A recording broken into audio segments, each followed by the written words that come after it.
ability to not get lost some sort of talent?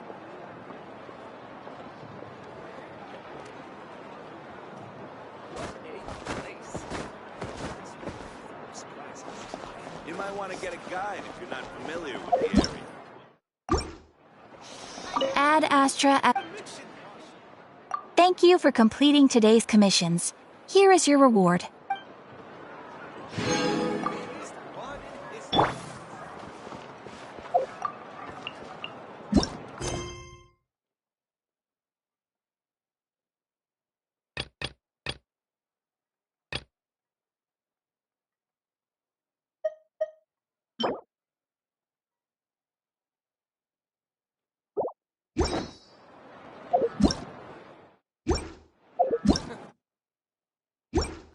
Talent?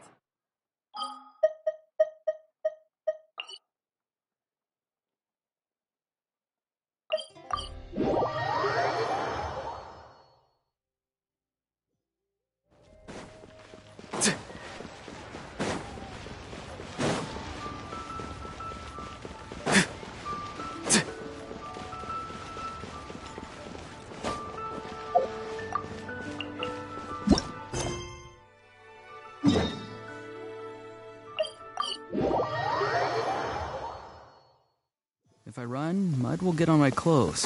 If I fly, the rain will make my cape too heavy. Better find somewhere to wait out the weather.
Huh? What's that sound? Seems like it's coming from that bridge.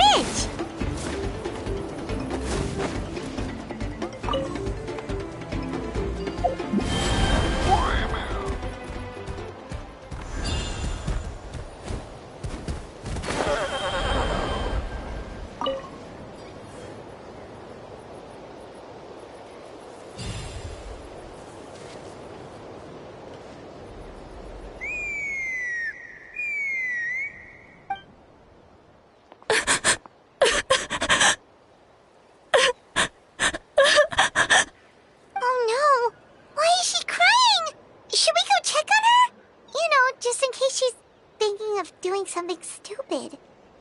I'd leave her be. The warriors of the Flower Feather clan are a proud bunch who never show their vulnerability in public, even if they've gone wingless. Oh, Chaska? Good to see you again, Traveler and Paimon. Before we carry on, let's get a little further away before Koyer notices us.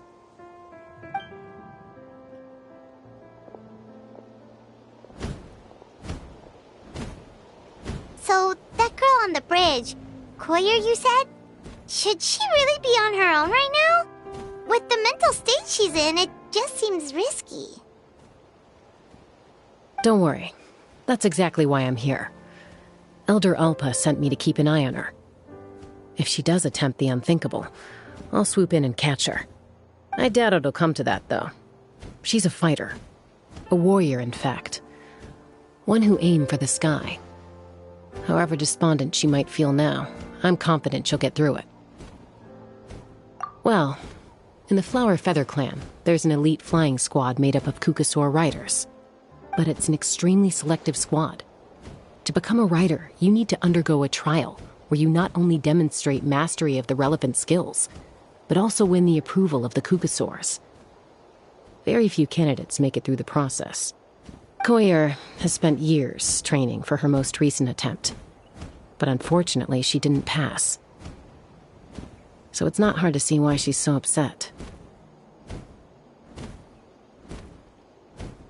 Sometimes, after multiple failed attempts to pass the flying test and win the Kukasaur's approval, people get so disheartened that they give up on their dream to soar the skies. They resolve to quit trying for good. We call those people the wingless. Do they get expelled from the tribe? What? No, of course not. They're still prized warriors. We have a saying. Just as the Kukasaur treasures every feather on its body, so the tribe treasures each one of its children. This hits even harder in the wake of the war. All of our young warriors carry the future of our tribe on their shoulders. Besides, every Kukasaur falls from its nest before it learns to fly. It's practically a rite of passage. Likewise for the wingless, we always hold out hope that one day, when they're ready, they'll rekindle their dreams and keep trying. Until then, all we can do is quietly watch over them from a distance. Just like I'm doing now. Ah, okay. Paimon hopes she'll get back on her feet soon. Well, from the sound of her whistling, her confidence has been seriously shaken. No Kukasaur is going to respond to a call that sounds like that. Yeah, people from my tribe call to their Saurian companions by whistling or blowing a horn. So it sounds like Koyer was trying to summon a Kukasaur to practice her flying. But the Kukasaurs are an even prouder bunch than our warriors. They would never respond to a lackluster whistle like that. First she failed the trial, and now she's struggling to even summon a Kukasaur. That's only going to hurt her confidence further. And getting trapped in that vicious circle is the kind of thing that'll make people go wingless. Surely there must be something we can do to help. That's very kind of you. Koyer's flying skills are up to par, but mentally she's stuck in a rut. If she wants to return to the sky, she has to overcome that for herself. I'm going to lay low nearby, just in case she takes a turn for the worse. Let me give you a tour around the tribe once this is all over.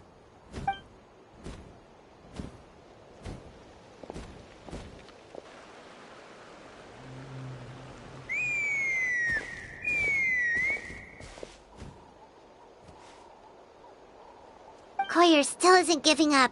Even though Chaska said that she has to do this by herself, Paimon can't help feeling like maybe we can nudge her in the right direction.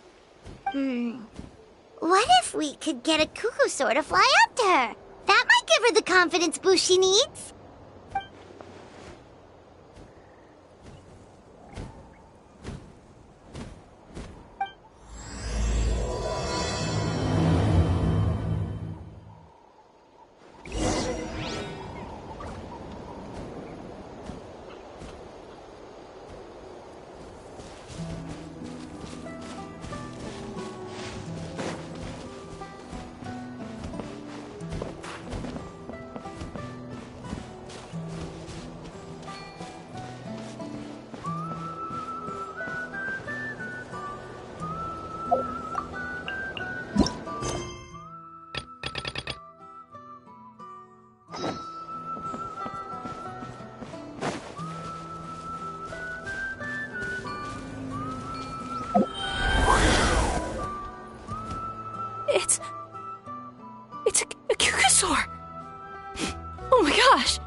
I did it! I summoned one! I was beginning to think you'd all given up on me completely. Thank you. Oh, thank you.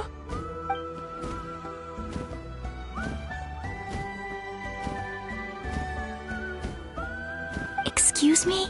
Would you mind if we did some flying practice together? Right now? I think I know where I went wrong in the test now. I need to maintain a higher speed on my turns. So, I just gotta practice my bell tail slides and split S maneuvers. Also, I really want to try some stall turns and cobra maneuvers.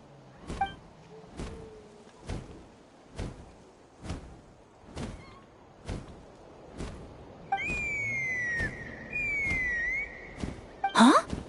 That sounded like a whistle. Is someone else trying to summon a Kukasaur?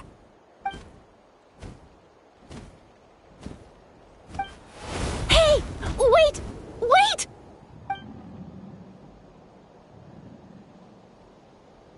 Do you think Koyer's feeling better now? Let's go back to that bridge and check.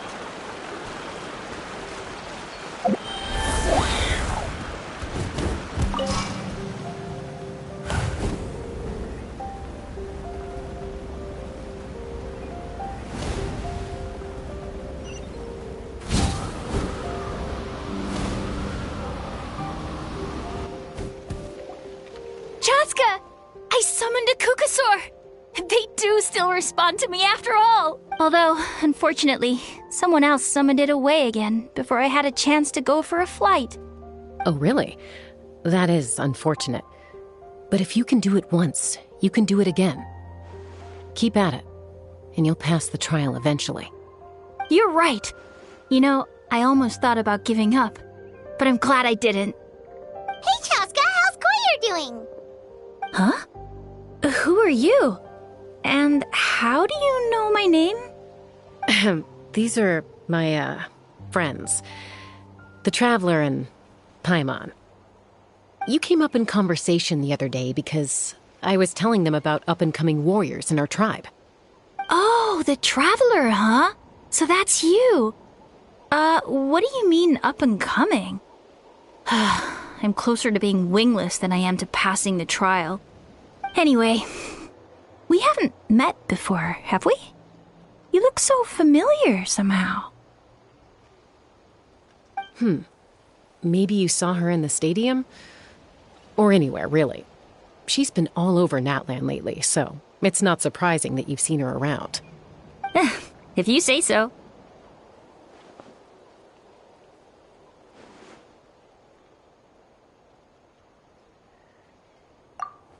Koyer! Chaska!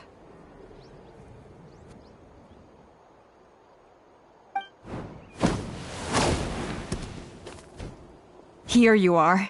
I've been looking everywhere for you two. Oh, Elder Alpa! What's the matter? I thought I should tell you myself. We're going to redo the flying trials. Redo them? How come? This is so unexpected. And I can't believe you came out here just to tell us that in person. It's embarrassing to admit, but due to time constraints, we didn't do a proper inspection of the arena before the last round of trials began.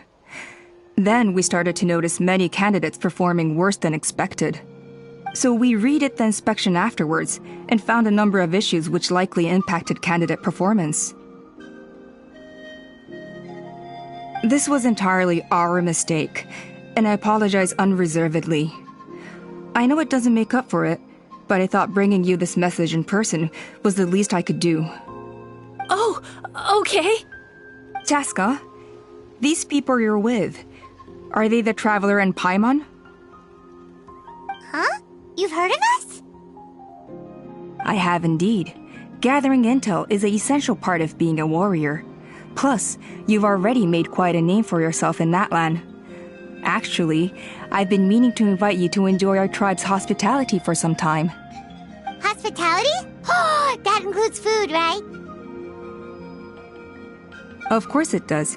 If you let us host you, you'll be treated quite lavishly. Mighty warriors are highly revered in our tribe. Besides, we still owe you for your help during the war. Without you, we would have suffered far worse at the hands of the Abyss. So I like the chance to show you our gratitude on behalf of the whole tribe. Mighty warriors, plural? So Paimon counts too? Paimon's starting to like you a lot. That should go without saying. Your flying skills are the envy of our tribe. The Flower Feather clan seems like a really nice bunch of people. We definitely need to take her up on this offer.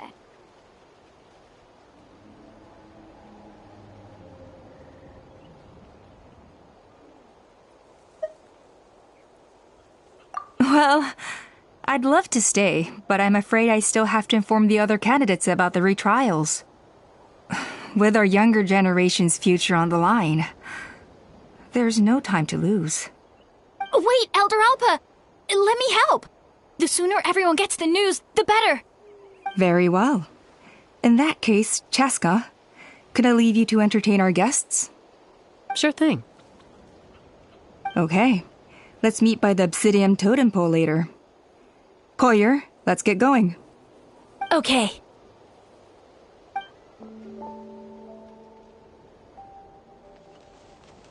All right, they're out of earshot. I'm just gonna come out and ask. That Kukasaur who responded to Koyer's call, that was your doing, wasn't it? I grew up with these creatures. I could tell something was off the second I saw it. Her whole demeanor seemed less like a Kukasaur and more like, well, you.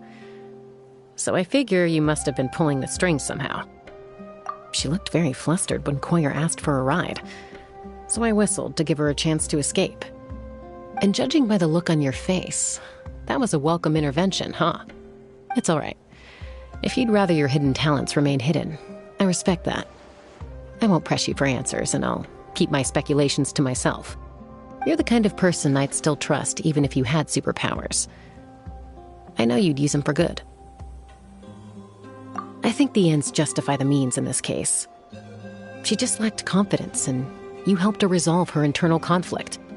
If you hadn't intervened, I likely would have gotten my mom to help out instead.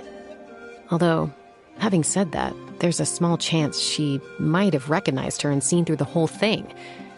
That would have done more harm than good. Yeah. Anyway, if you're free now, how about I give you that tour I promised?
I'm gonna get you!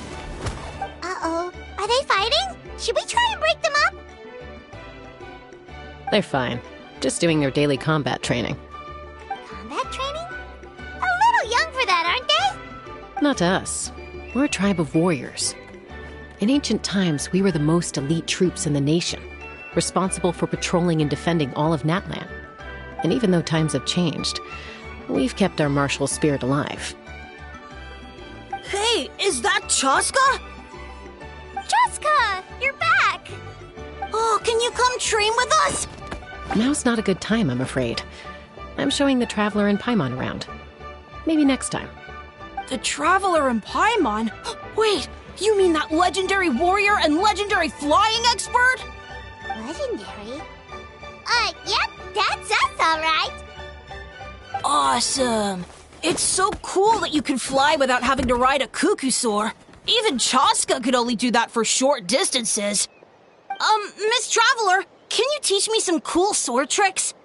Oh, Miss Traveler, my family's shop makes the best volcano cake. You gotta try it. Let's behave ourselves, everyone. These people are here as our guests. They're going to meet Elder Alpa in a few minutes anyway. Kotini, instead of being jealous of other people's talents, why not work on developing your own? Kapak, there's no point in trying any cool sword tricks until you've mastered the basics. Have you done all your sword drills today? And Yatlan, easy does it, okay? Not every conversation has to turn into you plugging the family business. Okay.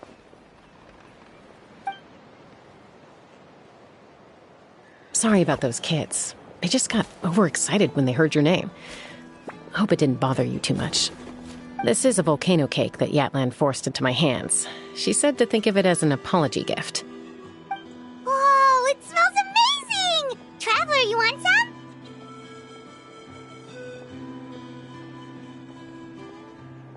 That's good. Yatlan will be thrilled. By the way, Chaska, those kids really adore you. You're way better with them than Paimon expected. Paimon figured you'd be more... aloof, maybe? Aloof, huh? Well, to be fair, there was a period when I was like that. Around the time when I first joined the tribe. But it's a terrible attitude to have as a peacemaker. It tends to turn situations that could have had a peaceful resolution into a stalemate that can only be resolved by force. Yep, exactly. As long as other options are available, I try to avoid that at all costs. Someone once told me that peace imposed by force will crumble in a matter of days. But peace achieved through genuine dialogue actually benefits both sides, even if sometimes the parties are only willing to negotiate because they're both armed to the teeth. That's true. Hey, Chaska! Uncle Cusco knows you're back, and he's coming to get you. Oh, thanks. Traveler, Paimon, gotta dash. I'll meet you at the totem pole up ahead. You can't miss it. It sticks out like a sore thumb. Wait, are you running away? First rule of conflict resolution? Grab the fan and run before the you-know-what hits. Trust Chaska to make even running away sound cool. Sorry about this. Just stall him for me, okay? I'll explain everything later.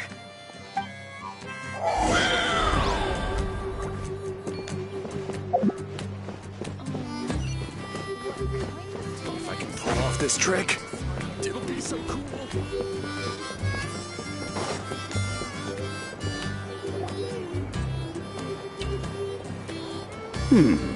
A golden-haired outlander and a white flying object. You must be the traveler in Paimon. I heard Chaska was with you, but I suppose she's run away again, has she? Sorry, who are you? Who am I? Only her father. She's supposed to go for a checkup every 3 months to see how her abyss condition is doing. We both agreed on it. But she's already missed 3 checkups this year. That's 3 out of 4. Yes. She got exposed to abyssal energy as a young child. Then her birth parents abandoned her. It's lucky those wild cuckoosaurs found her when they did, or she wouldn't have made it.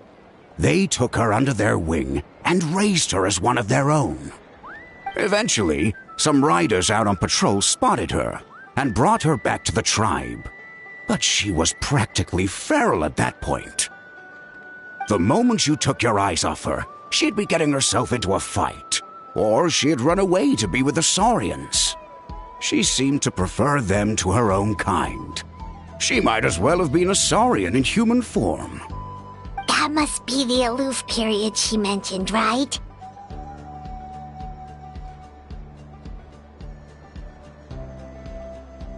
We later discovered that her exposure to the abyss had planted seeds of conflict in her heart. So, we started trying to bring it under control. But ultimately, she's the only one who can control it. Anyway, she's much more human these days. Yeah, don't worry about her. She seems pretty stable to Paimon. She's probably only avoiding the checkups because she thinks it'll stop you guys from worrying about her. Yes, I'm well aware of that. She knows she needs to be careful. If her condition ever took a turn for the worse, she wouldn't be brushing it aside like this. It's just, every checkup she's been to, they find new cuts and bruises. Nothing to do with the Abyss, of course. Oh no, that's all fine. The problem with her is, she's her own worst enemy. She's been living dangerously again. I'm sure of it. That's why she's avoiding the checkups. She wants to hide it from us. Yeah, Paimon can see her doing that. Oh. In the past, she always had Koichi to keep an eye on her. Now Koichi's gone, and I don't want to lose another daughter. Chaska's been increasingly reckless since Koichi passed. It's like she's trying to make up for it somehow. Next time you see her, please tell her to be careful for me. Even if she doesn't want to hear it. If she doesn't want to do these checkups anymore, that's fine. I just want her to stop putting herself in harm's way.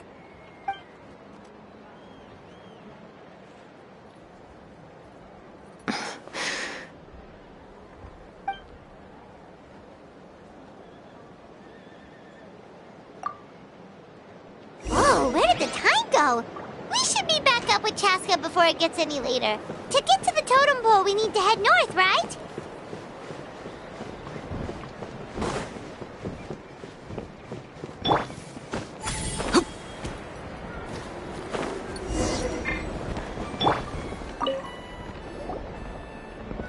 Hey, Chaska! Hey, Alba! It's all right. I bet my dad talked your heads off, huh? What did he say?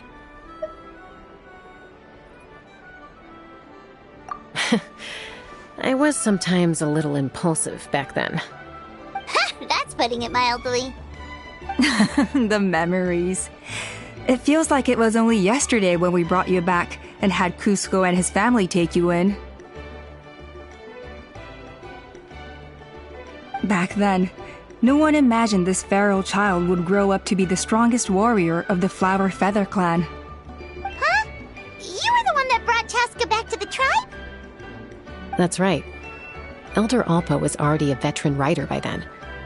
She spotted me while patrolling from the skies and tracked down my Kukasaur mom. Mom agreed it was time I tried to re-enter human society. But I didn't know the first thing about being civilized. I clashed with everyone who had to deal with me. And look at you now, renowned throughout the land as a peacemaker. How time flies. When the day comes that I can't fly anymore, it will be up to you to look after our tribe and our flying squad. You know me, though.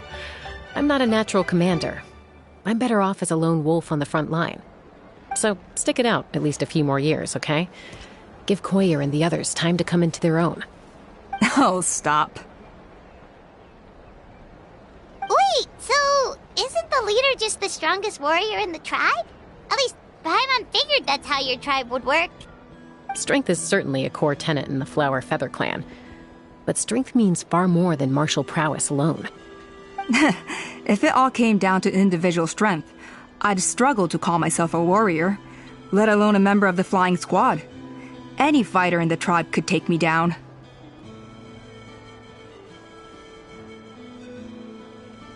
Well, sorry to disappoint you. It was something I aspired to at one point. So much so that I went adventuring in the Cinder City, Ashkanatlan, to try and prove myself. But it was foolish of me. I wasn't ready. I came back empty-handed and seriously injured. The fact that I survived was something, I suppose. But after that, I never seriously considered myself a strong fighter. And yet, you still managed to become the leader of the flying squad, thanks to your experience and determination. All while battling those old injuries. Don't you think that's a display of strength in its own right? Let's shelve this discussion for now. Traveler, Paimon, there are some simple refreshments on the table. Please help yourselves. Yes! Paimon was waiting for that part! They were for the snack stomach. The refreshment stomach still has plenty of space.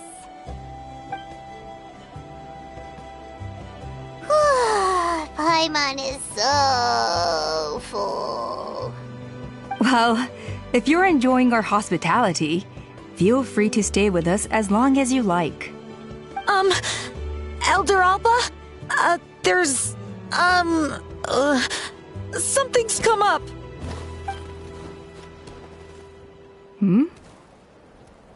What happened? Is it serious? Shall I deal with it? It's... Some merchants showed up, not from our tribe. They said they're here to discuss some potential collaboration with us. Why now? This is terrible timing. There are a few wingless that we haven't managed to reach yet, and we still haven't inspected the retrial arena. Let me handle the other errands while you meet with the merchants. You shouldn't be trying to do everything at your age. You should help too. Seems only fair after all that food we ate.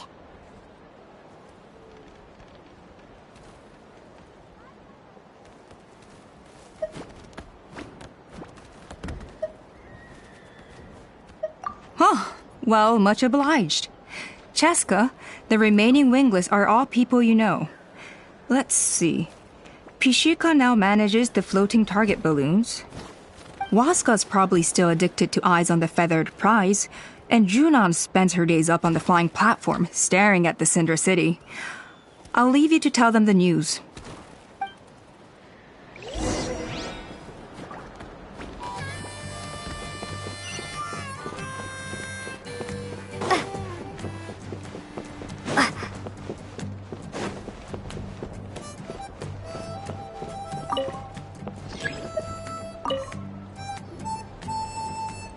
Are you sure you don't want to reconsider, Pashika? I appreciate it, boss. But honestly, I'm pretty happy with my life nowadays. Pashika, they're redoing the flying trials. Huh? Mutona? Ah, did Alpa send you? I was just telling Pashika the news, actually. The way things are with the tribe these days? I mean, you don't need me to tell you. This here is no future for a seasoned warrior like you. Ah, come on, boss. Do you have any idea how long it's been? I've been wingless for years now. I'm not cut out for that anymore. Of course, I'll do my part if we ever need to defend the tribe. But there's really no point in me trying out for the flying squad now. I've already made my peace with it. Not everyone has what it takes to return to the sky after going wingless. Elder Alpa's perseverance is something else. And it's okay if I'm not destined for greatness. I might not have the Kukasaur's approval, but with my hot air balloons, I can still reach the skies. Handling these balloons every day, seeing how the customers react, the looks on their faces, that's enough for me. Finding something you love doing can be just as hard as passing the flying trial. It's worth holding on to. Fair enough. It's your choice. I won't force you. Oh, by the way, you should try taking a balloon ride if you've got the time. Once you've been up there for yourself, you'll see why I love it so much. No problem. If you ever want to give it a try, you know where to find me.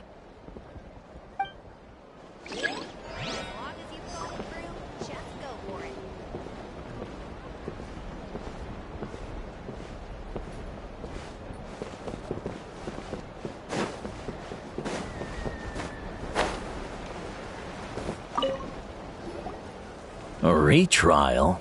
What's the point? I pretty much treat life like it's a game. No Kukasaur's ever going to approve of that, no matter how many times I try. Waskar, I can assure you, Kukasaurs wouldn't judge you for something like that. Well, they must be judging me for something. Maybe I lack fighting spirit, or just don't have the talent. Not everyone's a natural like you. Don't waste your time on me. You'll have better luck with the ones who still have their heads in the clouds. In the meantime, I think I'm going to treat myself to a few more games of Eyes on the Feathered Prize. Yeesh, there's wingless, then there's being a total lost cause. You used to be a fierce warrior, actually. But fighting spirit alone won't win you the Kukasaur's approval. Are all Kukasaurs so strict?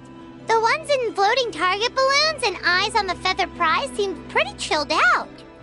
It's one thing to hang out and have fun, but quite another to take to the skies with a human life on your back.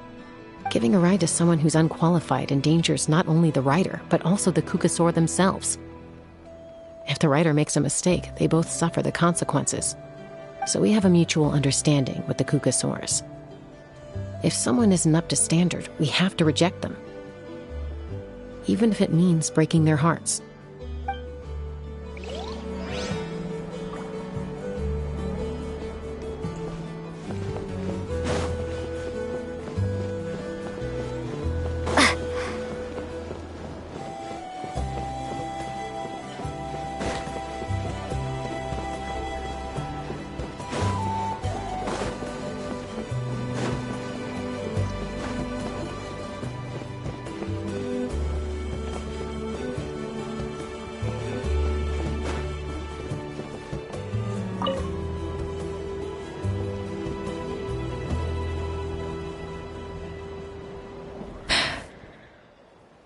Hey, Junan.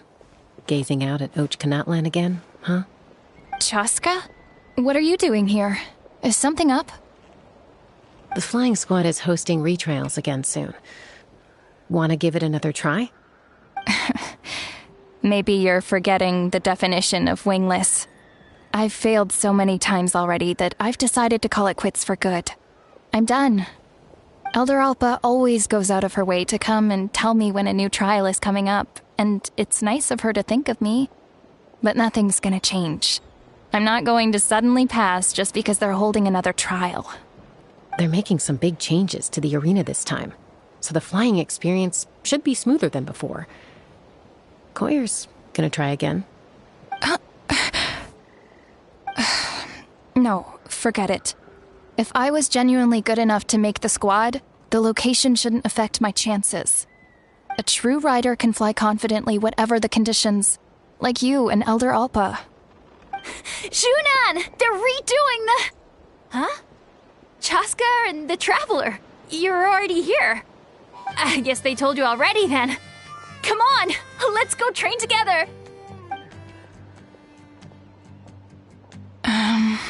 I'm gonna sit this one out. What? Why? But you've always looked up to Elder Alpa.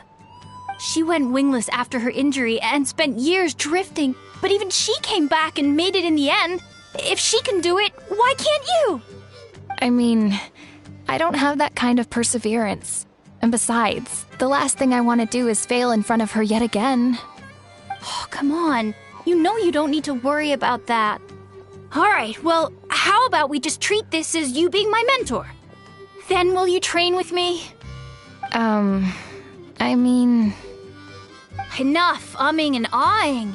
Let's just get up in the air and figure it out as we go. Wait! Hold on, slow down. I can't keep up. Well, that's one way to do it.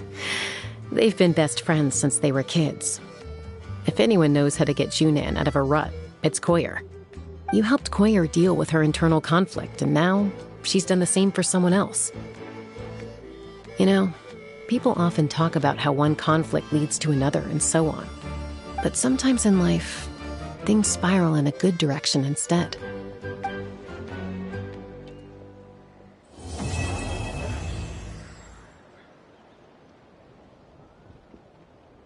We've notified all the wingless on the list now, right?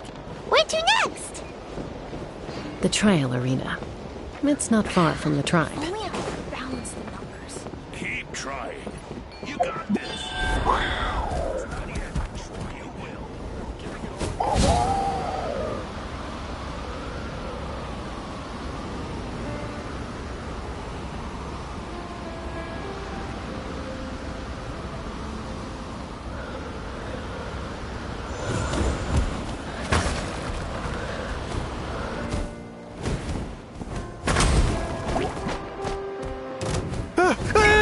Monsters!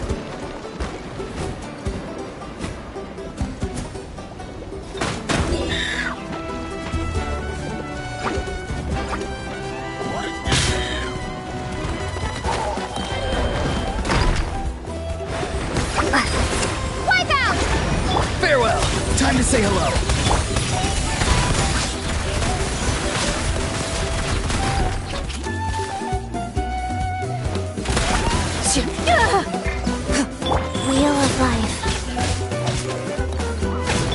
far now.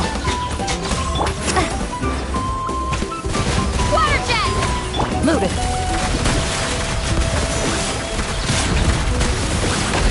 Eagle looks. Shoot on sight.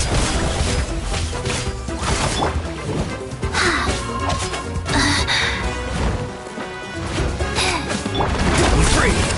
Tell me what you see. Into the shadows.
Oh, hey there, Chaska. Did Elder Alpa send you? Yeah, she's got other things on her plate right now. How are things looking here? Well, the inspection revealed numerous blockages all over the trial arena. It looks like they're the result of ley line disorders caused by repeat abyss invasions. Theoretically, we just need to clear those obstacles, and the arena will fill up with gaseous phlogiston again. But that's proving difficult to achieve in practice, for all sorts of reasons. Why don't you head on down and check things out for yourself? Feel free to ask the staff for more details.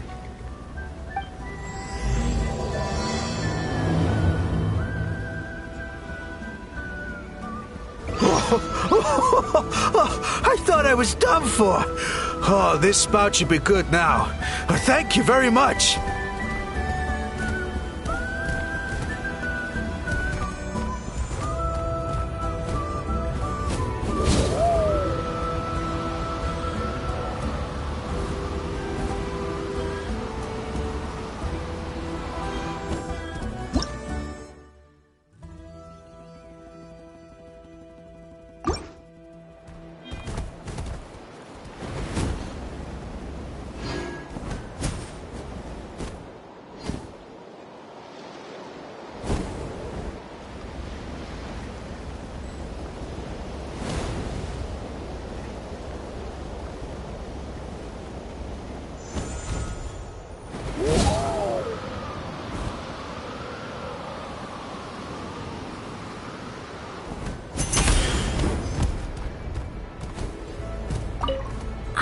So that's how you do it. Amazing!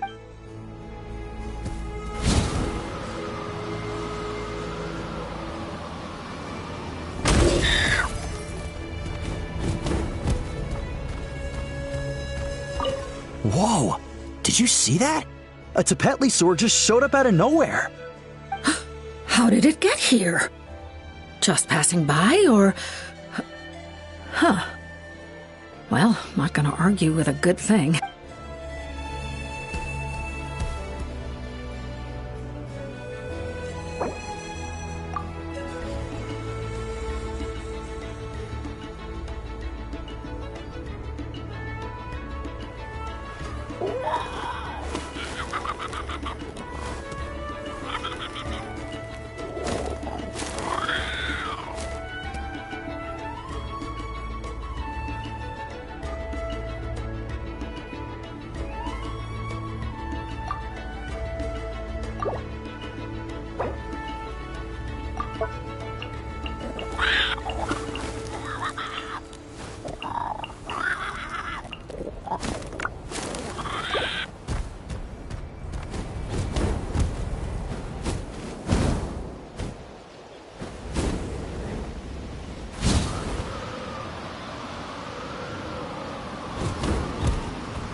Oh, are you here to help? Thank goodness.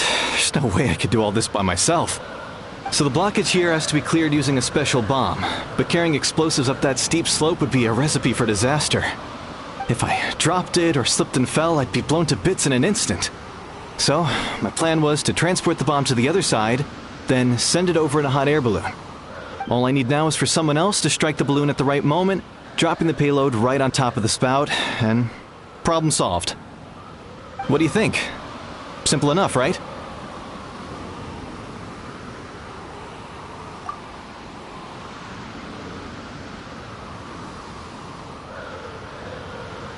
Huh?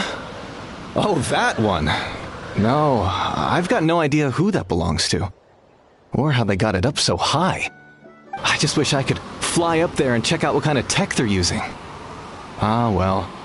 Getting the trial arena back in order is more important. I'll head over and set up now. Let me know when you're ready.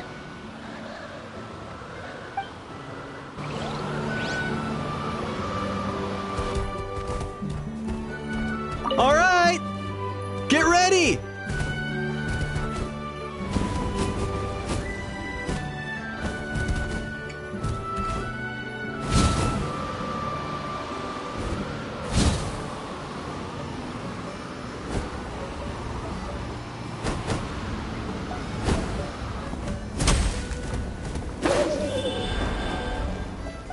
All right!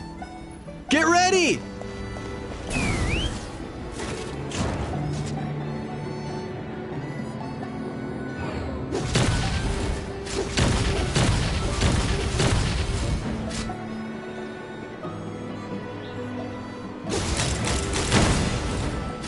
The gaseous phlogiston is being replenished.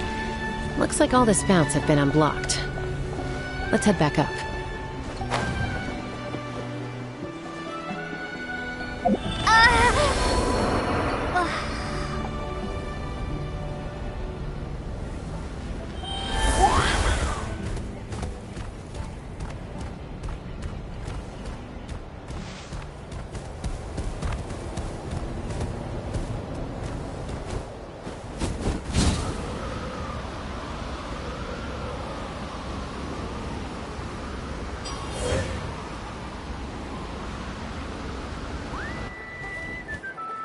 Wow, you took care of everything in no time at all. Incredible work. Now we just have to wait until the gaseous phlogiston is fully replenished. Then we can kick off the retrials. Actually, Inkanak, I'd like to do a test flight first, just to make sure we're not missing anything. Could you arrange that for me? Huh? But you only just finished getting the arena ready. There could still be other hazards we're unaware of. All the more reason to have me test it out. Think of it as another inspection. I guess you're right. With your flying skills, you won't be in any serious danger, even if there are hazards we overlooked. The conditions in this area seem a little unstable, but a test flight is the only way to catch any lingering issues. All right, I'll get things set up for you. Just let me know when you're ready.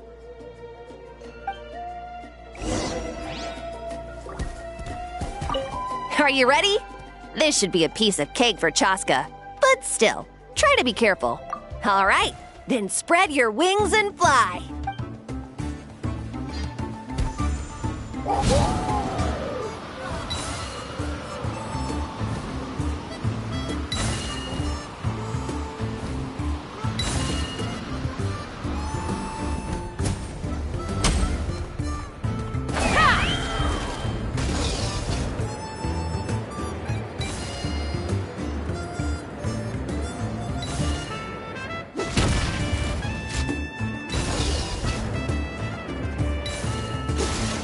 Open fire!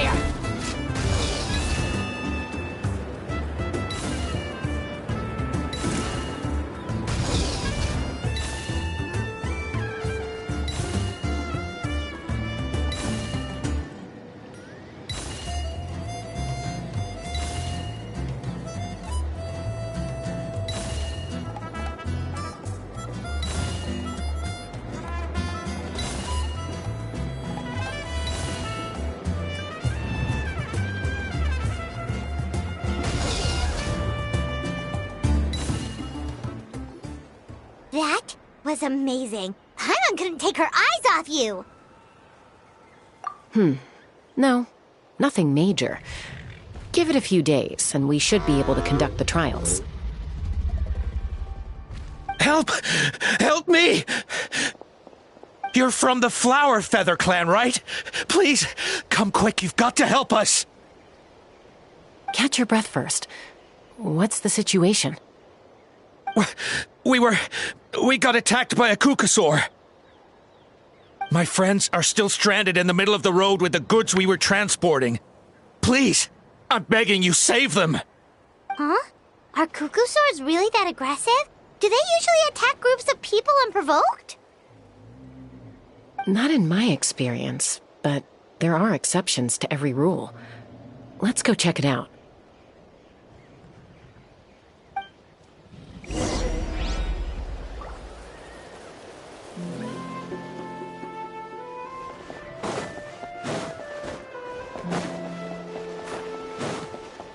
Ouch!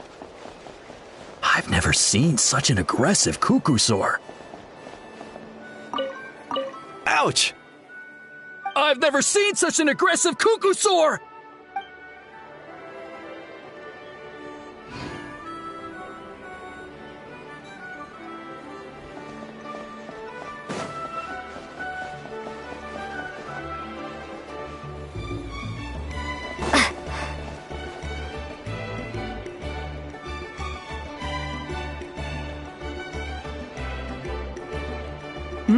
Chaska? Traveler? This is a surprise. Elder Alpa? Huh. So, where's this aggressive Kukusaur we've heard about? Already flew away. Looks like it backed off once it realized that reinforcements were coming. So why do you think it attacked these people in the first place? Was it after the food? No. These merchants are even transporting food. Ah! Thank goodness! The phlogiston wings are intact! Phlogiston wings. Thank you so much for coming to our rescue. These phlogiston wings are our most prized goods. If anything happened to them, it would ruin us. Wait a minute. Are you the merchants that were looking to collaborate with us? Wormy told me about you. Yeah, that's us. So I take it you're Elder Alpa? I am. You must be exhausted from your journey, not to mention shaking up from the attack. Let me bring you back to our tribe to rest. We can talk business after you've recovered. But Elder Alpa, what about the Kukusaur attack? Well, our guests here weren't seriously injured, and their goods are intact. Perhaps that Kukusaur was just having a bad day. There are so many of them around here. You'd expect something like this every once in a while. I don't think we need to pursue it any further. More importantly, how are the preparations for the flying trials going? Is everything in order over at the arena? Huh? Did you say flying trials? What a coincidence! Sounds like a perfect use case for our phlogiston wings. You'll be pleasantly surprised by what they can do. Oh, really? Now I'm intrigued. Well then, let's forget all about this Kukusaur attack for now. We have some serious business to discuss.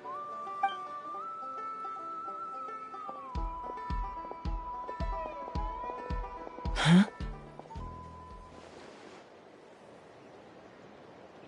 So that's it? That all went smoother than expected. Well, guess we'd better get going. Huh? Chaska?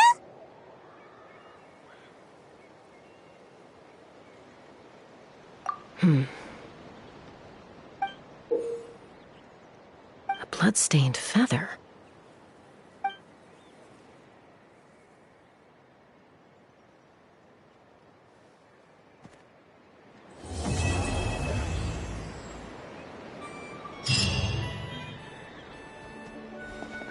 The Flower Feather Clan should be about ready to hold the new flying trials by now. Let's go check it out.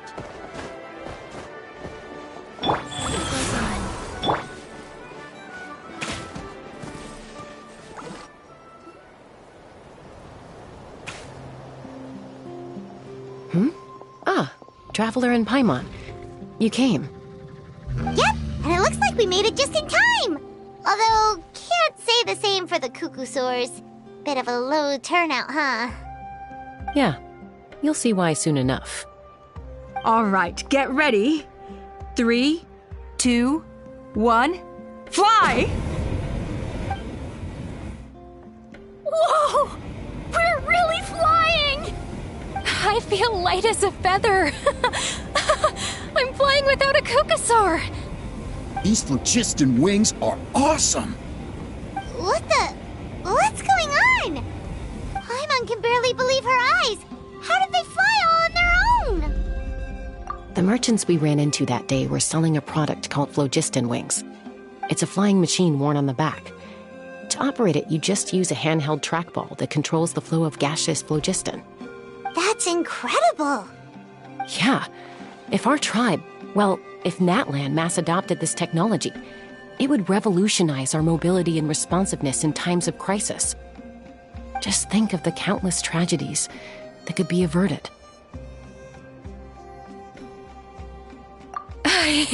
I feel like I'm dreaming. Did I really just fly on my own without the help of a Cuckoosaur? You'd better believe it. Plus, you just passed a flying trial. Right, Elder Alpa? Elder Alpa? Should this really count as a pass? If we did the trial using phlogiston wings? Why not? The scoring rubric is about flying performance. It doesn't specifically say you have to ride a Cuckoosaur, does it? Yeah, maybe, but... I mean, even Chaska had to ride a Cuckoosaur in her trial, right? And the whole point of the trial is to test both your flying technique and your ability to work with a Saurian companion. Well, if we can fly by ourselves, maybe we don't need to test the ladder anymore. Chaska, Traveler, what are your thoughts on this new invention?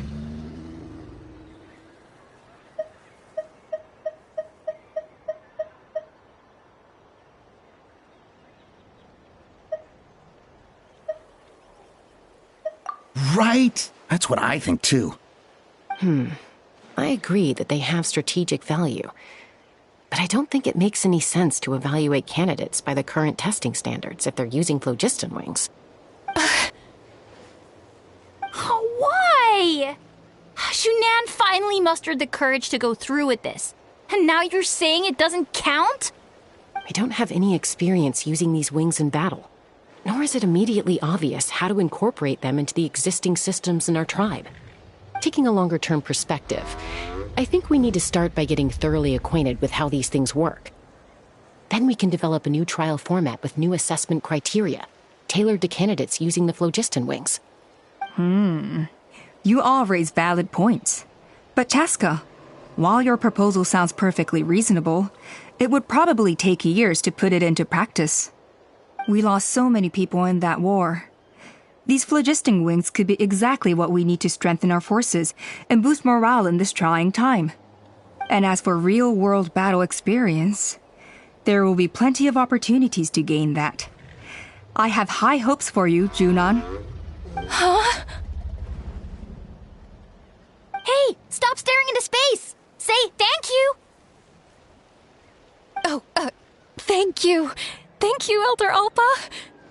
You have nothing to thank me for. Remember, the way you got your wings back was by relying on yourself. Oh, Elder Alpa! Bad news! Cuckoosaurs are attacking the merchants again! Again? Okay, everyone, stay put while I...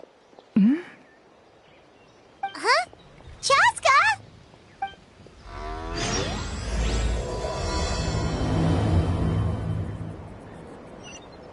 Why did Chaska rush off like that? And then Elder Alpa and the others too? Anyway, let's go see what this is all about.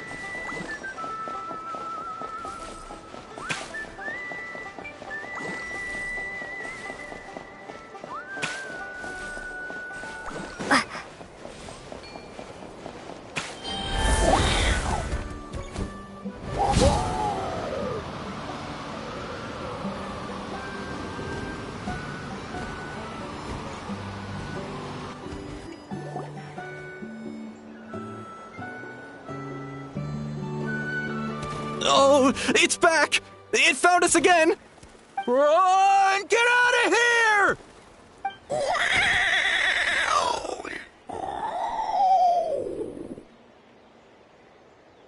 Curses!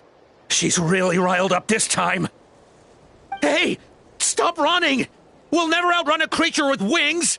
Get back here and let's fight!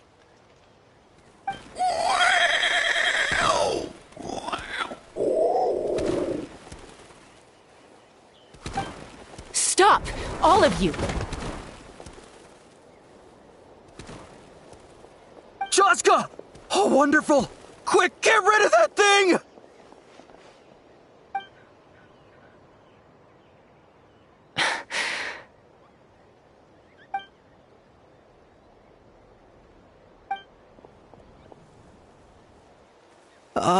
What's going on? Why isn't she doing anything? So it really is you, sister. Wait, sister? That Kukusaur is Chaska's sister?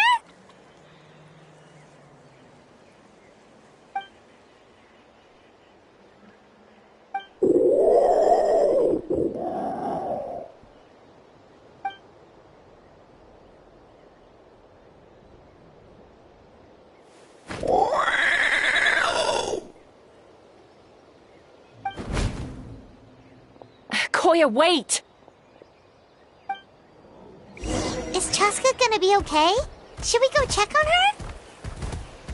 her? Is everyone all right? We're okay. No serious injuries. Thank goodness you all got here just in time.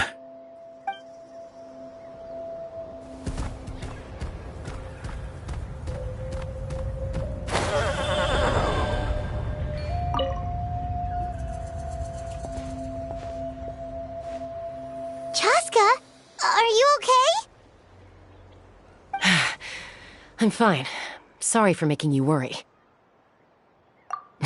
No point. She's an expert at hiding her tracks. Once she's shaken you off, you'll never catch up to her. At least, I always used to lose to her at hide-and-seek when we were kids. Well, yeah. You know I was raised by Kukusaurs.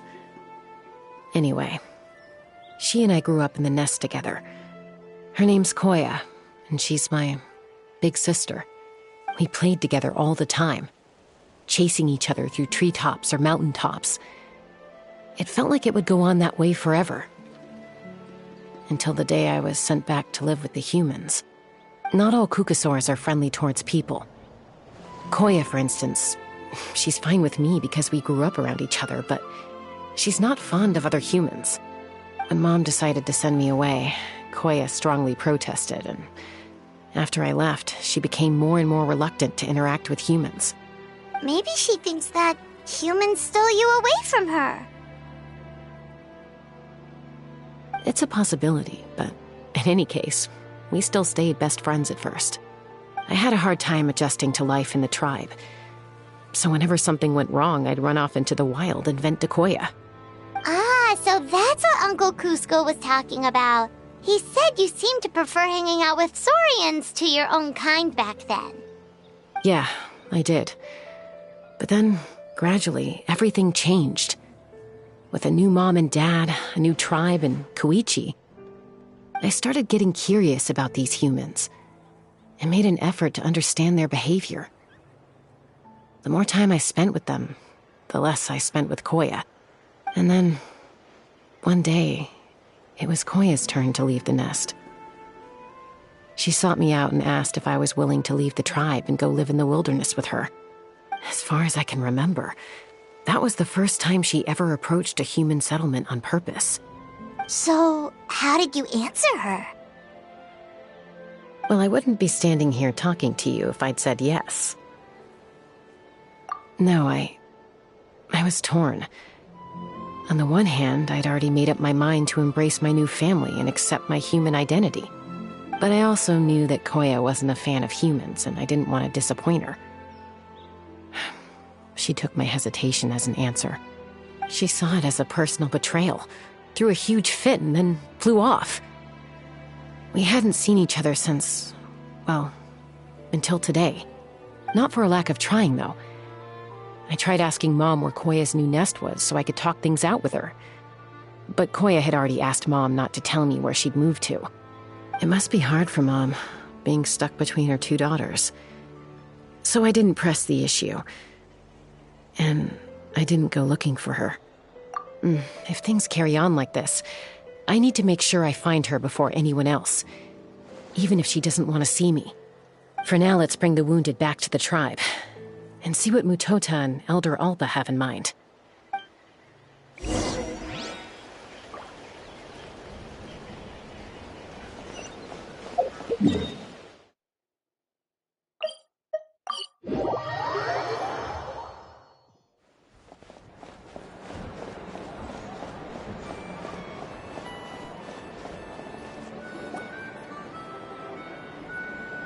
So, I hear there's been another Kukasaur attack.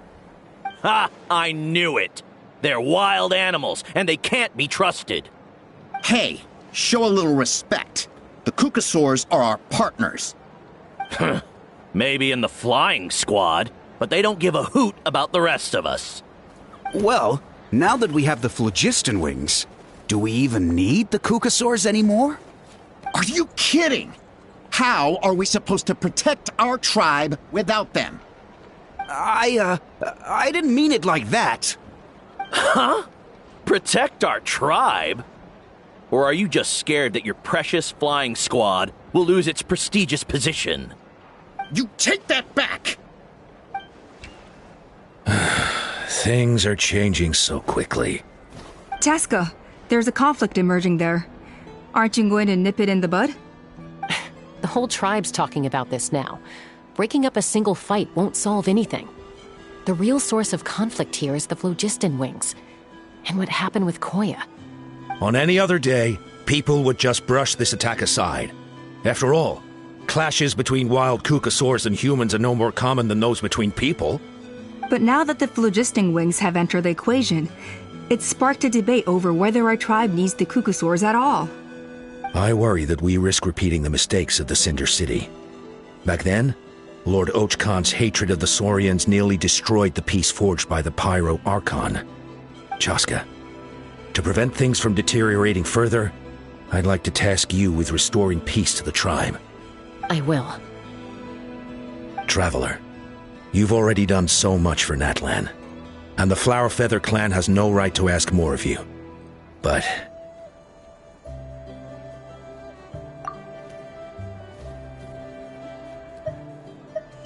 thank you.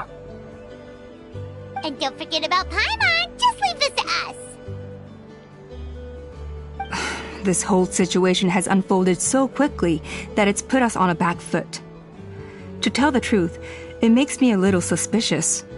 You think someone might have orchestrated all this? It's possible. Leave it with me. I'll look into it. Also, Chaska, could you try to keep a low profile while you're out there digging around? We don't want to give our hand away. I'll do my best. Okay, so where should we start? This all began with Koya's attacks. If we can find out what led her to do it, that should give us something to work with. Unlikely. Given how she reacted when I showed up, I don't think she's forgiven me. If you want to resolve a conflict through dialogue, sometimes you need a third-party facilitator. Let's go see my mom.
Victory is almost ours!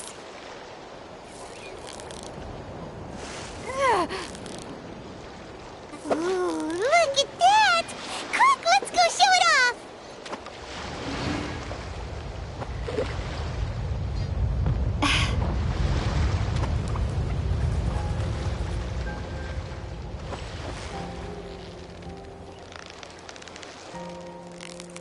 So close, so close! Stay cool! Wow, Paimon's stomach is rumbling already!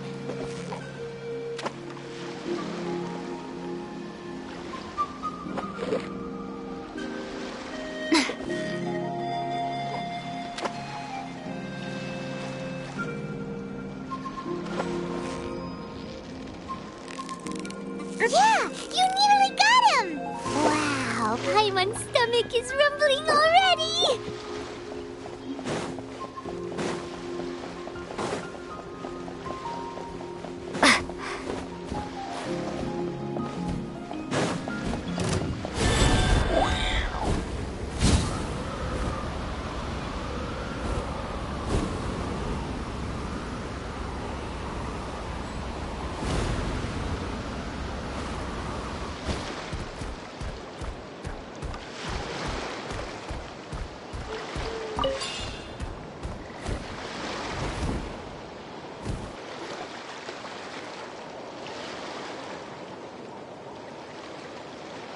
Wow, so this is where you used to live as a child? Mm-hmm. When I was little, we used to do this thing where I'd jump from the top of this tree, and Koya would fly over from the platform and catch me in midair. Or sometimes we'd both fly from the treetop together, and then after some aerial maneuvering, she'd throw me up onto that platform. After we got a bit older, we went to the nearby shores looking for even greater heights.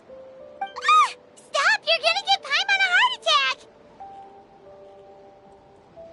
Oh, really? I just thought it made a fun story.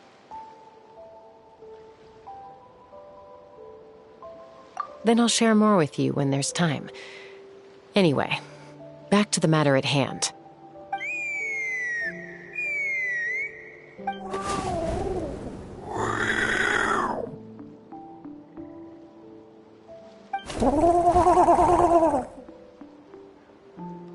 Hey, Mama Bird, I'm back. My last visit was only a week ago, wasn't it? See? I visit you more than I visit Papa Cusco. I brought a couple of friends with me. These are the Traveler and Paimon.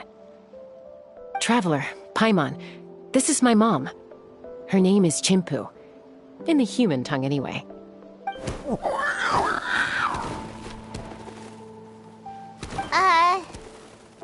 Hi! No, not really. I don't speak it as such, but I can sort of get the gist. Although only with Mom and Koya, since I spent my formative years with them. Even then, it's basically a best guess based on their sounds, body language, and expressions. Seems to work about 9 times out of 10, anyway. As for whether Mom understands me, I can't always tell. But somehow we still manage to communicate. Call it the family bond, I guess.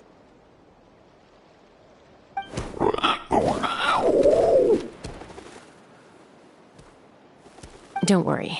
I'm doing well, but I think Koya might be in some trouble.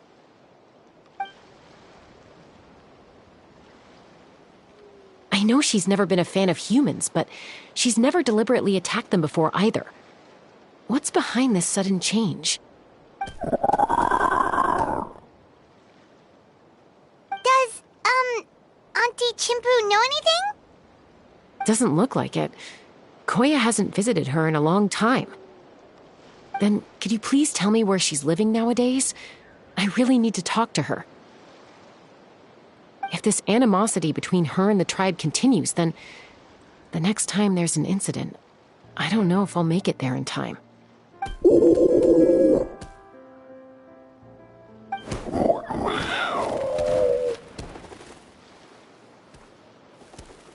She said she'll take us there.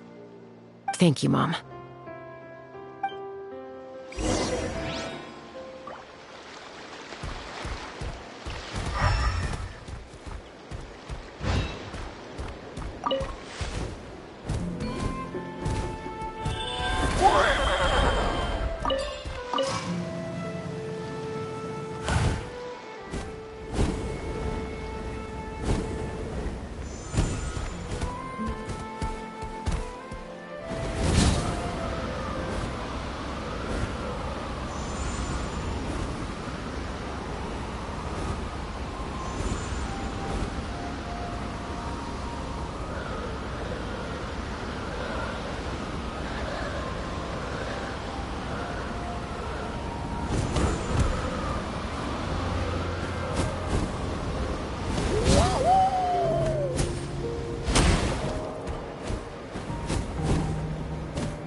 Hunt them down.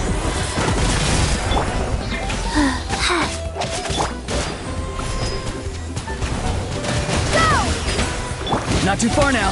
Time to say hello. Ready.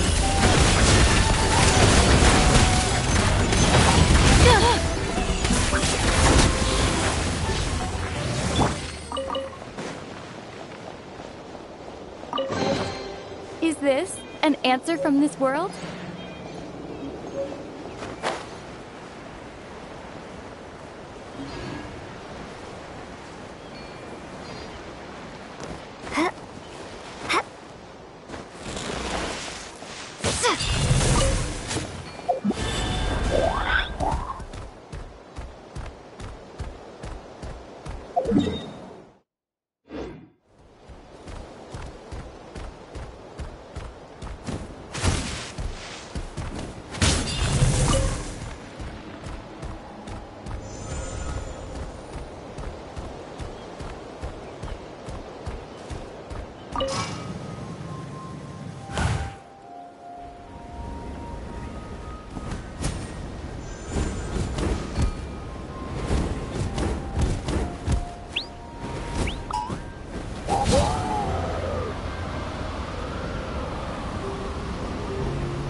is a really remote location.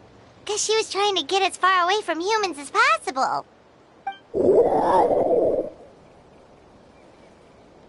We stay here? Okay. Got it. Traveler, Paimon. Mom says we should stay out of sight for now. She'll talk to Koya first. Koya is very hostile toward humans right now.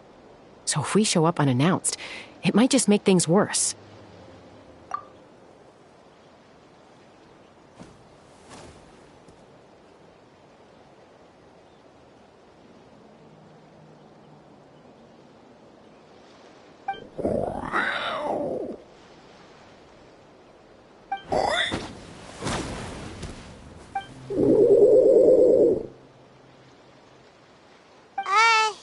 Any idea what they're saying? Sounds like things are more complicated than I imagined. There's evidence in this area suggesting that Koya might have been the victim of a human attack.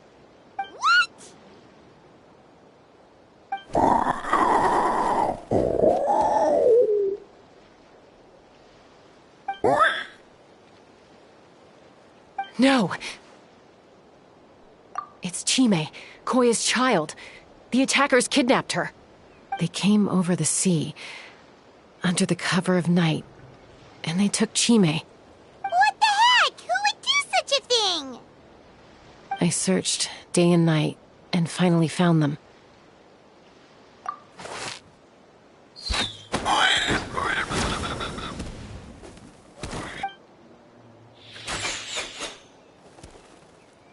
Oh, yeah! T'Pol's contraption is working like a charm! Got her in one! Hey, there's another one!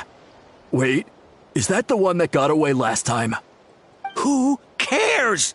Just get them all! T'Pol pays us per catch.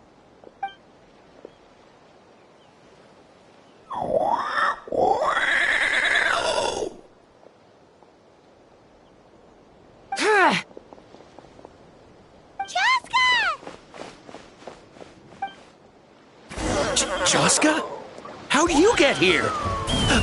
Quick, stop her! Don't you even think...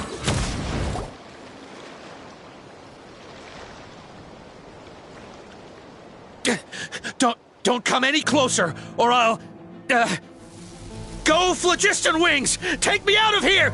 Uh-oh, looks like it malfunctioned! This is bad. Mom and Koya are already injured. And if that thing explodes right next to them... Help! Elemental energy suppresses it! Please, someone! Get back!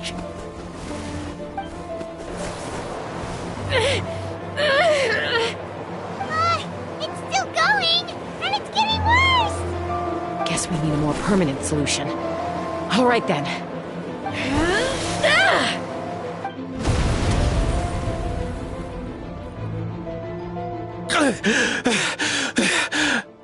That was too close. I thought I was gonna die.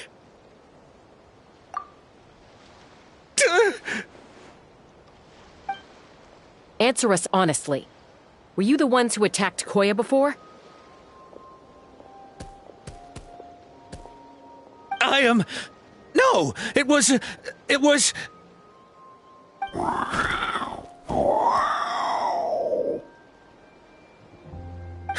Well, she says it was you. Just tell me, who sent you here? It was T'Pol. He told us to catch all the wild Kukasaurs we can find. And he also said that this Kukasaur has become a thorn in his side, so it needs dealing with urgently. T'Pol? Huh. Sounds familiar. But where from? Well, he tends to send his orders in writing. He pretty much never communicates with us in person. When he does, he wears a mask to hide his face. And whenever we trade Kukasaurs for Phlogiston Wings, we deal with his henchmen. So you didn't even make those wings? All we did was slap some labels on them and transport them over here, to make them look like they're imported. to make it harder to trace their origins. I don't know. Honest! Well, that's mighty convenient, huh? What about if I held a gun to your head? Would that change your answer? No need. I'm sorry. I'll tell you everything I know. T'Pol doesn't tell us much, but he always stresses that he wants them alive. So that gives us some clues. This is just a best guess, of course, but we suspect that the gaseous phlogiston stored in the trackballs is drawn directly from the Kukasaurs. What?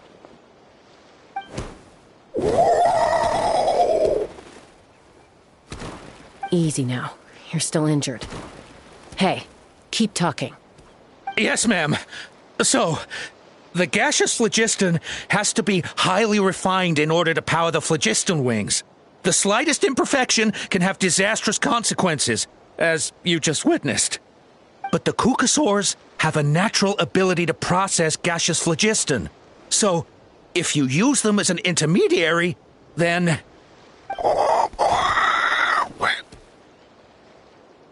That's enough. So the Kukasaurs you took, where are they now? T'Pol should have them. But no one knows where he's based, apart from him and his henchmen. We've tried looking for it ourselves, even followed them a few times. But we always end up losing track of them. Random thought. Maybe they're hiding up in the sky? T'Pol.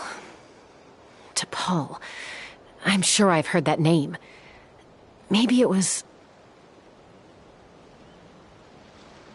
Chaska, Traveler!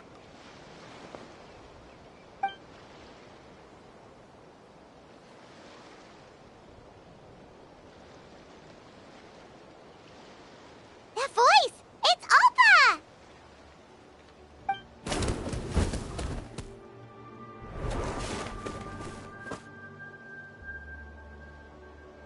Elder Alpa?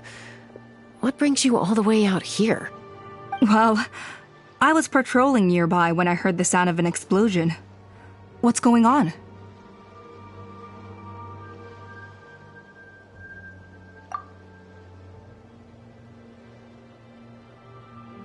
I don't believe it. Elder Alpa, does the name T'Pol ring a bell to you? I feel like I've seen it written down before. Maybe in a list of candidates for the flying trials? Huh? So he's a member of your tribe then?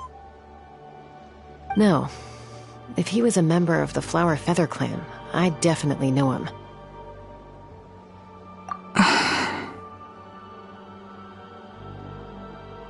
Now that you mention it, I do remember a young man from outside our tribe who came to participate in our flying trials once. You were away on a mission at the time, which is probably why you don't remember him. He was a craftsman from the Children of Echoes, but he'd always dreamed of soaring the skies, so he wanted to join our flying squad. The Children of Echoes? That's rare. But despite his best efforts, he unfortunately failed to pass the trial and gain the Kukasaur's approval. In the end, he went wingless and returned dejected to the Children of Echoes. Wingless, huh? Maybe he invented the phlogiston wings to get revenge on the Kukasaurs. Perhaps. Or maybe it's simply his way of dealing with his regrets over his past flying endeavors. Either way, it doesn't excuse his abuse of the Kukasaurs. I'm gonna take these guys back and expose the truth to the tribe. It's time for this conflict to end. Easy, Chaska. Remember what I said about keeping a low profile? The ringleader still hasn't shown himself, and this man's allegation about powering the phlogiston wings with Kukasaurs is only speculation. Bringing these men to the tribe now won't win over any current supporters of the phlogiston wings. In fact, it may even escalate the conflict further. After all, many are mistrustful of the Kukasaurs after recent events. Is that why T'Pol waited until now to try to capture my sister? I don't know. I mean, he did tell us to spread negative rumors about the Kukasaurs and slip some Mora to anyone opposed to them, but...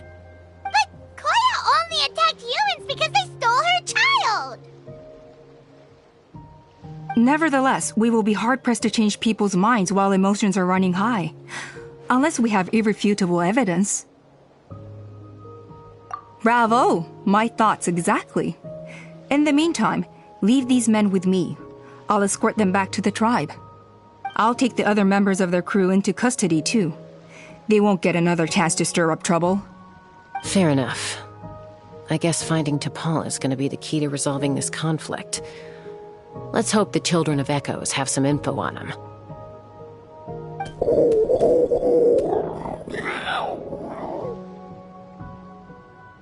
Sorry, whatever it is, it'll have to wait till this is all blown over. I have to fix this situation before it spirals out of control.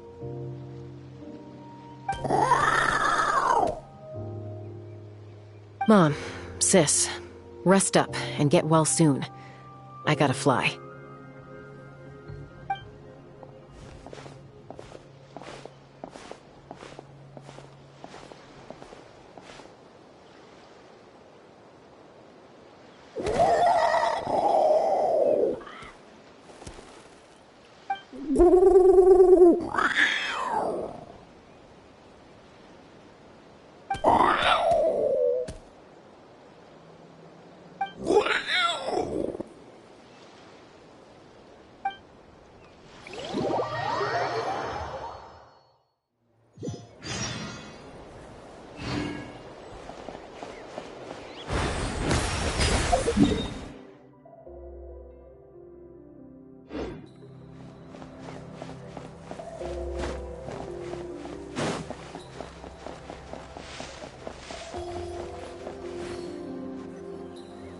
So Appa says that T'Pol's from the Children of Echoes.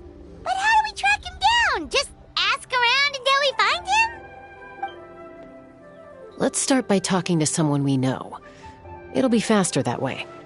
At this time and place, I'll bet the easiest person to find is... Wakey, wakey, Shilonen! Oh, it's you. Okay, give me a second. I'll come down.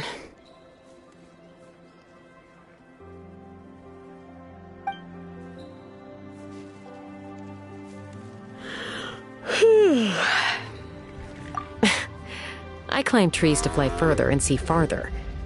I don't usually stop for a nap. Well, we're not all like you. Always full of energy, even after flying around all day. Yeah. So, you've come all this way and interrupted my precious nap time. Might I inquire as to, why? I'm sorry, Shilonen, but it couldn't wait. Does the name T'Pol mean anything to you? He's a craftsman, apparently. Huh. T'Pol. Yeah, that rings a bell. I think that's Puma's child. Nope, I'm afraid you're a few years too late. Why are you looking for him?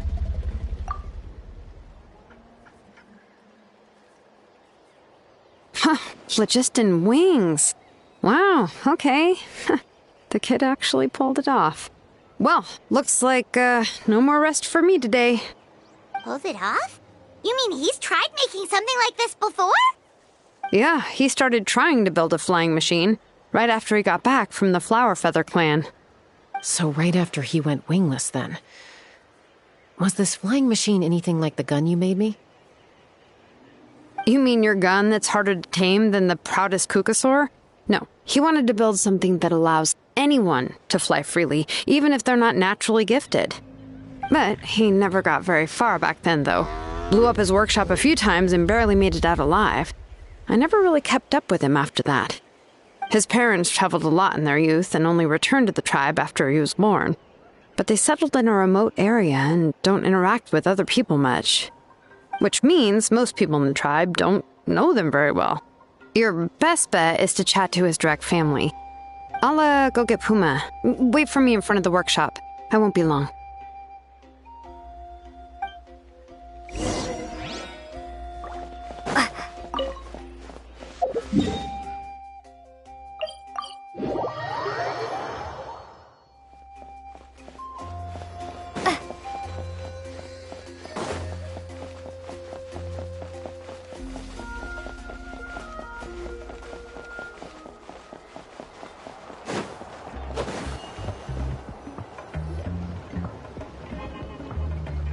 I'm back.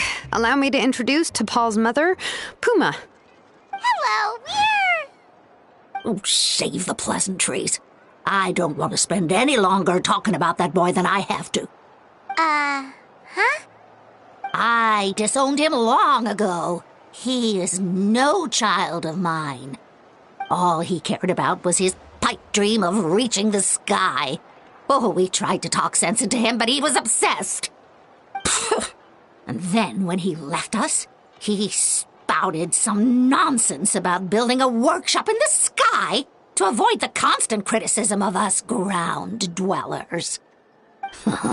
He left his notebook behind. Whatever questions you have, you can look for them in there. I am done talking about him. He's no son of mine. He never called me Mom anyhow.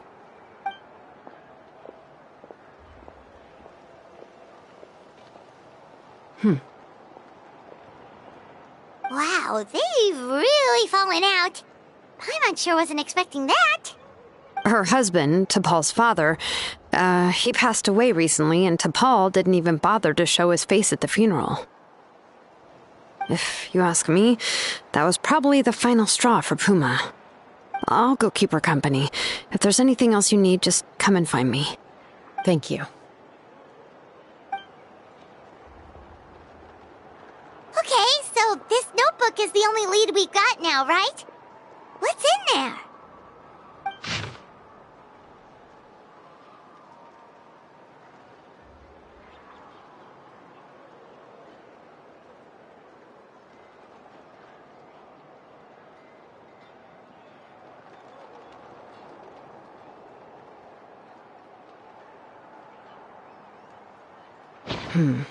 Some early designs for the phlogiston wings, and some theorizing about an airborne workshop.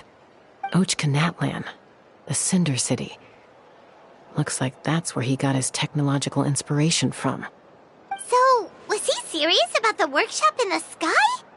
But that's such a big project for one person. Do we think he actually pulled it off?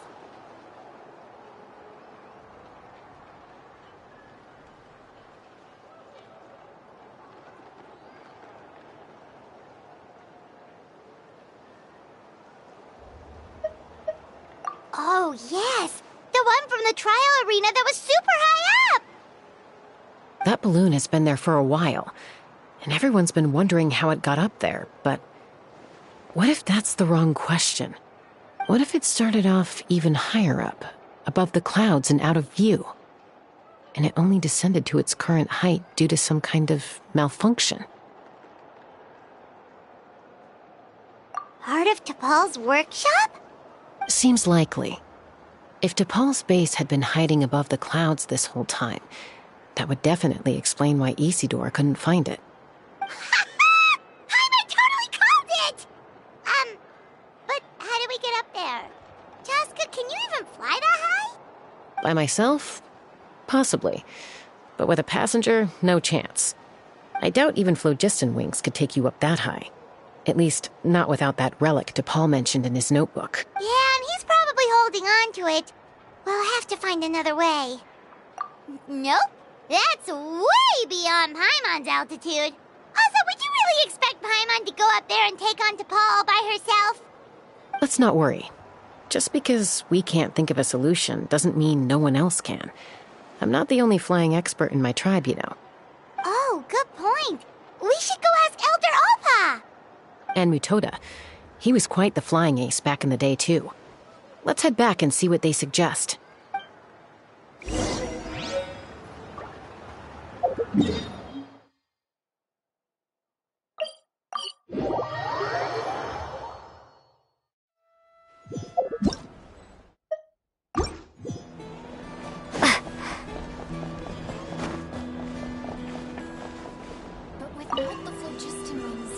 Chaska, you're finally back.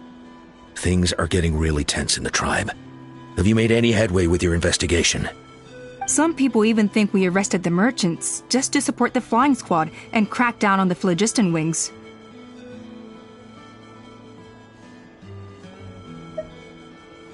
We found some promising leads, But there's a major obstacle standing between us and the irrefutable evidence we need. A relic from the Cinder City? So Och Khan's still managing to sow discord, even after all these years. An airborne workshop and a hot air balloon above the trial arena. And that's where you're trying to get to now? Neither phlogiston wings nor a Kukusaur can take you that high up. Do you really think that's where T'Pol is hiding? You know what? There might just be a way. Really? Do you still remember those spouts in the arena? When they were all blocked, the gaseous phlogiston was trapped and unable to flow. But now, it's flowing freely. If we were to block them up again... You mean all of them except the one at the very top of the arena? To build up the pressure there? Precisely. With all the gaseous phlogiston flowing through one spout, it would create a high-pressure wind current. And then we just ride it up into the sky! Yes, it has its risks, but with Chaska's abilities, I think she could manage it. It's an extremely risky approach, but I agree that it's feasible. If you want to give it a try, check with Inkanak at the trial grounds. She can explain how to block the spouts. Chaska, if anyone has a hope of seizing this evidence from the high heavens, it is you.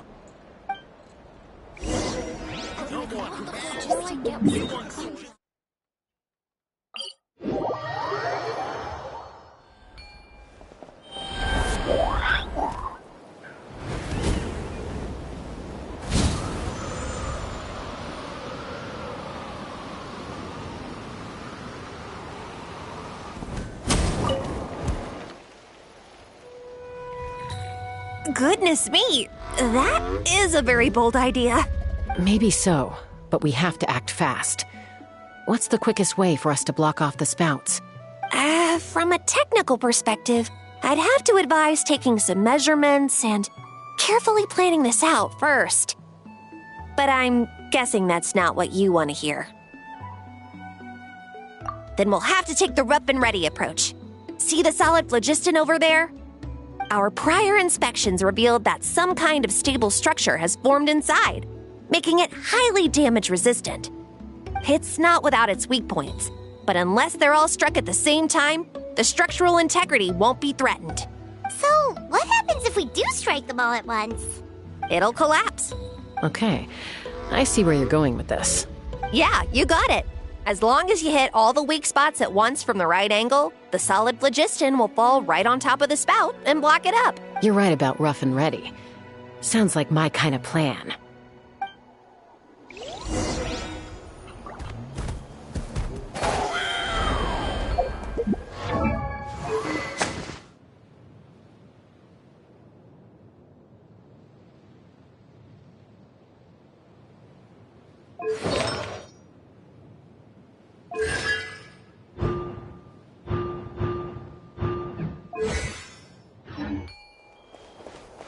Take me up!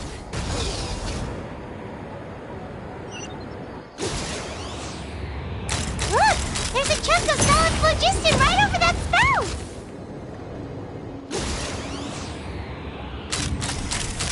Open fire!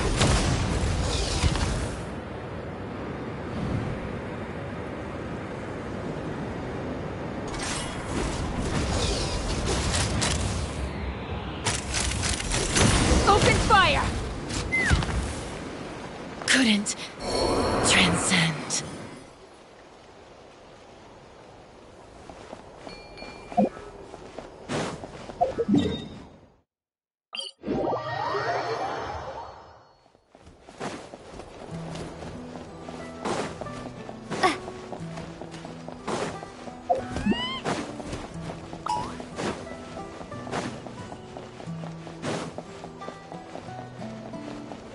Time to go.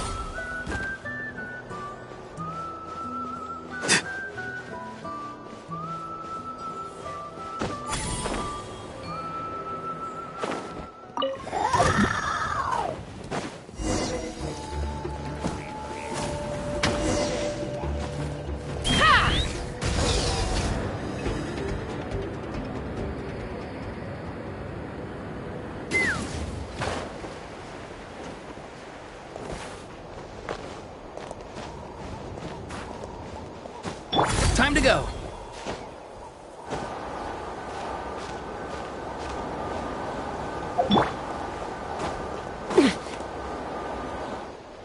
It actually worked! But wait, how are Paimon and the Traveler supposed to get up there? Koya can give you a lift. She's actually been following us this whole time.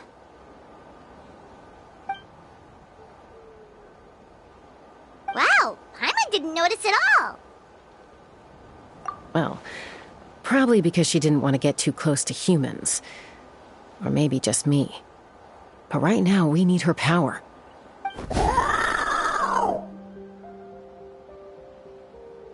Whoa, you didn't even have to summon her.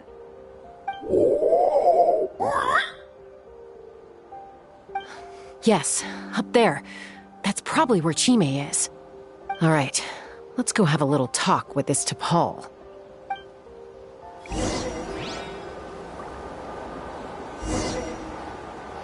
Let's fly.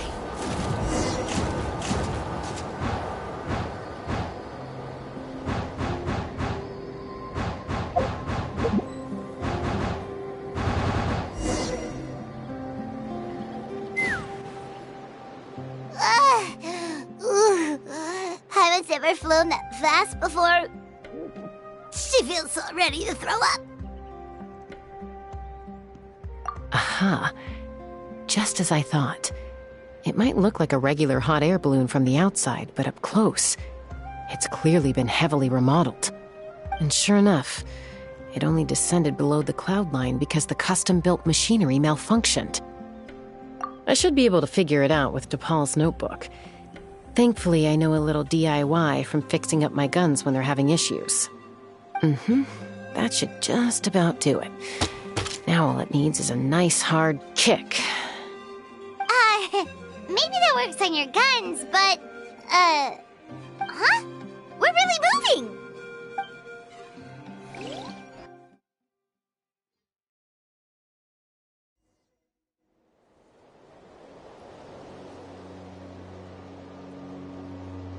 Here it is!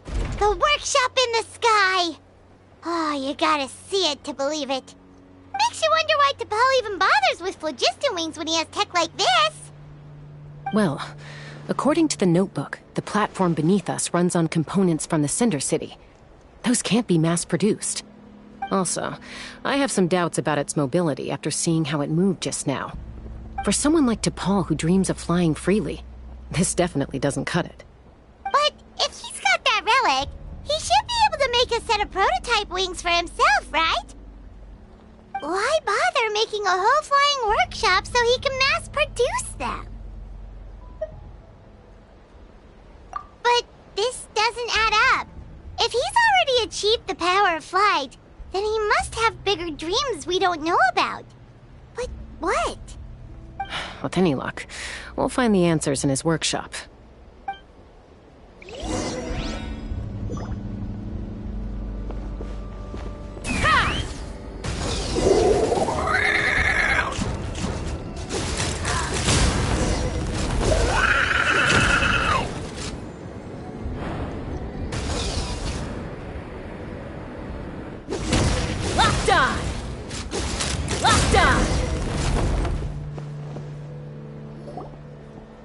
Why won't it fly away like the others? Is it... She's still breathing, but barely. By the looks of it, T'Pol was using these cages to extract phlogiston from the Kukasaurs. Once a Kukasaur is drained of phlogiston, it becomes too weak to move. We'll have to come back for these ones after dealing with T'Pol.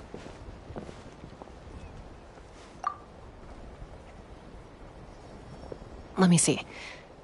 Looks like a record of his phlogiston research. Log number 330. With the support of... I was finally able to launch the airborne workshop. Even though it relies on the relic for 80% of its power supply, I've at least taken the first step. Log number 348. Research on the relic is progressing well. I should be able to replicate the technology and scale up production very soon. Has proposed a name for this groundbreaking invention. the phlogiston wings. I think I'm getting close. Soon I will achieve my dreams. Log number 377. Encountered some issues with the new smaller model phlogiston wings. The gaseous phlogiston showed some volatility during the refinement process. Thinks we should proceed at a more cautious pace with the refinement experiments. But after so many past failures, I have to prove that I will succeed this time. Log number 114. Ran an experiment using cucosaurs to refine gaseous phlogiston. It was a success. Log number 117. I've started recruiting merchants and hunters to capture wild cucosaurs. Log number 121. Major breakthrough in the efficiency of phlogiston yield. Huh? So many parts have been crossed out! Yeah, probably the contact he alluded to in his other notebook. Guess he has a benefactor. Did anyone else notice how the numbering system in this notebook suddenly changed halfway through? We haven't got time for textual analysis, I'm afraid. Grab the notebook and let's press on.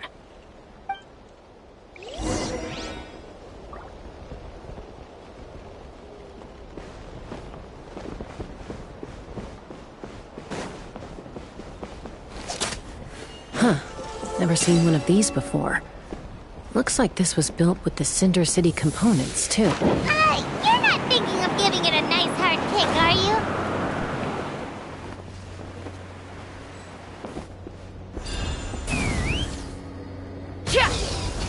Whoa! What's that mechanism doing? It's asking for a nice hard kick where it hurts. Aim for the weak spot.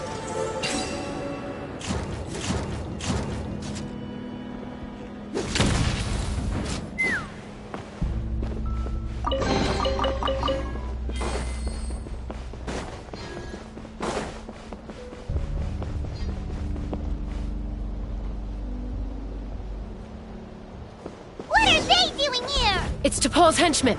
He must have brought them here using the relic in his prototype wings. Watch out!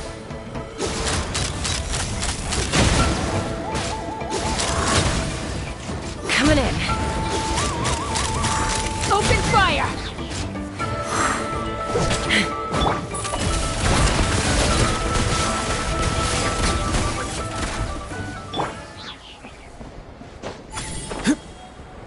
Let's burn this breeze.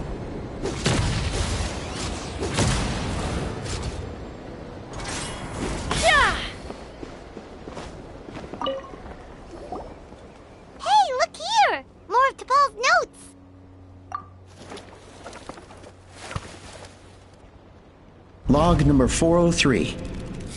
Introduced me to some new comrades who fully support my ideas. I told them that some Saurians are blessed with wings, and some people with natural gifts, while the less fortunate among us can only look on longingly as they seize the skies.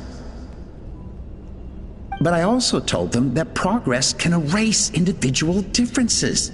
Think of the tools humanity has made to fight back against wild beasts. The law we have put in place to even the playing field between the strong and the weak. I promised them that our research will be the new frontier of human progress. With our phlogiston wings, the power of flight will no longer be for a select few to enjoy. Imagine a world where the skies are for all to share. I only hope that when we finally achieve this goal, we'll be proud of me. Imagine a world where the skies are for all to share. Yes, what a wonderful world that would be. If only it were possible. We could respond faster, and so many tragedies could be prevented. But T'Pol, what about the Saurians you're draining dry of phlogiston? You're not sharing the sky, you're stealing it! Bad move. I won't let you get away with it.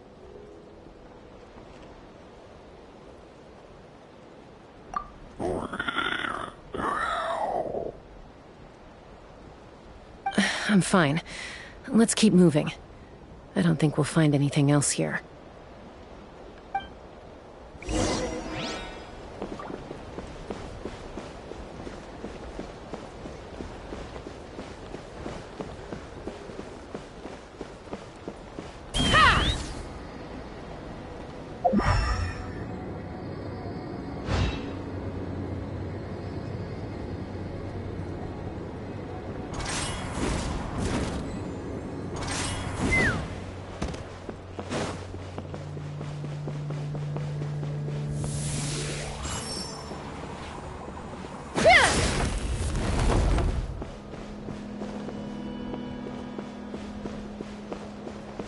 Time to go.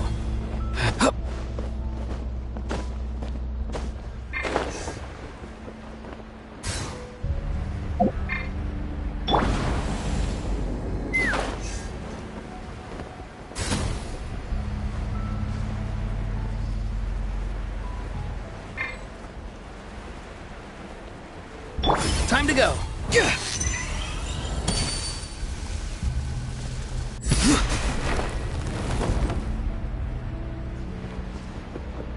Let's burn this breeze.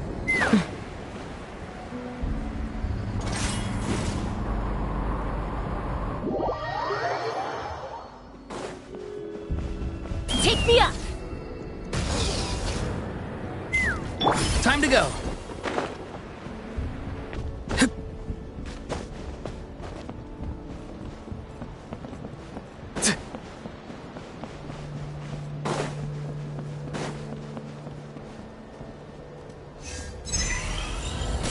We freed all the Kukasaurs we could, right? Oh, that's a huge win already! Go us!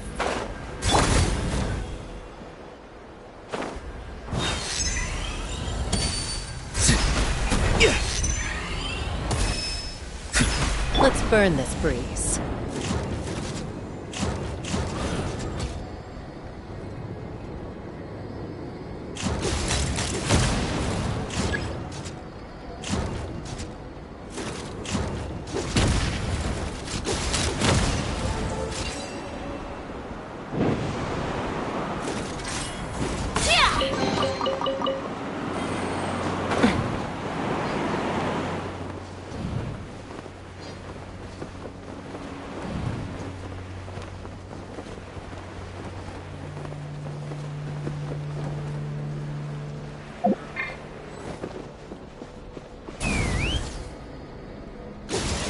Locked on!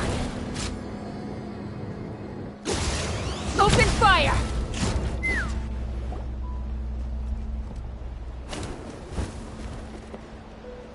Looks like we've reached the center of the workshop. And still no sign of Koya's baby!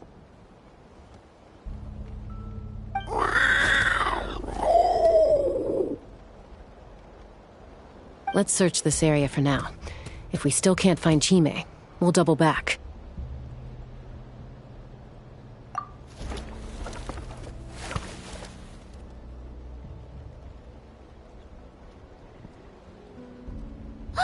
Chaska, Traveler, come quick! What is it? Did you find Chime?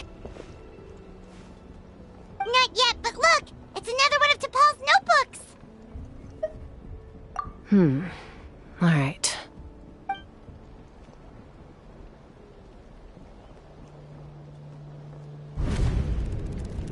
Log number 428.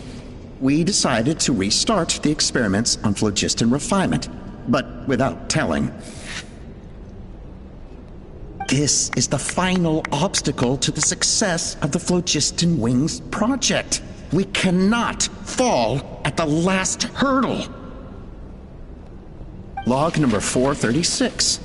Earlier today, suggested using Kukasaurs as an intermediary to extract refined phlogiston.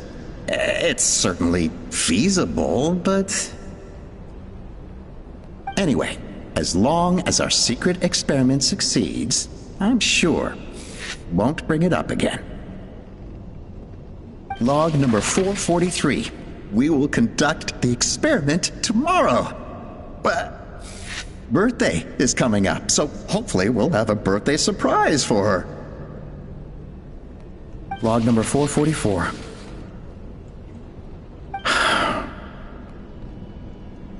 Huh? Why is this log empty?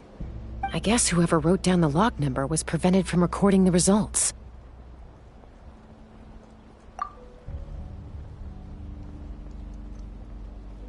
Log number 0. We lost many comrades in the accident. Among them are friends, lovers, and children. But we cannot stop now. We will keep their legacy alive and carry their dreams forward. As of today, we are scrapping the artificial refinement method. Instead, we will focus all our efforts on phlogiston extraction from live kukasaurs.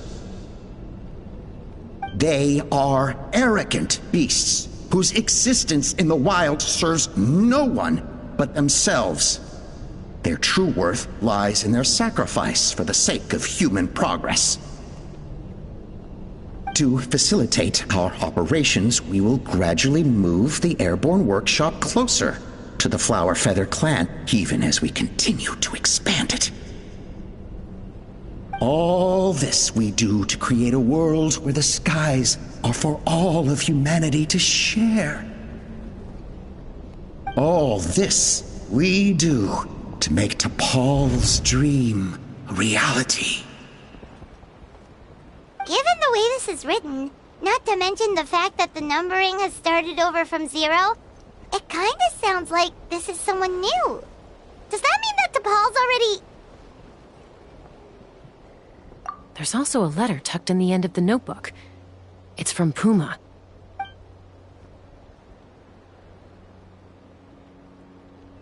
T'Pol, I don't know where you are right now, so I don't know how to reach you.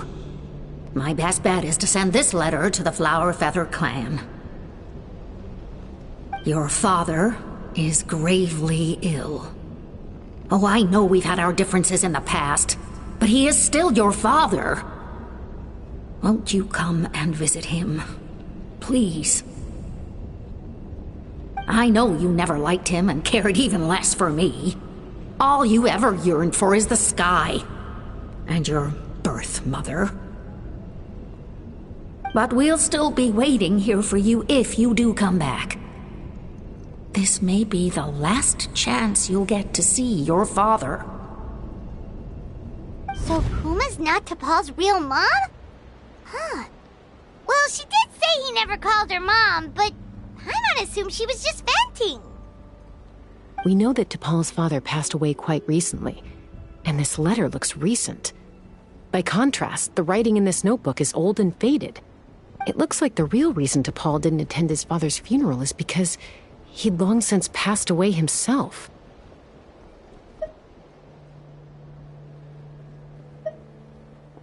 If we ask ourselves why this letter was sent to the Flower Feather clan, why T'Pol always yearned for the sky, and how he got his hands on a relic from the Cinder City, it all points to one answer. That's right. T'Pol was my child. He was born during my days as a wingless wanderer. His birth gave me new hope.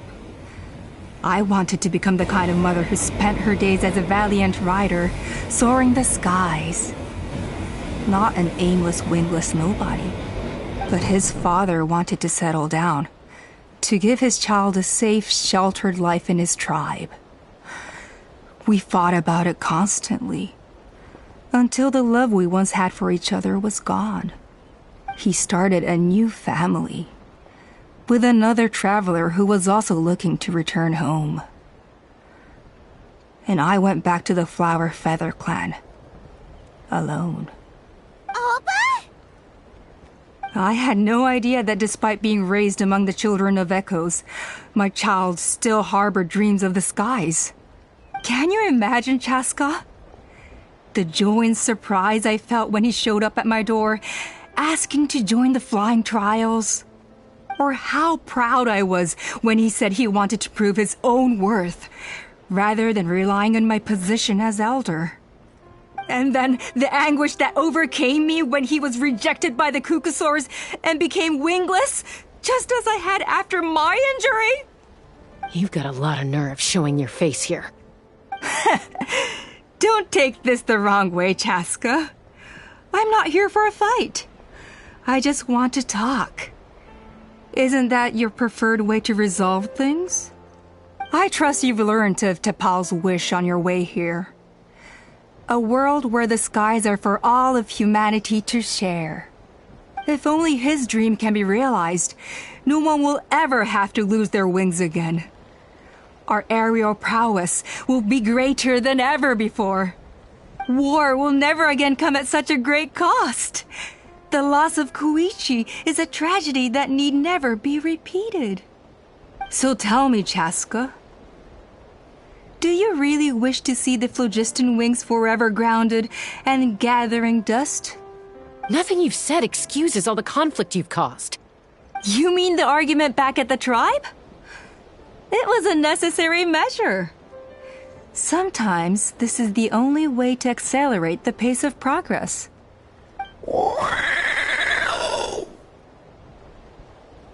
Is a mother harming her children when she coaxes them into swallowing a bitter pill? Of course not. It is a brief moment of suffering for the greater good, and the child would come to understand this in due course. The phlogiston wings are that bitter pill.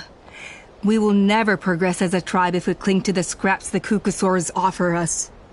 Once the people have embraced the phlogiston wings, they will never look back. Even if they learn how the refined phlogiston is sourced. They will convince themselves that the sacrifice of a few Kukusaurs is a small price to pay for our dominion over the skies. But this I had not anticipated.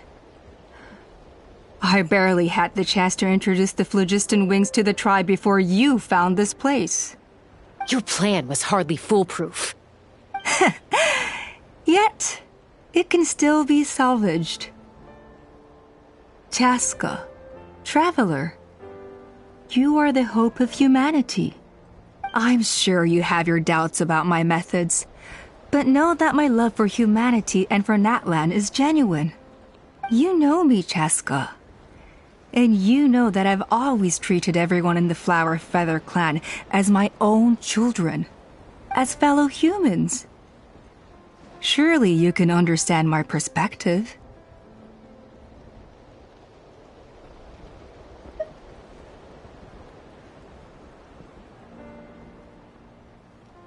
Alpa, Natlan doesn't belong to humans alone.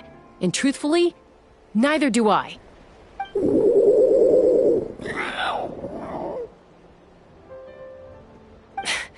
How many times has the Abyss invaded Natlan now? And yet despite how much stronger it is than us, Natlan still stands as a nation of humans and Saurians. Peace imposed by force will crumble in a matter of days, because social bonds are what hold a civilization together. Weren't you the one that taught me that? And yet you would break the bond we share with our Saurian companions to take more power for ourselves? That's as stupid as hacking your own arm off to use it as a club. They are wild beasts, driven purely by instinct. How could they possibly understand human social bonds? How did someone like her ever become a writer? You overestimate them. They bow to the strong and shun the weak. That's all there is to it. They never gave T'Pol a second glance when he was at his lowest, nor me when I returned injured from the Cinder City. It's all about survival of the fittest for them. Plain and simple. They obeyed me once I proved myself stronger than them, but the moment it serves them better, they'll abandon me in a heartbeat. You're wrong, Alpa. They only reject the wingless because they don't want to fly anyone to their death. Chaska, I will promise you this. Only the unruliest wild Kukusaurs will be used for phlogiston extraction. The ones who have nothing else to offer to humanity. Well, that's too bad. Because I know a few unruly wild Kukusaurs who don't think that idea is gonna fly. Namely my mom, my sister, and me. And the others? To us, they're friends, family, even children. So if you want to put any of them in one of your cages, you're gonna have to go through us. Is that right? I knew you might be difficult to convince. Maybe this will change your mind.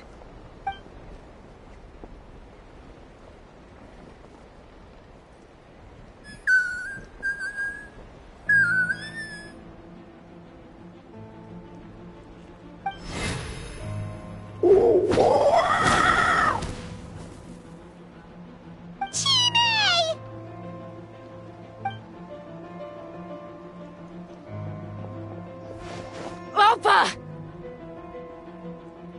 Careful! Don't make any rash decisions. Unless you want to see her suffer. Oh no, that's one of the extraction cages! I told my subordinates to take control of the tribe while I was away. Luckily for them, our strongest warrior and our most powerful ally aren't there to stop it. Take control? What are you planning to do with Mutota and his supporters? Merely accelerate their inevitable downfall. They cannot stand in the way of progress forever. It is not the move I wish to make, but I'm afraid you and your friends force my hand. And since you insist on imposing me too, I have no choice but to keep you here until the dust has settled. So that's what you meant by I just want to talk. You never intended to negotiate. You just wanted to stall us. No, Chaska. I genuinely hoped I could win you over. You are the strongest warriors we have. Put down your weapons, and I promise you that no harm will come to this young Sarian. I just need you to stay here for the next couple of weeks or so, while my people consolidate their power. Then, I will give her back to you, and you'll be free to leave. As long as the majority supports our vision, even the Pyro Archon cannot meddle in our internal affairs. Your vision is deranged, and the Flower Feather Clan will never support it. You sure about that? Then wait here and see. Time will tell. What do we do? Even if the whole tribe fights back, Mutota's in grave danger! Stop delaying the inevitable! Drop your weapons and get into the cages, now! She's still holding Chime hostage. Is there really no other way?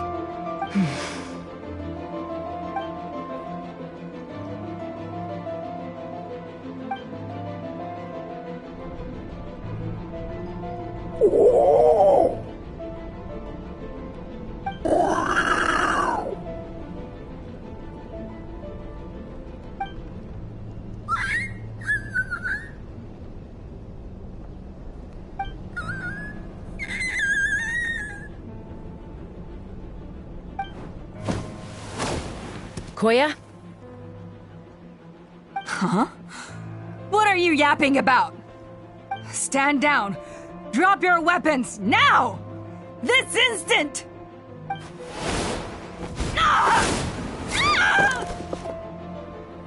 No! The relic!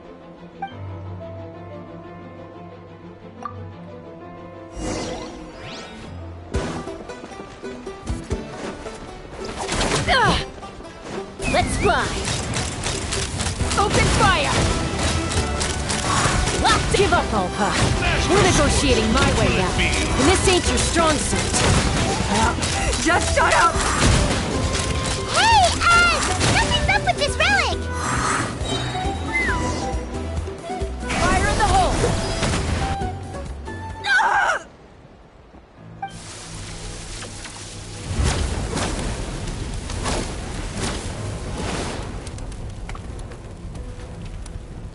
No! What is she doing? She'll bring us all down with her! But why? We stabilized the relic! Maybe it got damaged in the fight. If we don't think of something fast, this whole workshop is gonna fall apart. No. They're directly beneath us. My beloved tribe!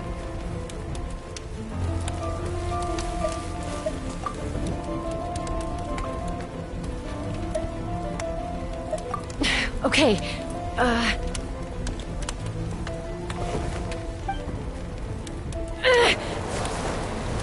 It's too powerful. This ain't a toy like last time. I don't think I can just throw it aside.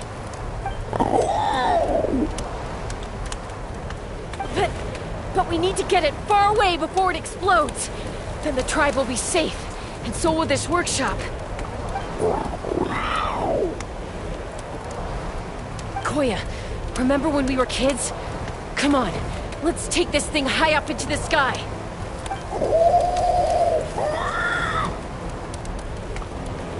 Don't worry, I know I can get rid of it before it explodes.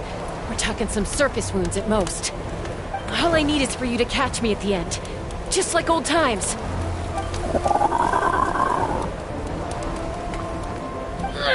I can't hold it back anymore. We have to go.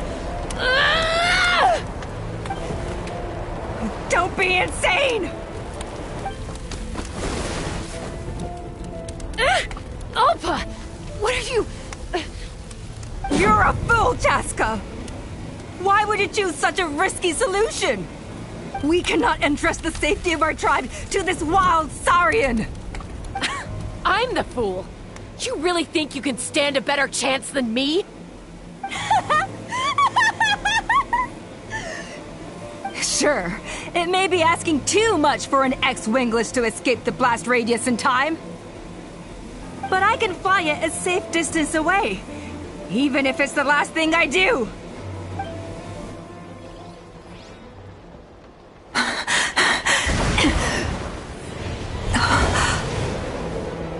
Here, this should be high enough to save the clan.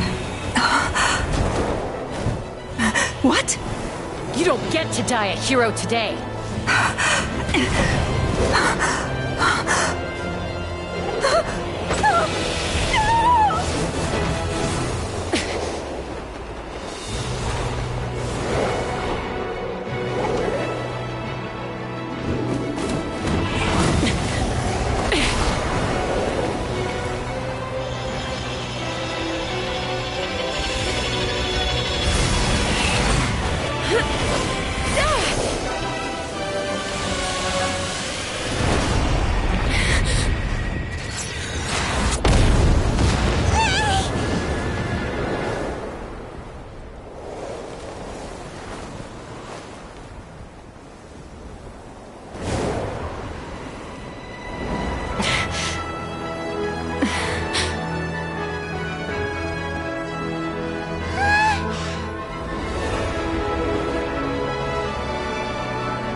Koya, are you hurt?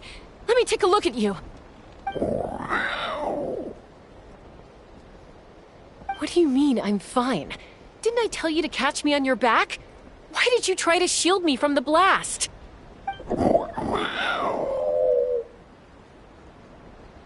Accident? Yeah, right. Seriously, you're as stubborn as ever. Chaska! Koya! How are things looking here?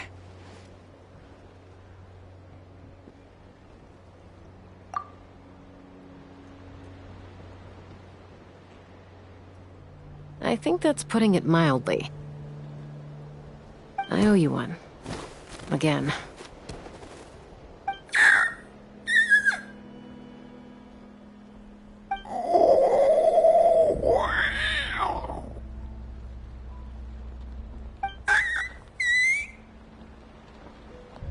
Oh, but be honest. Do you still think Kukasaurs can't form bonds? Mom, I'll figure out the refinement problem. I'll find a way. You don't need to worry about it.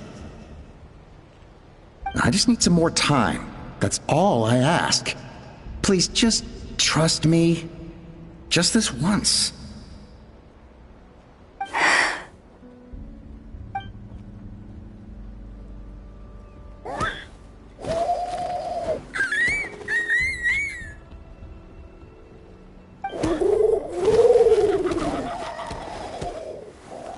The Flower Feather Clan yield to the strong.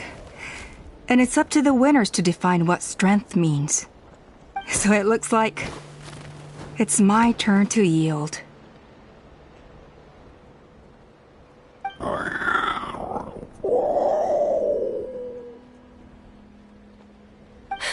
Koya! Koya!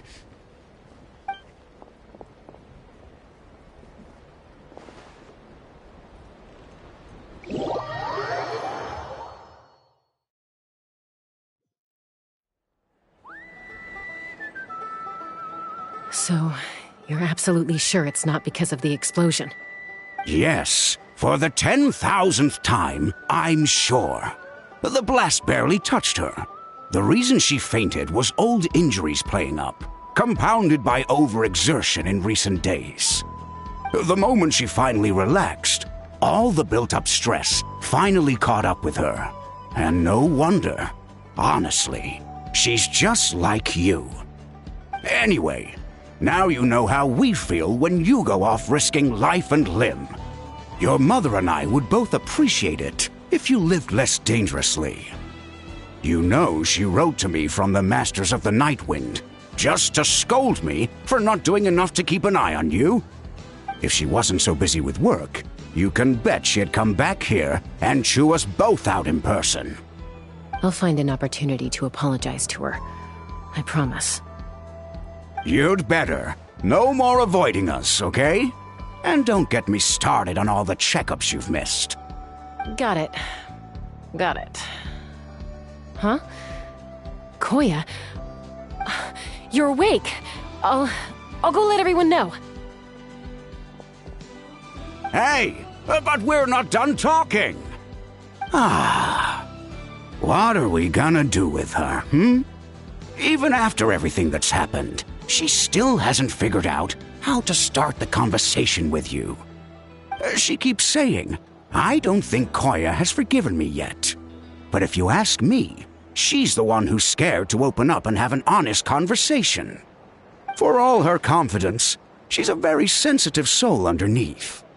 You'd think as a peacemaker, she of all people would know how to reconcile with her family after a falling out. She must have been a handful growing up. Thank you for being there for her. And of course, thank you for keeping her safe when you were up there in the sky. Koya, Uncle Cusco, we're here!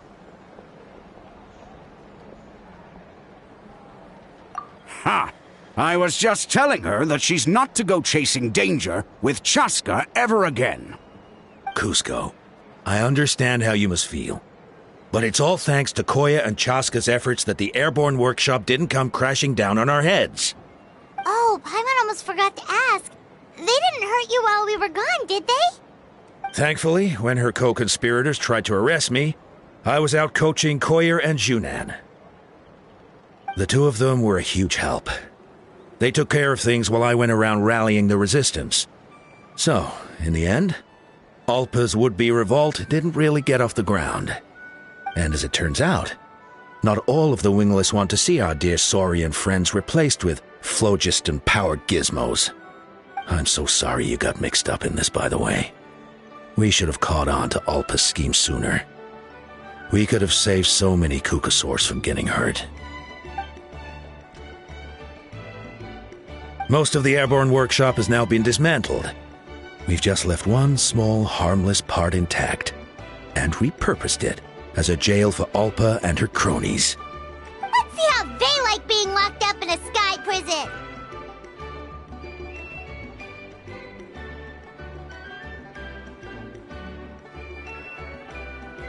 So, it looks like there's just one last conflict left to resolve. Peacemaker, you're up. I said I had to wait until things had blown over, didn't I? And now they have. But I still have no idea what to say. Koya, I just want to say, I'm sorry for how things went down back then.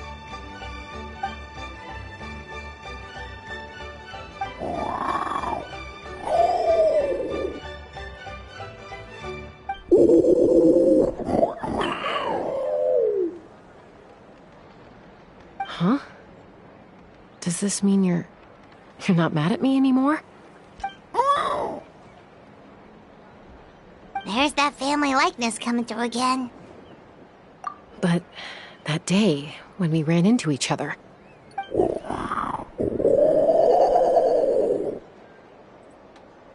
Huh? So then, when did you finally make your peace with it?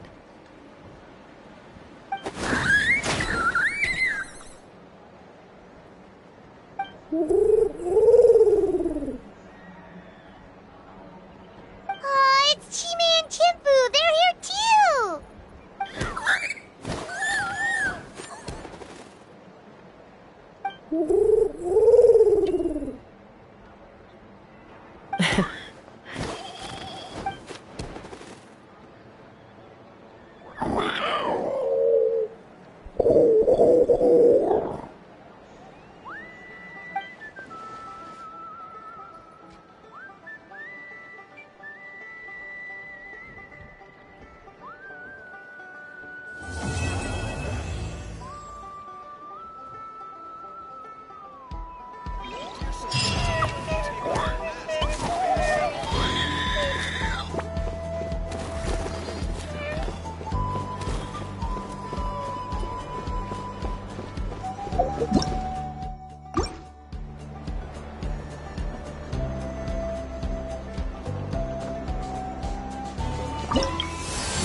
Loaded.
Having a favorite animal, or vegetable or fruit, can help us recognize what kind of people we want to become.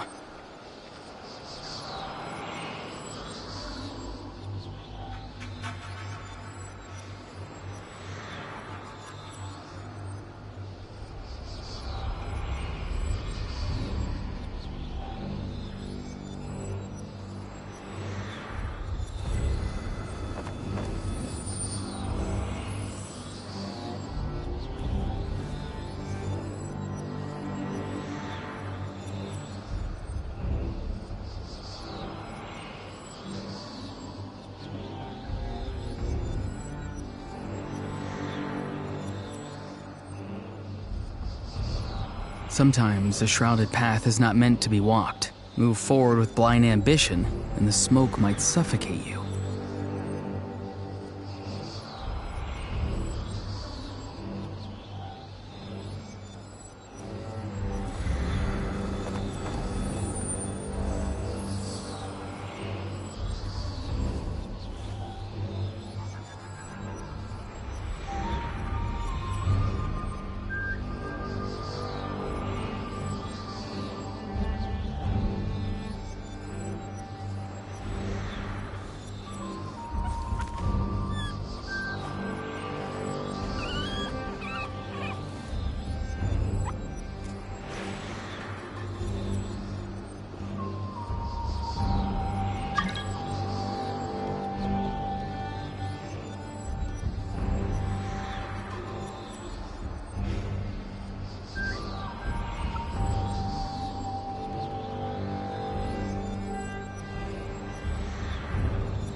Be free!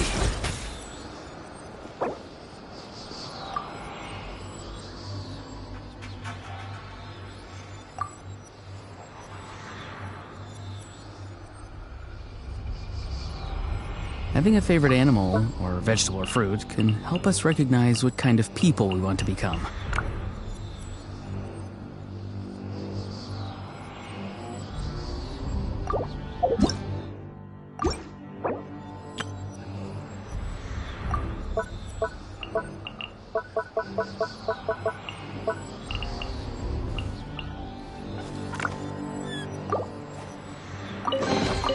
Careful.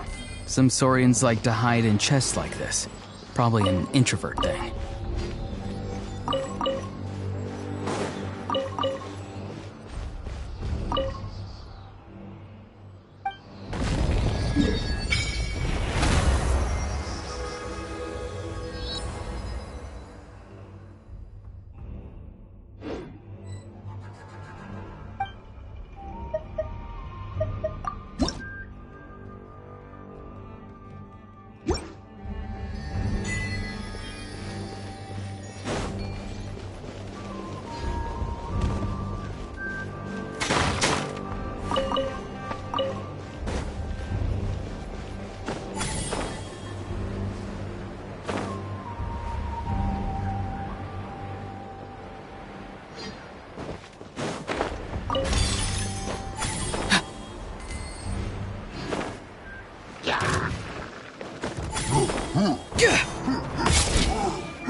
Rise.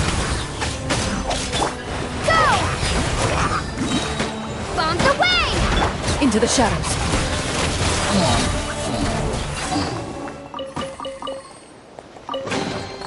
First to find gets to stake their claim. Seems fair.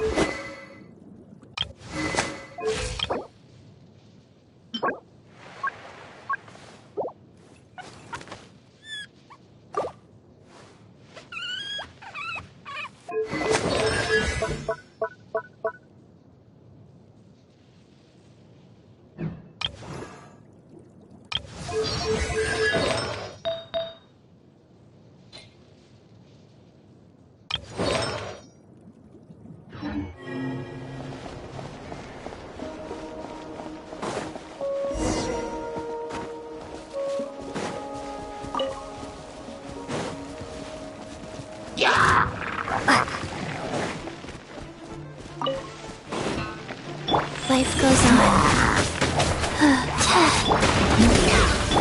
Go! Time to testify. Ready.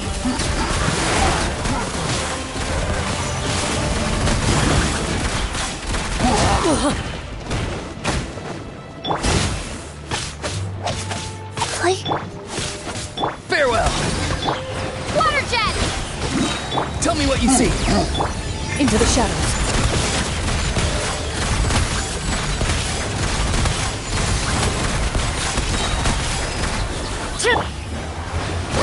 Wipeout!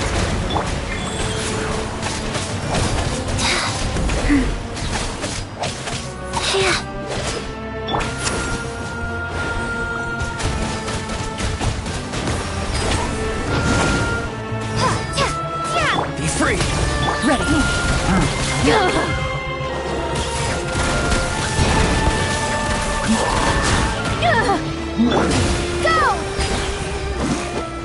Time to say hello. Go.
Careful. Some Saurians like to hide in chests like this. Probably an introvert thing.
Farewell!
Life goes on.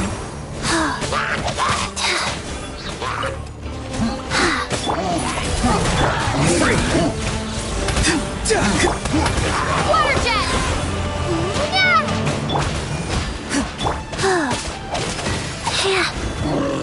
Wow.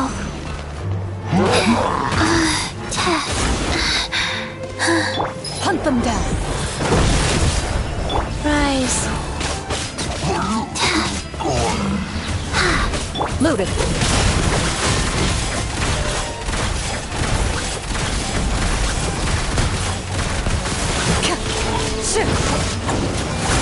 Farewell.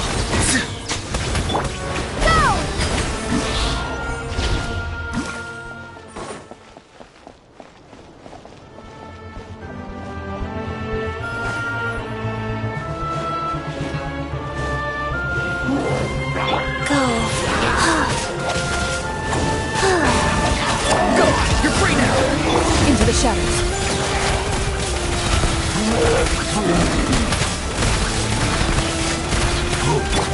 Water jet! Wipe out! A reward on the road.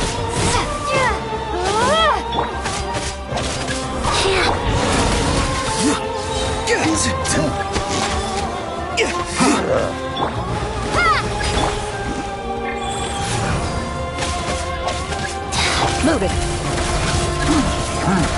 Enough.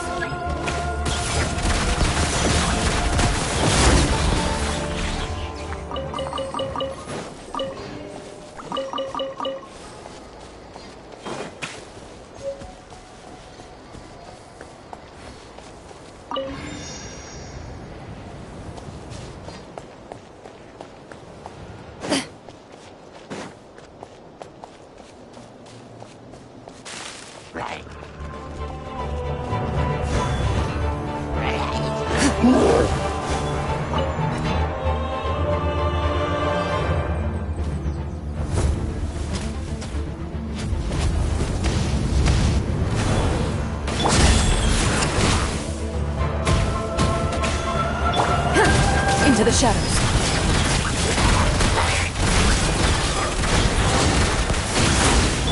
Water jet! Not too far now.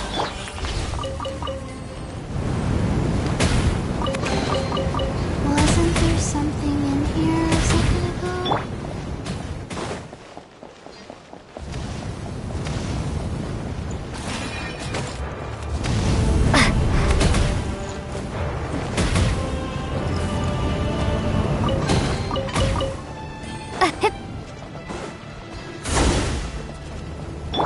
Life goes on.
We'll need a strategy.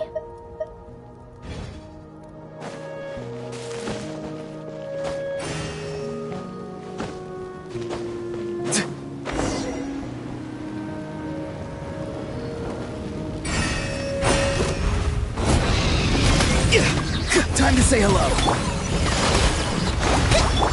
Moving.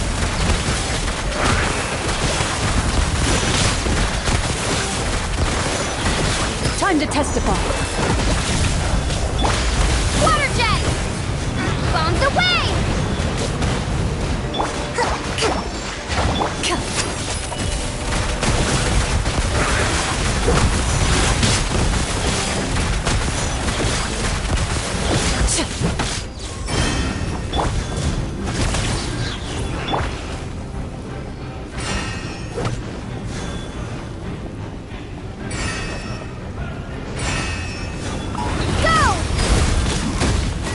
Into the shadows.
go.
Your passion for treasure hunting is turning these chests into an endangered species.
Is this an answer from this world?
I'll keep this close.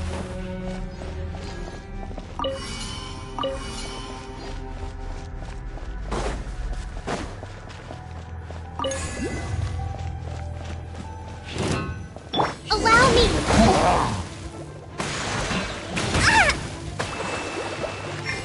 Ready.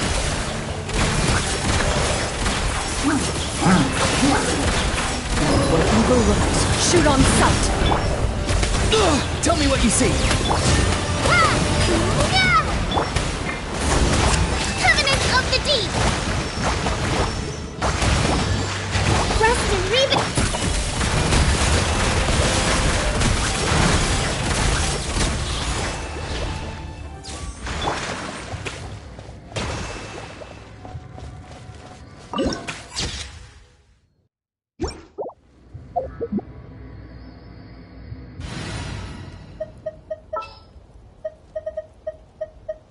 What's happening?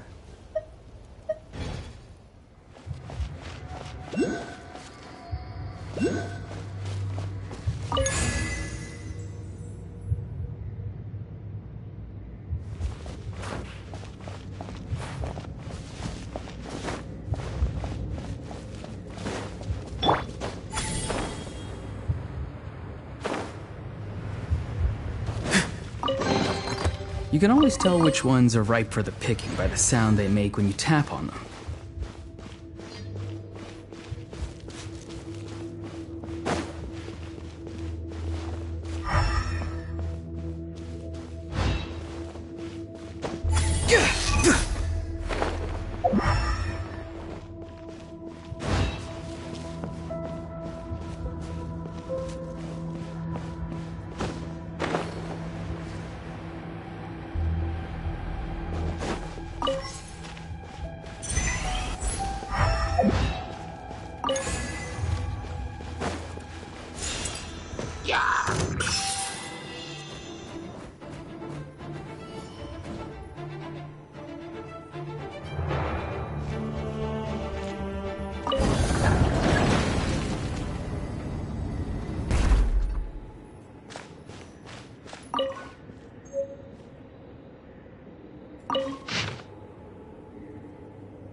Your passion for treasure hunting is turning these chests.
Wheel of life.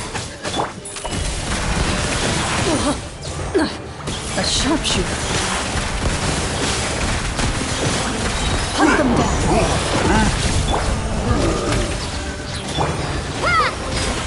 Sacred name, Fortune Preserver. Go! You're free now! Loaded.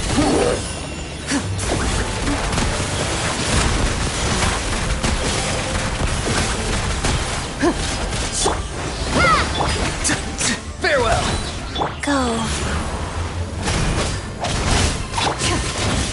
Into the shadows.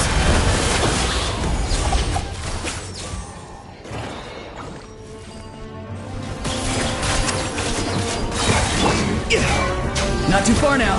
Time to testify.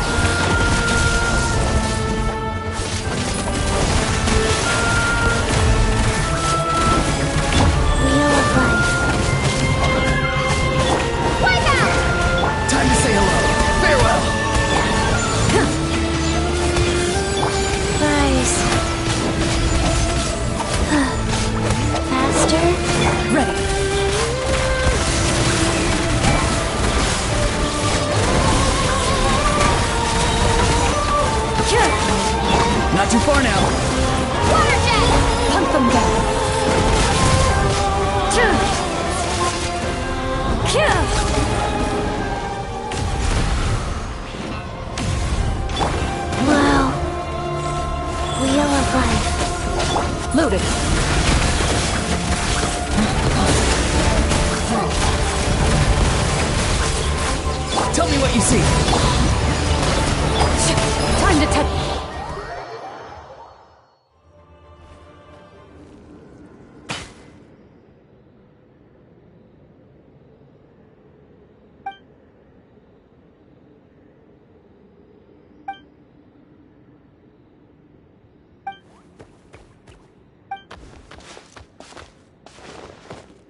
these items are unclaimed, we may take them without controversy.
I'll keep this close.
Into the shadows.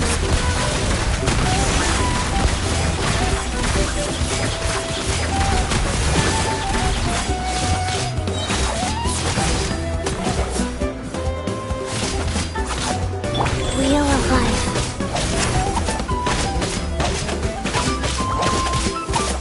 Get ready.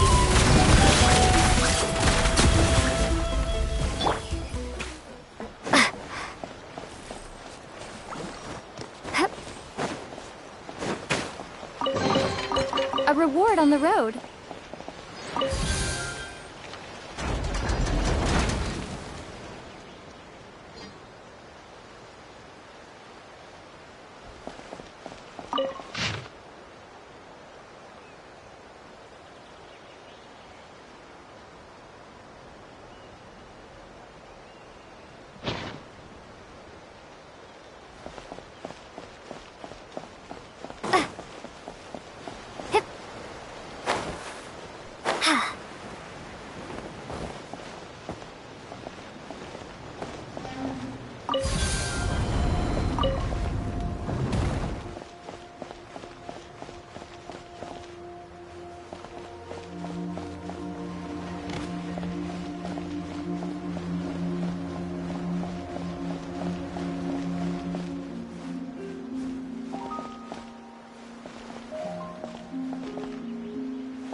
Not too far now. Time to sail. Go. Into the shadows. Where eagle wings, shoot on sight.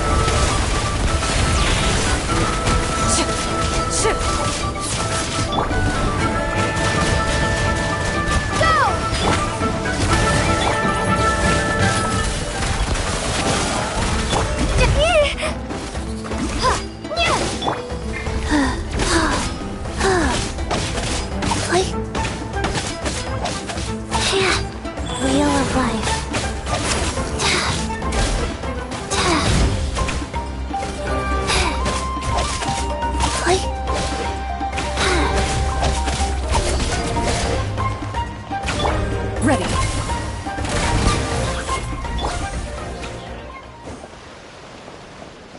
A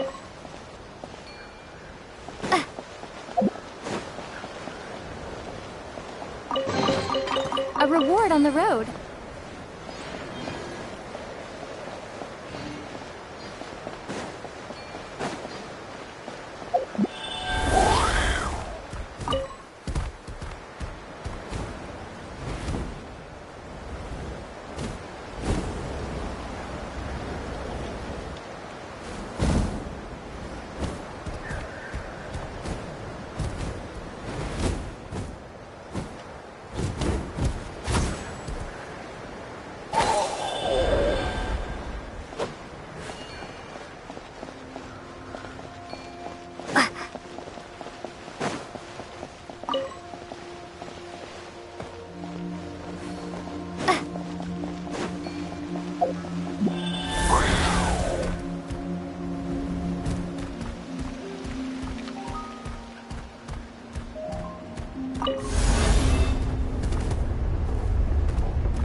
Time to go.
into the shadows.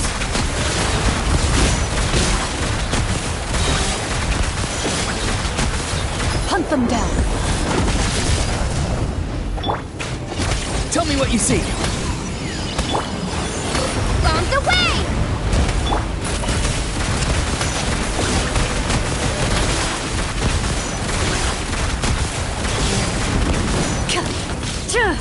Wheel of life. Yeah. Be free.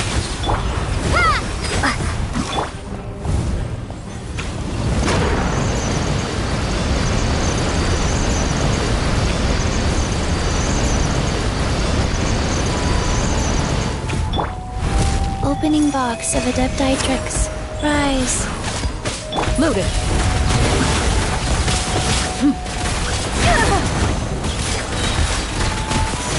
Where evil lurks, shoot on sight. Go! You're free now! Farewell!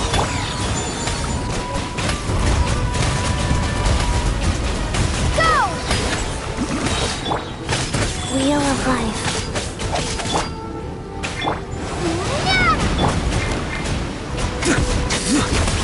Ready.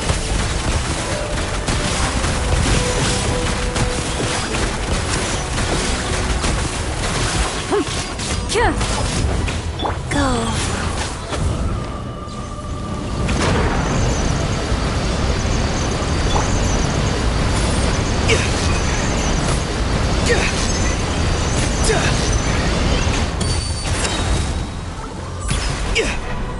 Be free! Time to say hello.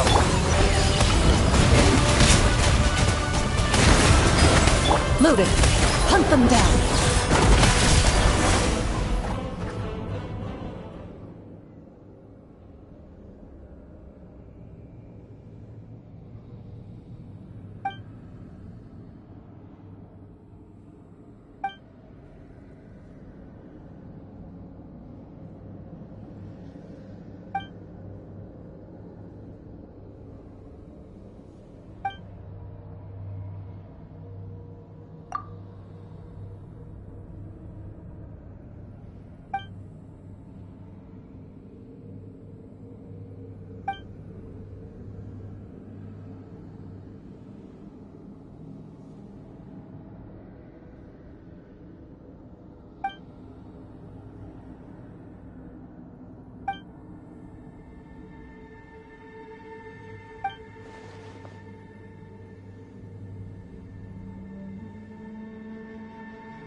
Life goes on.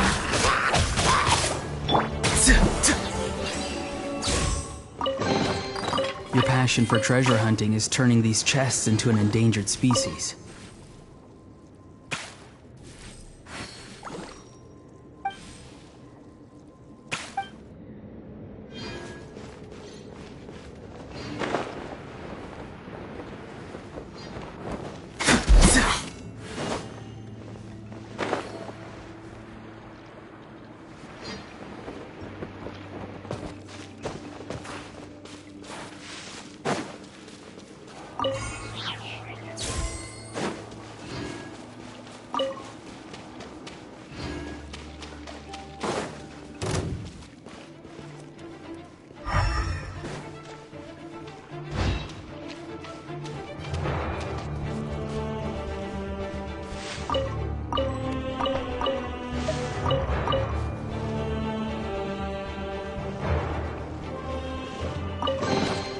Careful. Some saurians like to hide in chests like this. Probably an introvert thing.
I'll keep this close.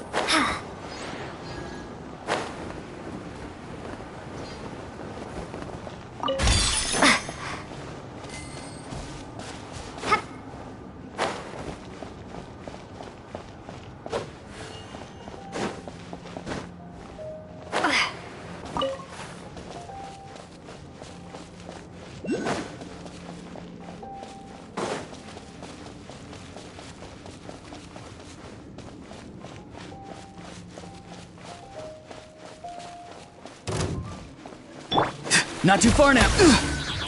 Wheel of life. Into the shadows.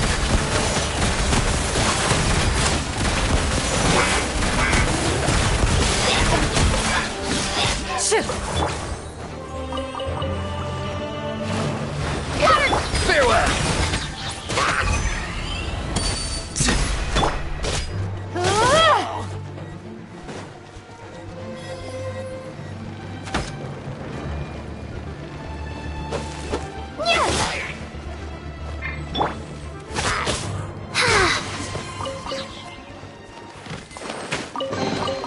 Ooh, pretty.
Careful.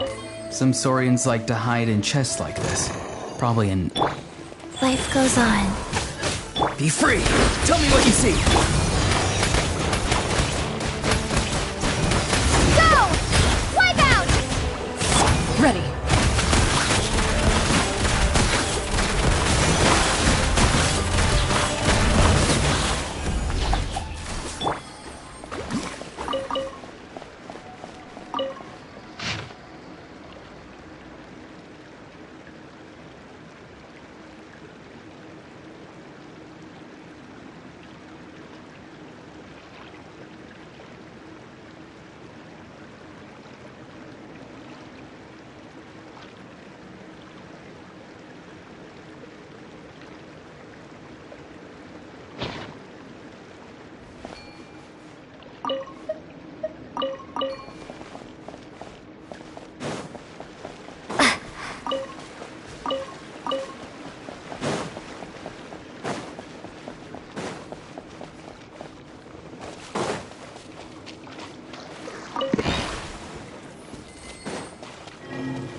Wheel of life. Farewell! Into the shadows.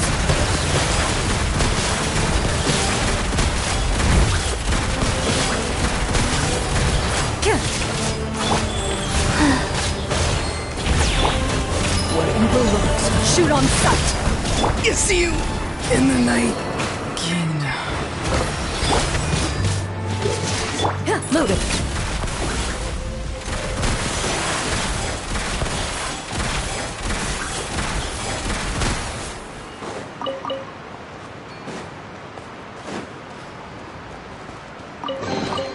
A stroke of good luck, and a very welcome one.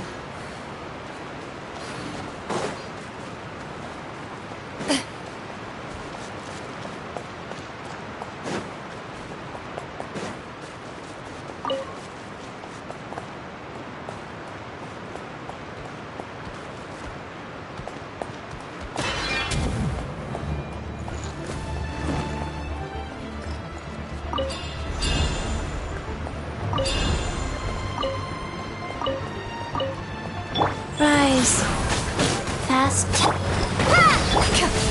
Into the shadows.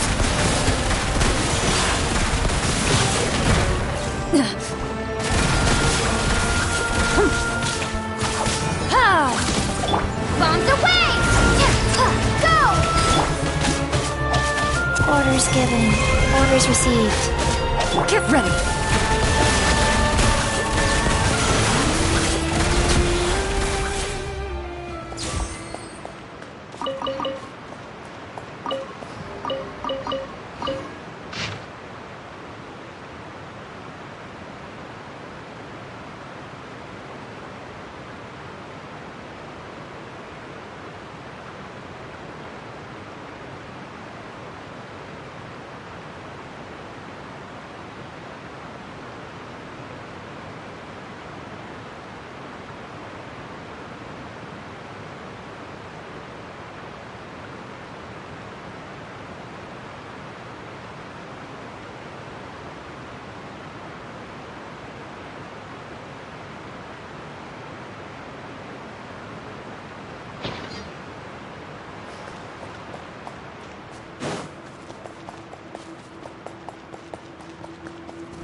Into the shadows.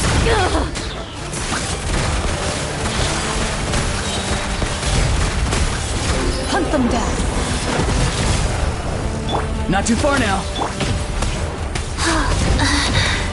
Go.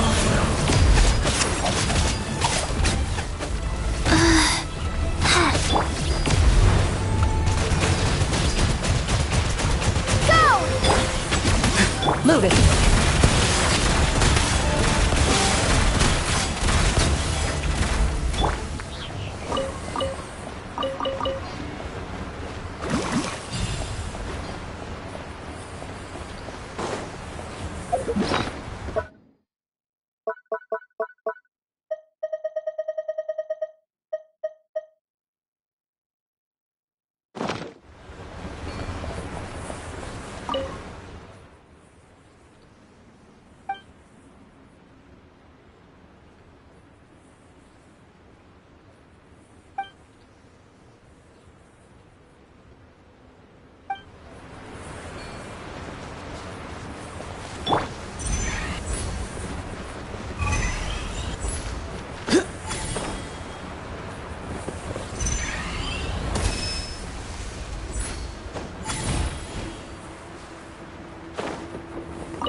Careful.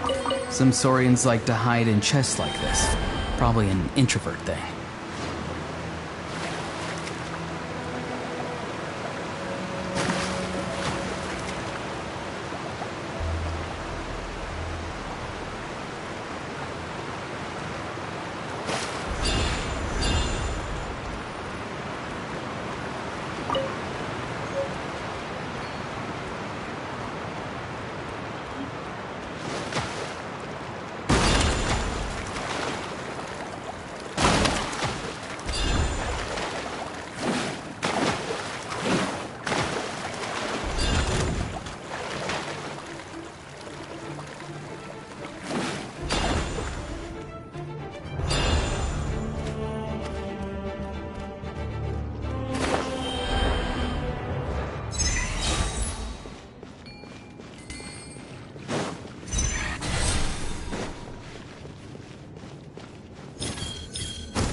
Careful. Some saurians like to hide in chests like this. Probably an introvert thing.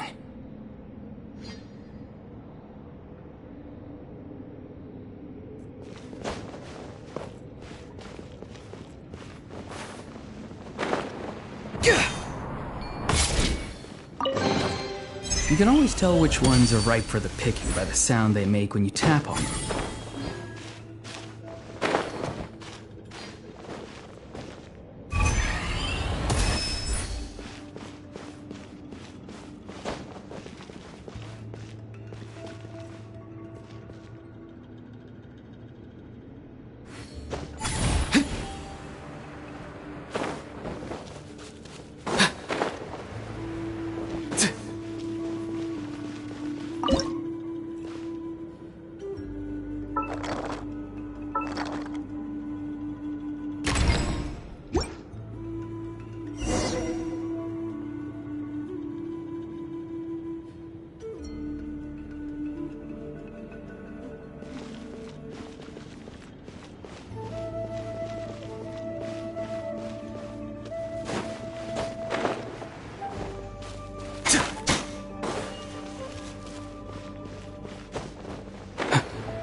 Farewell!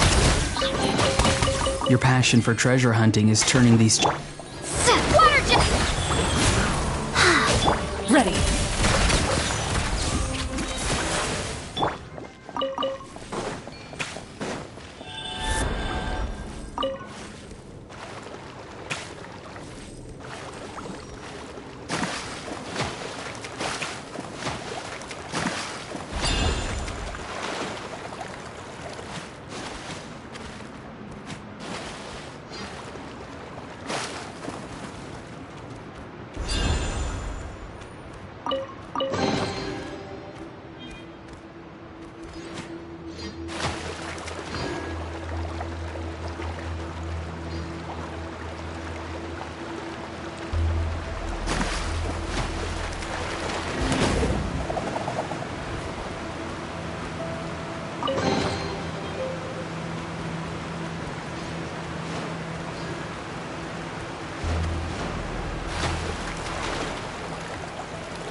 Not too far now.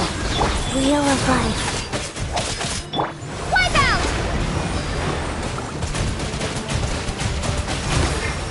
Time to say hello. Into the shadows.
this an answer from this world?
Be free!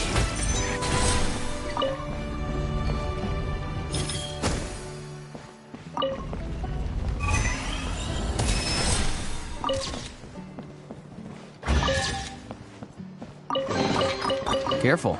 Some saurians like to hide in chests like this. Probably an introvert thing.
Let's do this then!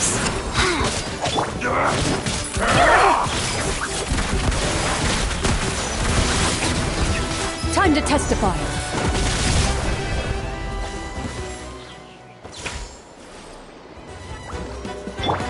Wheel of life. Farewell! Go! Loaded.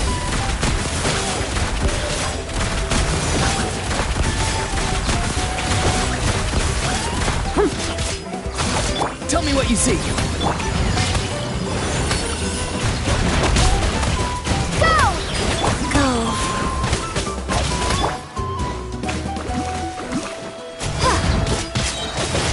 Bombs away! Be free!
Time to go.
You can always tell which ones are ripe for the picking by the sound they make when you tap on them.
You can always tell which ones are ripe for the picking by the sound they make when you tap on them.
Careful. Some saurians like to hide in chests like this. Probably an introvert way.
You can always tell which ones are ripe for the picking by the sound they make when you tap on them.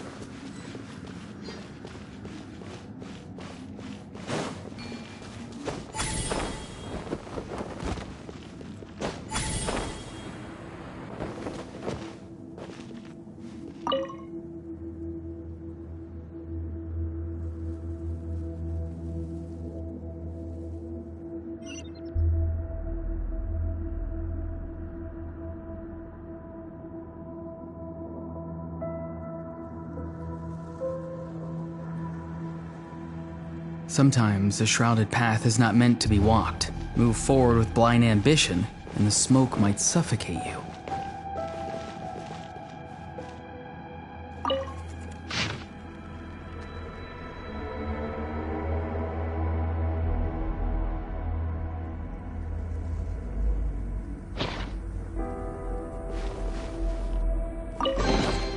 Careful.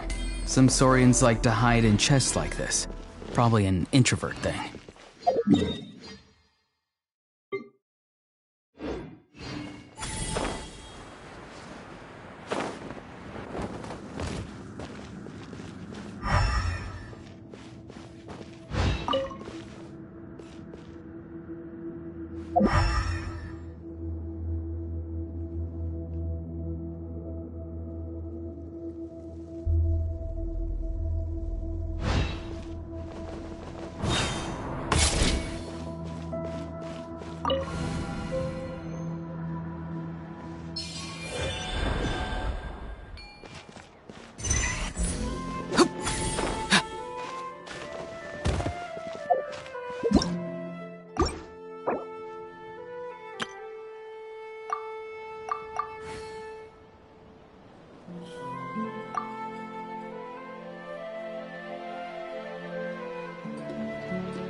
Someone told you the Masters of the Night Wind is a tribe of weirdos? Who else is there? I thought I was the only one.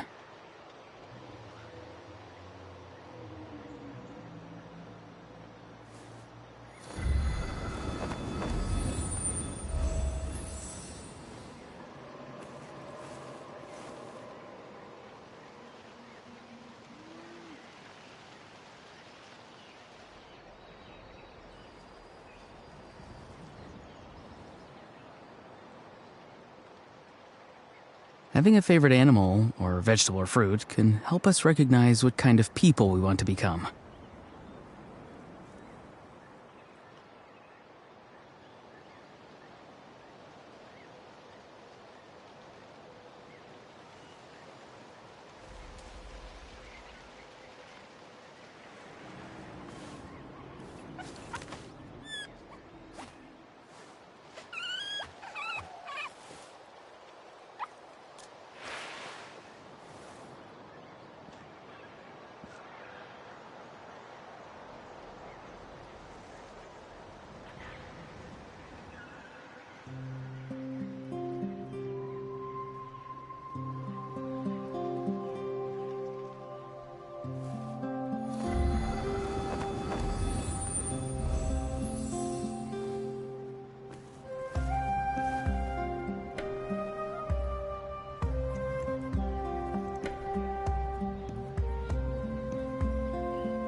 Sometimes a shrouded path is not meant to be walked. Move forward with blind ambition, and the smoke might suffocate you.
Having a favorite animal, or vegetable or fruit, can help us recognize what kind of people we want to become.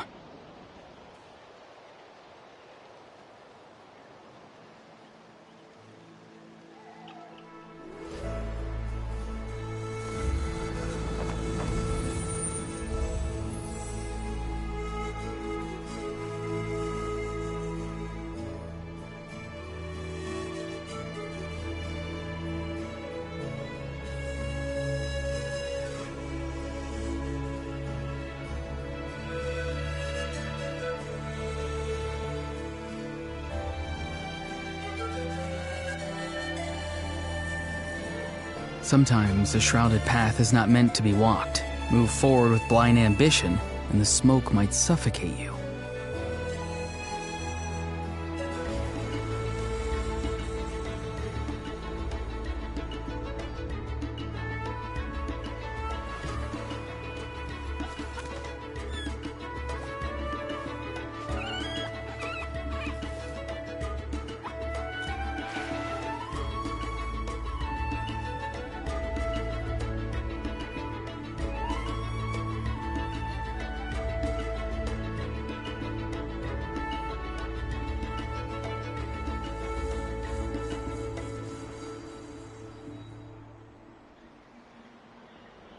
Someone told you the Masters of the Night Wind is a tribe of weirdos? Who else is there? I thought I was the only one.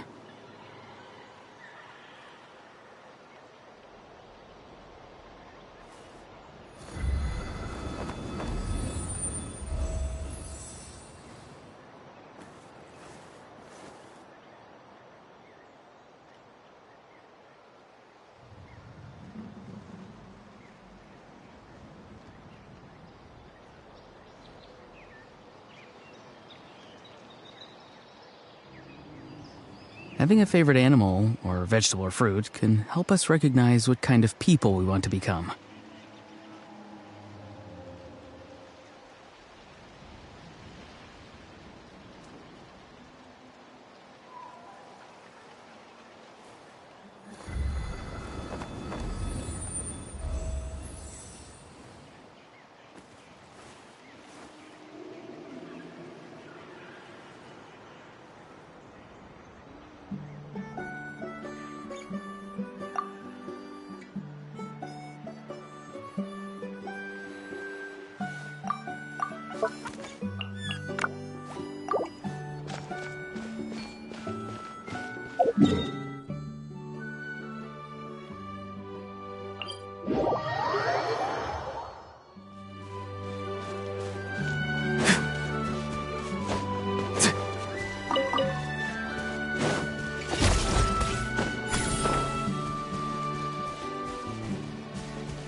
hope you'll move.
Not too far now. Rise. Ready. Hunt them down.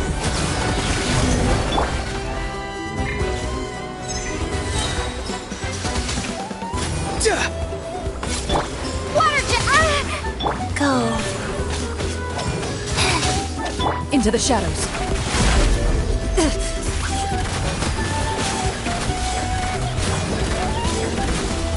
Farewell.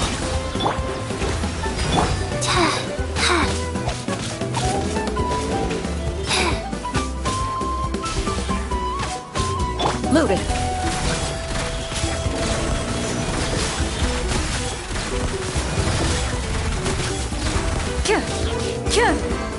Not too far now. Where evil lurks, shoot on sight. Into the shadows. A sharpshooter. Time to say hello.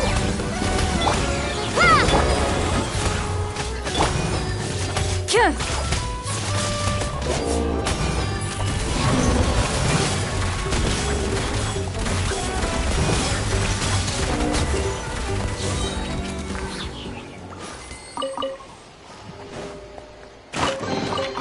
stroke of good luck, and a very welcome one.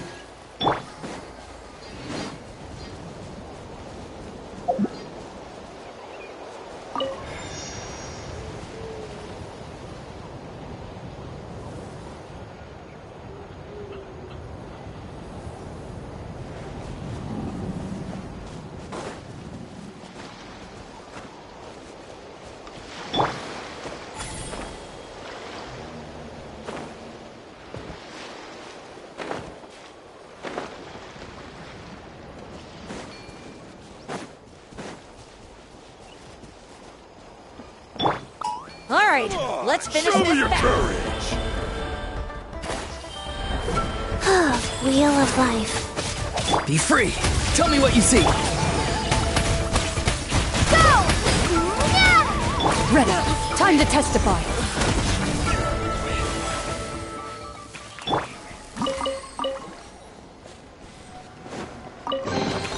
A reward on the road.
a reward on the road.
Let's hope you put up a good fight.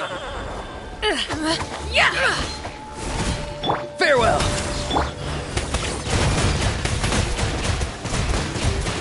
Water jet! Nice. Into the shadows.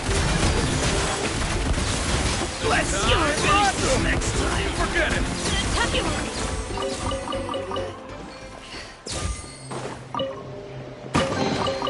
First to find gets to stay.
Go. Come on! Show me your courage! Out of the way or get blown away!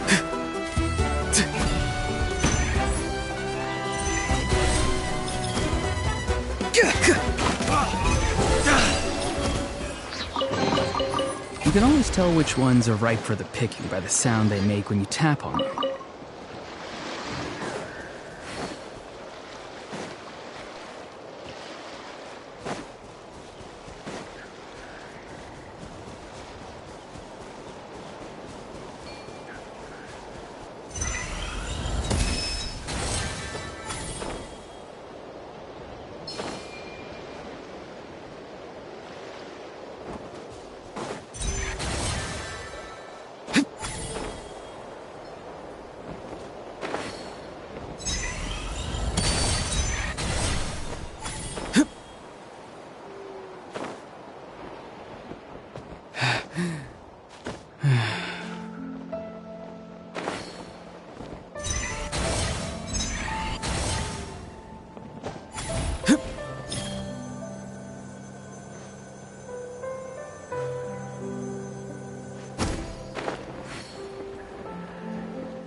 Careful.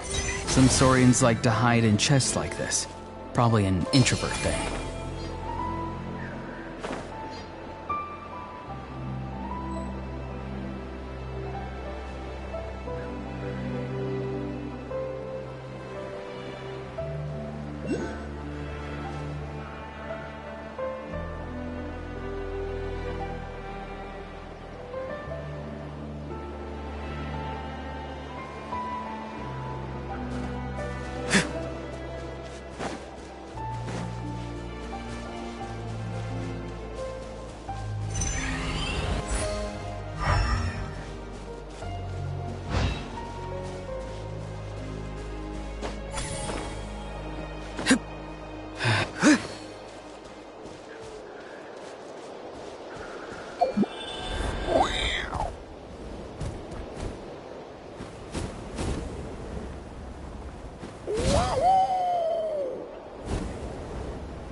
Careful. Some saurians like to hide in chests like this. Probably an introvert thing.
I knew you couldn't resist!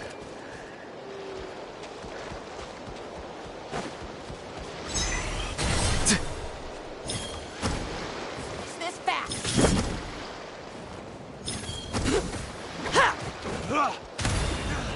Be free! The night wind blows!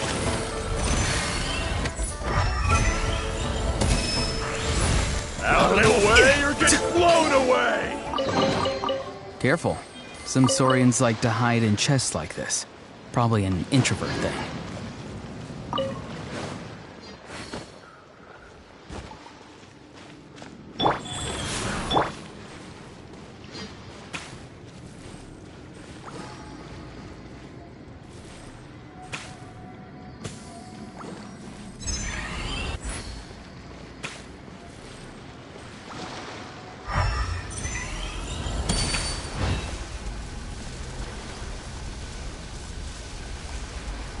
The voices are calling.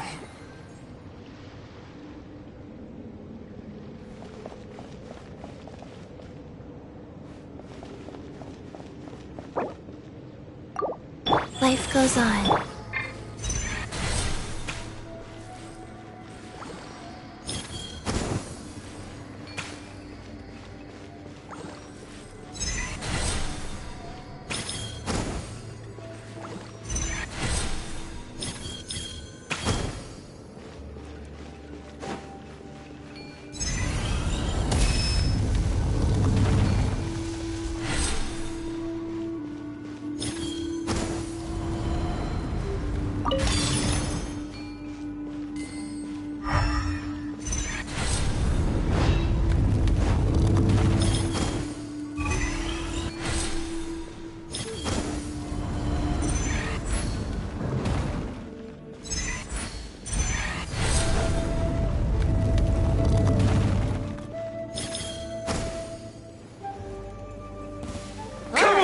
Show me your colors then!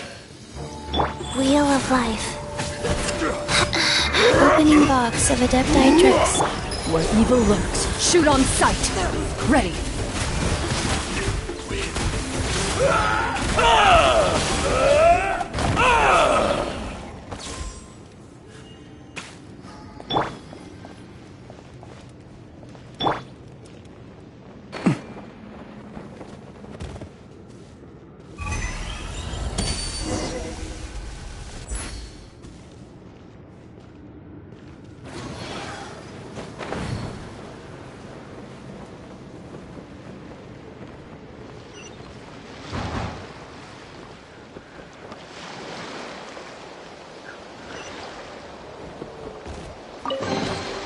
Your passion for treasure hunting is turning these chests into an endangered species.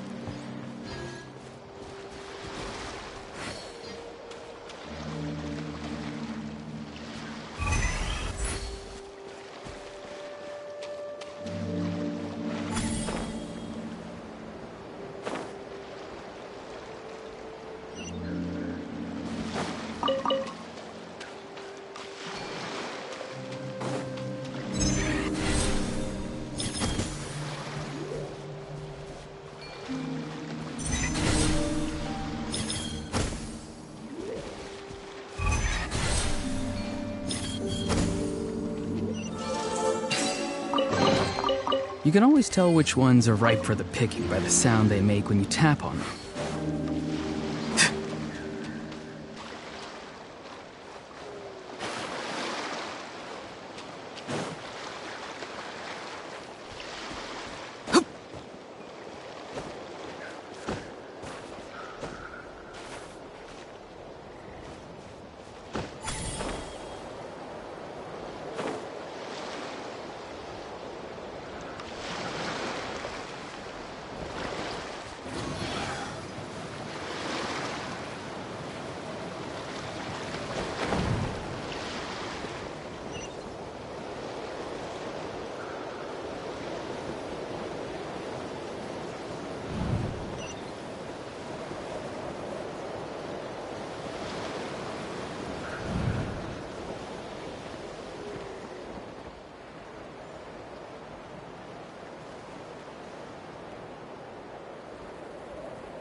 sun.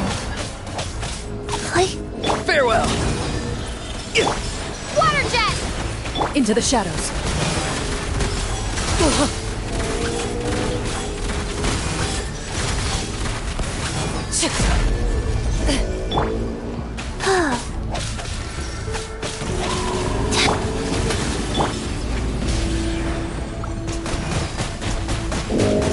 Water jet!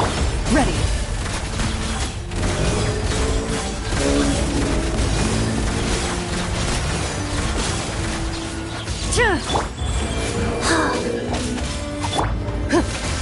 Time to go. Be free.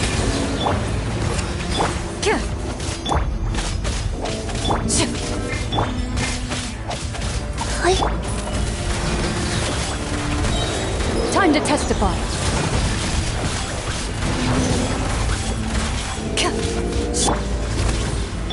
Water jet!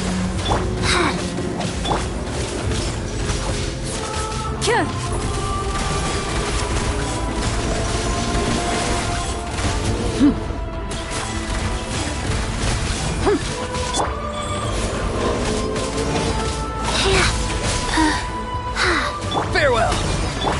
Go!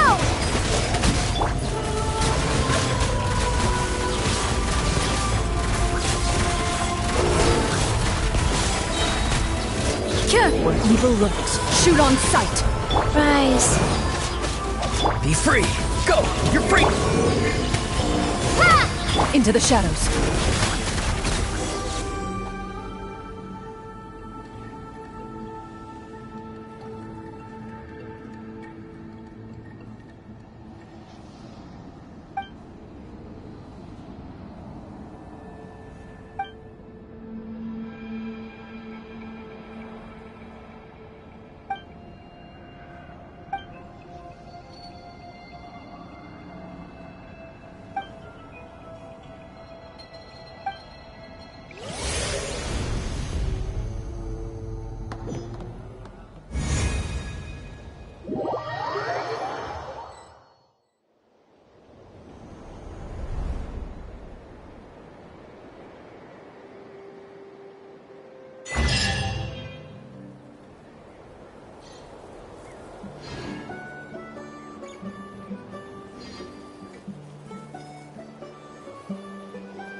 First to find gets to stake their claim.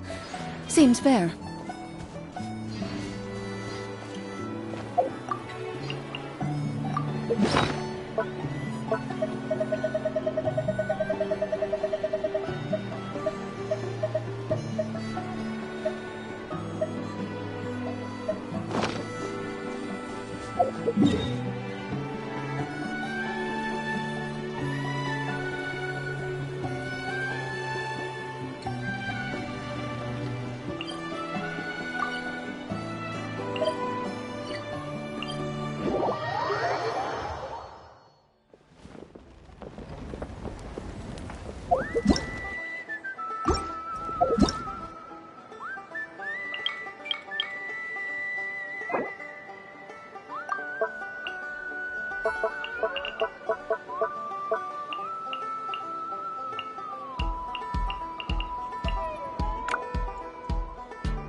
Show me your move. Watch this! The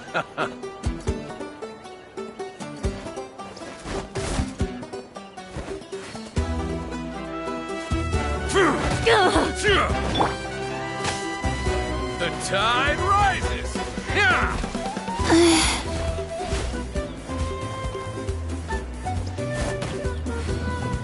The tide rises!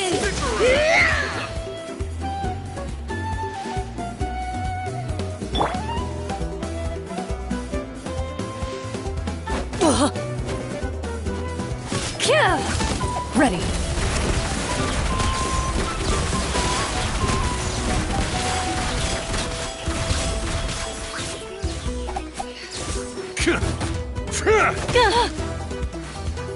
The tide rises!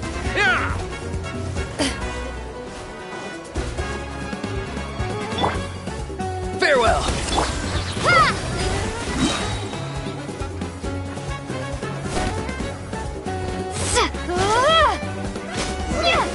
Forget it!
Not too far now.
on! Show me your courage! Into the shadows.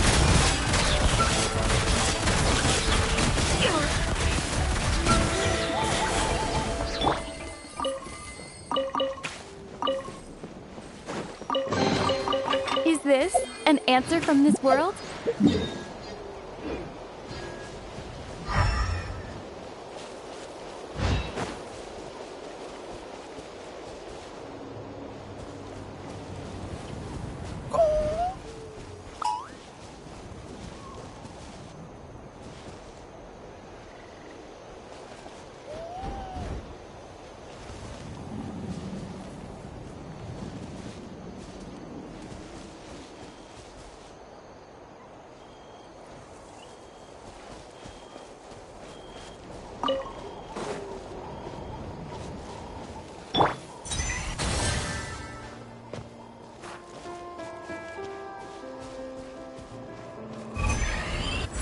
Be free!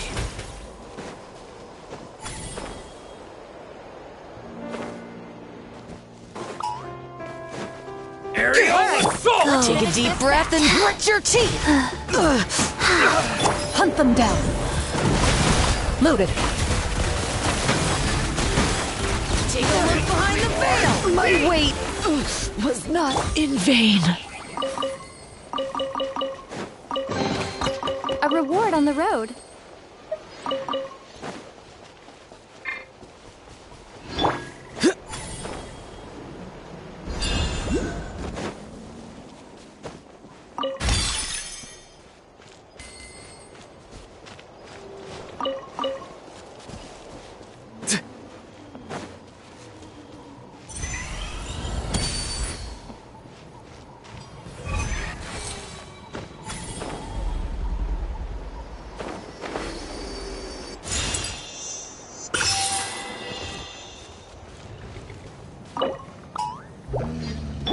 Rise. Come on! Show me your Into the courage! shadows.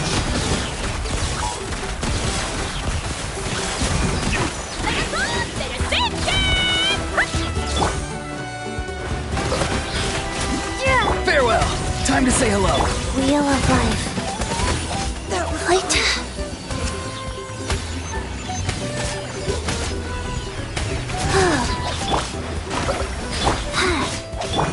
Loaded.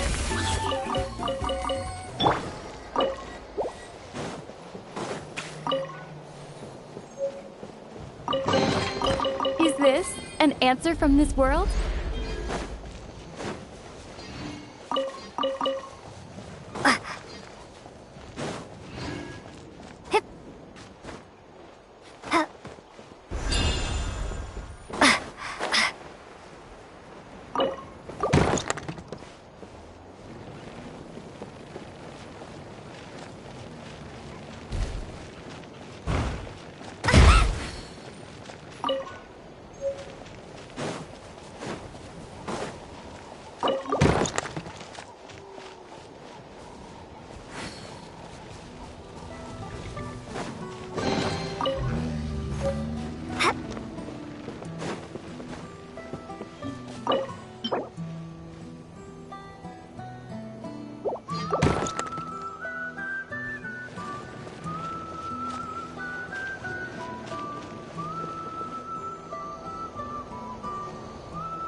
Run if you know what's good for you.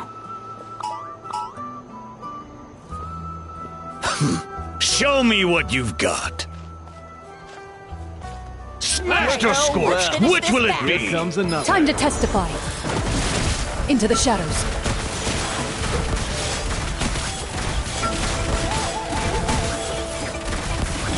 Here comes Storm! Get demolished! Ready.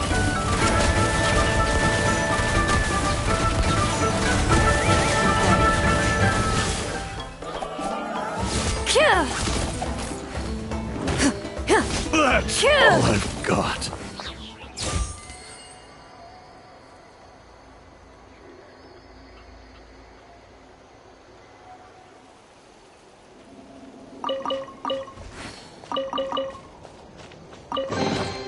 If these items are unclaimed, we may take them without controversy.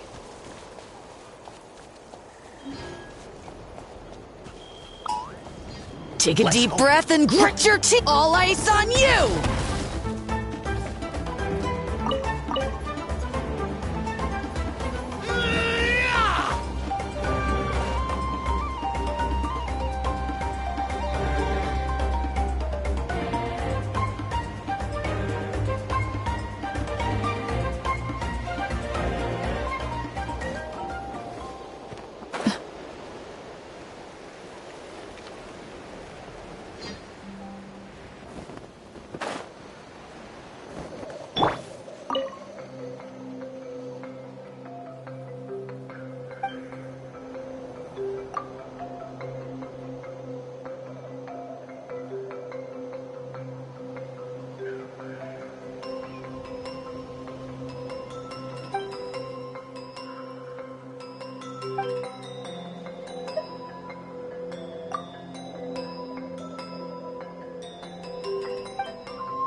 All right, let's Come finish on! this.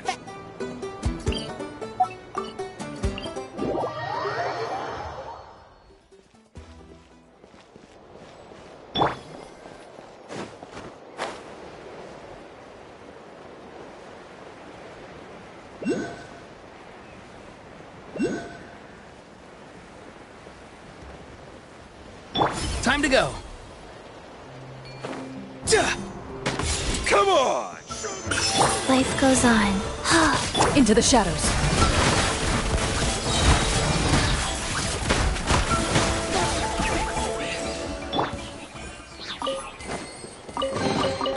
Is this an answer from this world?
You can always tell which ones are ripe for the picking by the sound they make when you tap on them.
You can always tell which ones are ripe for the picking by the sound they make when you tap on them.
Not too far now.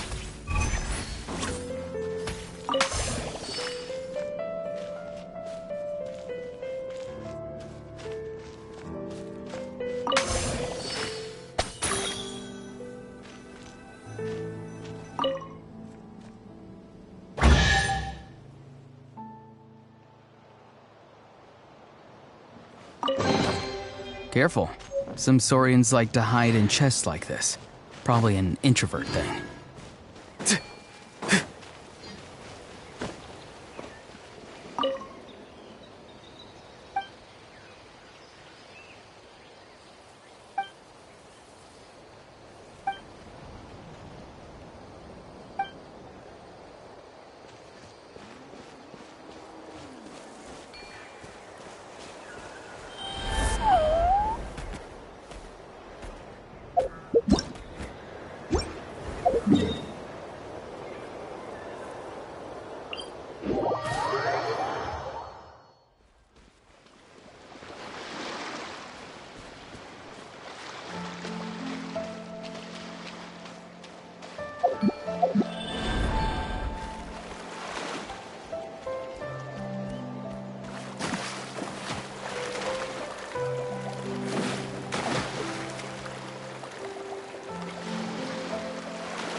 Alright, let's finish this. Do this then. Wheel of Life. Time to go.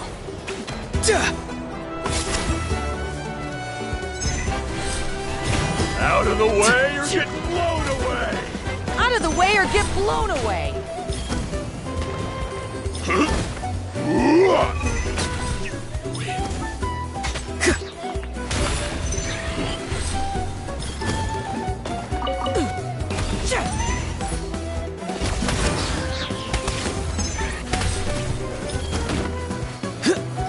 Yes, you are. Qualified after all.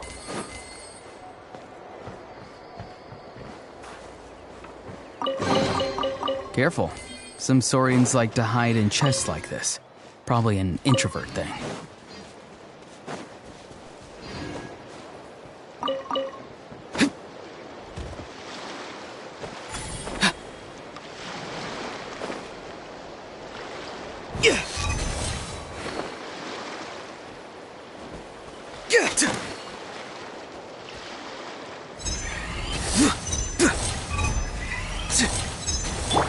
Ready.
Life goes on.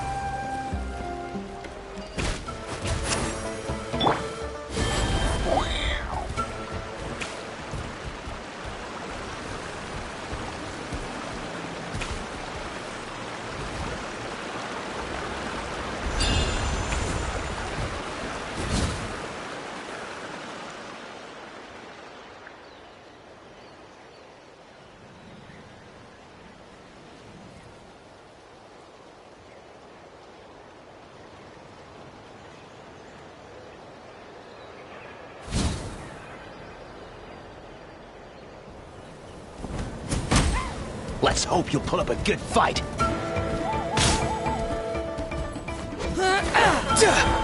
Farewell! Here comes... Water jet! Bombs away! Go. Here comes the dust storm! That was quick.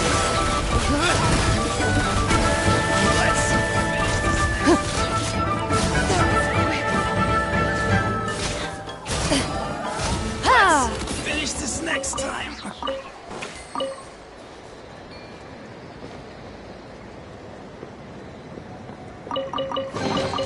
If these items are unclaimed, we may take them without controversy.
I'll keep this close.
Take a deep breath. Well.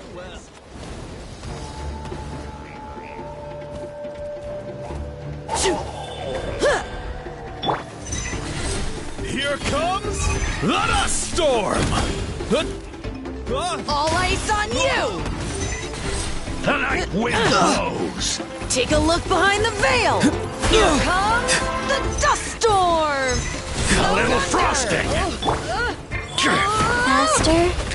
Okay, faster. All ice Into the on shadows. you! This was new.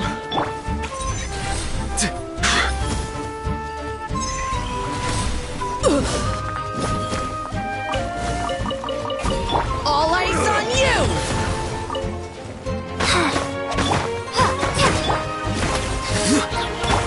Snowed under! Evil looks. Shoot on sight.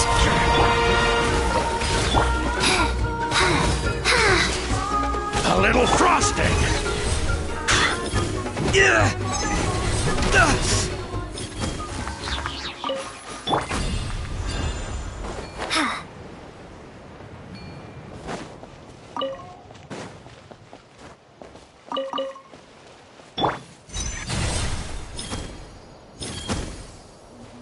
Rise.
Careful. Some Saurians like to hide in chests like this. Probably an introvert thing.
Your passion for treasure hunting is turning these chests into an endangered species.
Not good. Go.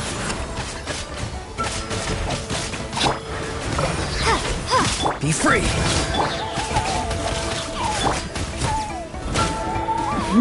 Loaded.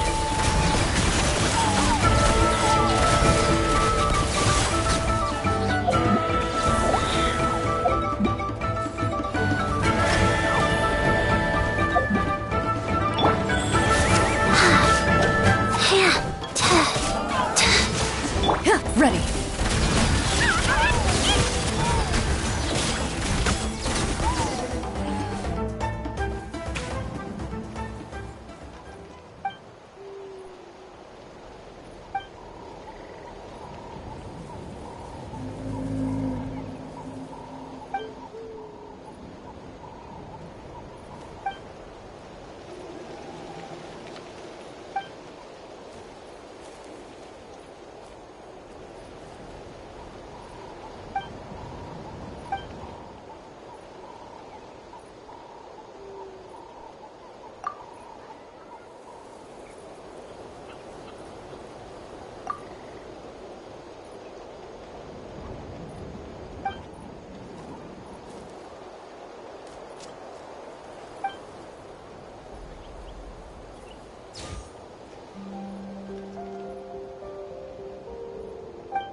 Wheel of life. Fast. Into the shadows. Hunt them down. Farewell. Tell me what you see. Wipeout! Ready.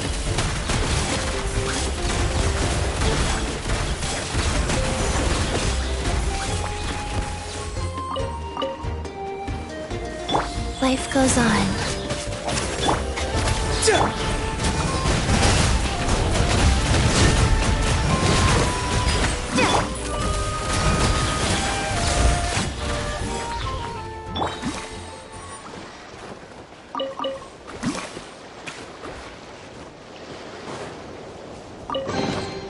Is this an answer from this world?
You've got it! You got it!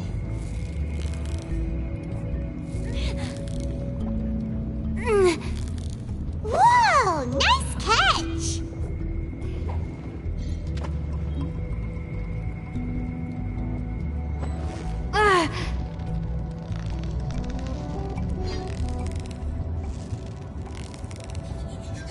Victory is almost ours! Wow, Paimon's stomach is rumbling already!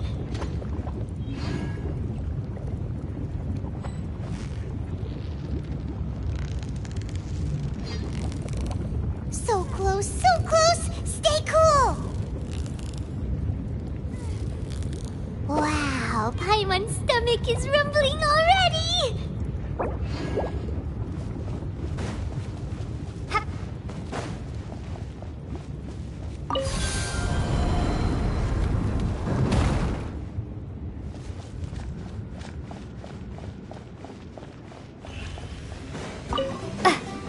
Not too far now. Time to say hello.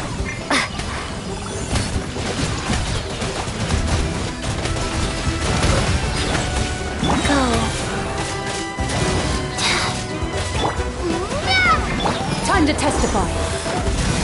Into the shadows.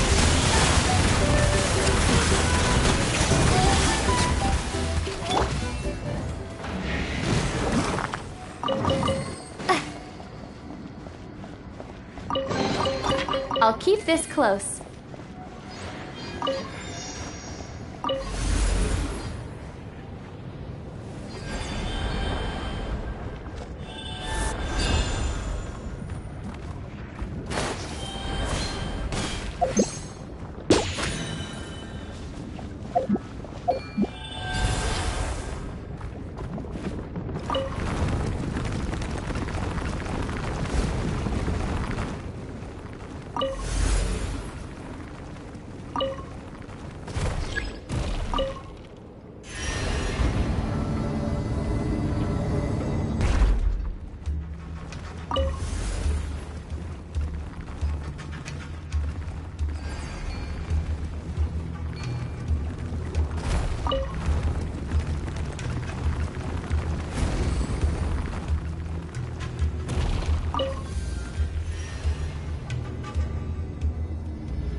prize.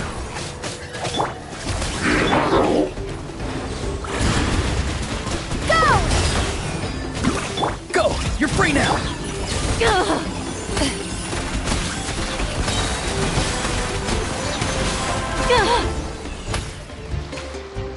You've cleared your name.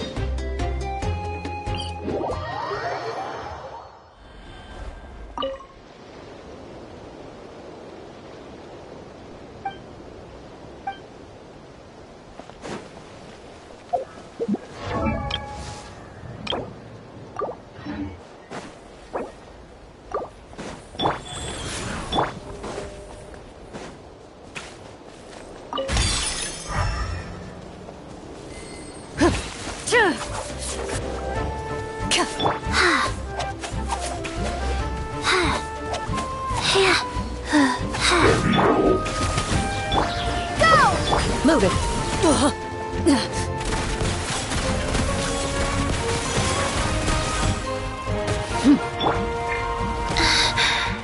Faster wheel of life. Wipe out! Be free! Ready.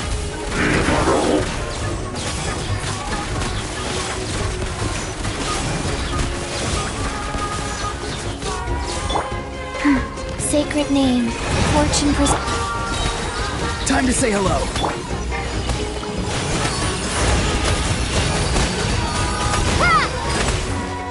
Into the shadows.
Your passion for treasure hunting is turning these chests into an endangered species.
go.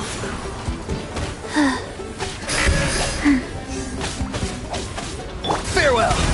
Too slow! Water jet! Ready. Enough!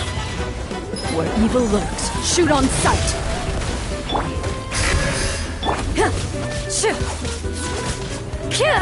Tell me what you see!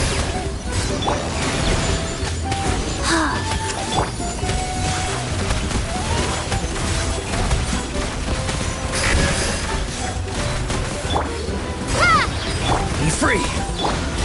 Wheel of life.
Your passion for treasure hunting is turning these chests into an endangered species.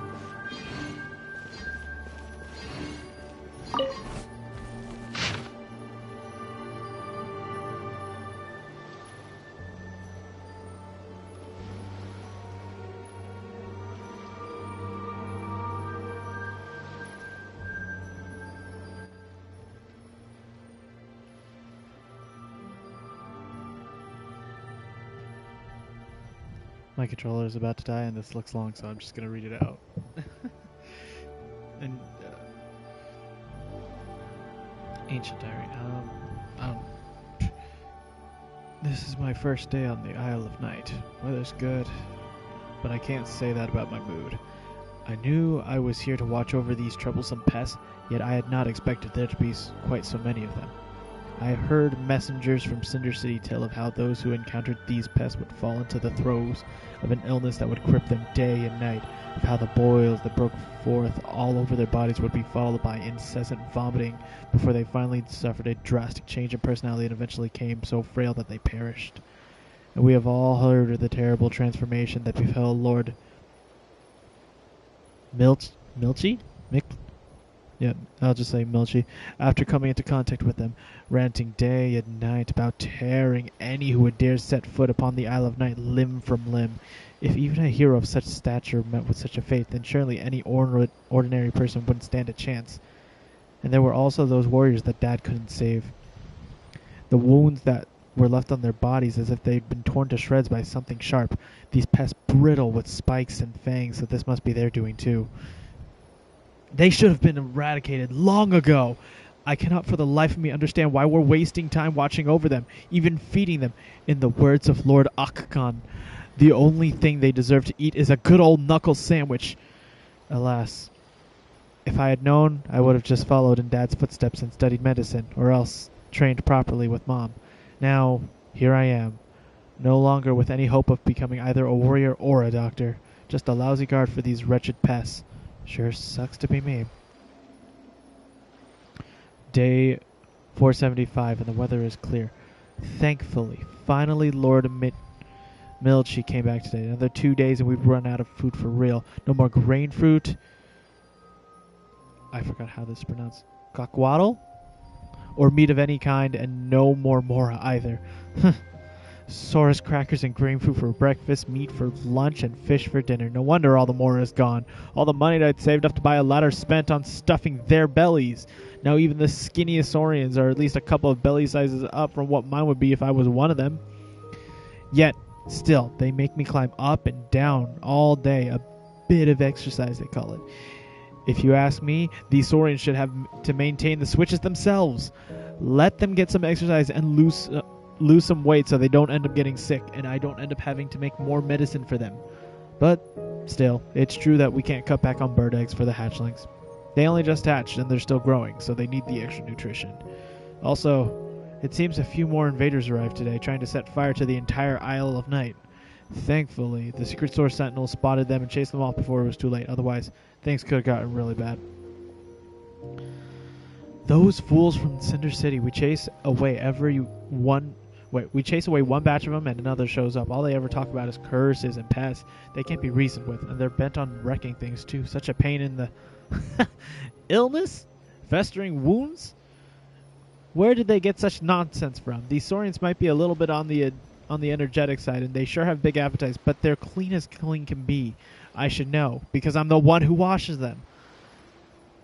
They're spotless. Cleaner than any of you lot, that's for sure. And curses? If it wasn't for Lord Milchie's kind heart, I would have had the Secret Source Sentinels clobber you fools long ago. And the idea of...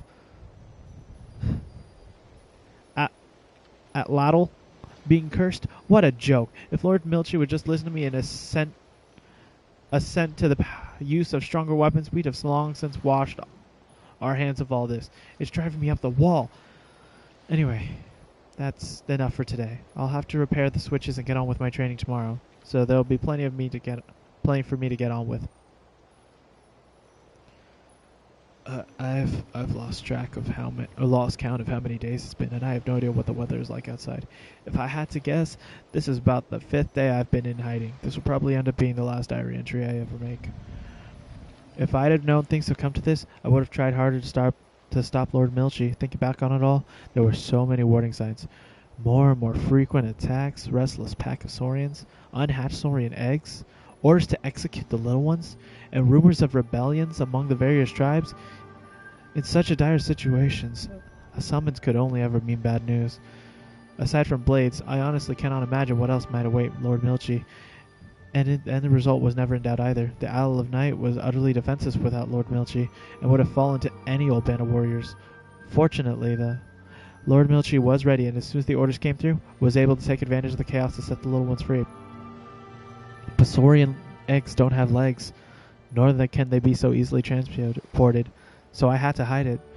If only Lord Atlatl were still here. With his help, I'm sure we could have moved it too. I honestly cannot fathom why Lord Milchie chose not to escape with us and instead insisted on confronting Okkhan. Oh, right. Also while hiding the egg, I gave it a name that I had long since planned to give it. Aguara. This name sounds cunning, so perhaps it will help protect it. Just as I thought. All those feeble, non-lethal security measures were completely useless against warriors set on bloodshed. I've been saying that all along. Thankfully, they did not find the underground chamber, so that I can hide out here for another couple days. But how long can I carry on hiding here? They've stayed put this entire time and shown no signs of retreating. I don't know what they're looking for, but whatever it is, they haven't found it yet. My food's all gone, and I feel as if I'm gradually slipping in unconsciousness. Whether I give myself up or stay here, I'm guessing it'll end the same. But I cannot let go of Aguara. Though I've put the egg into hibernation, I'm not sure how long it will last. Aguara, you patient little critter, why the big hurry? Just wait a little bit longer. Your time has not come. The Natlan of today is not ready to be your home. Not yet. Speaking of home, I do not believe I've returned to visit, nor have I sent a single letter back, not since I arrived at this place. If only I'd listened to Mom and Dad and put my mind in my medical studies and training. Might things have turned out differently? Might I have been able to protect everyone? Aguara, I wish I could see what you'll look like, but I guess I never will.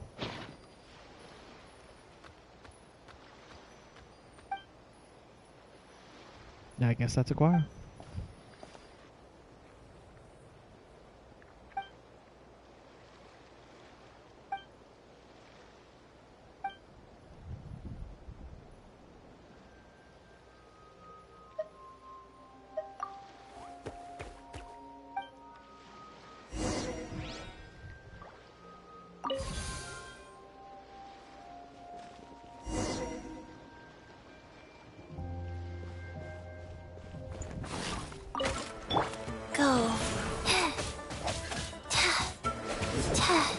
Farewell.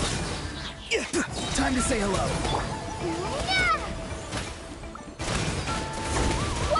Into the shadows. Time to testify.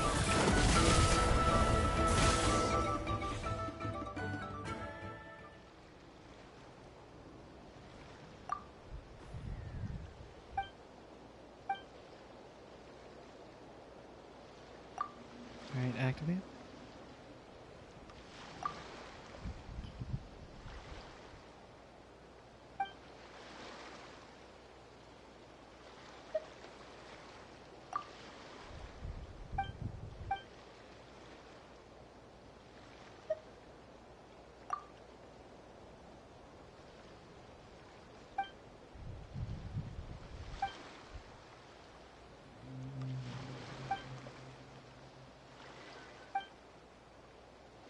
Blah.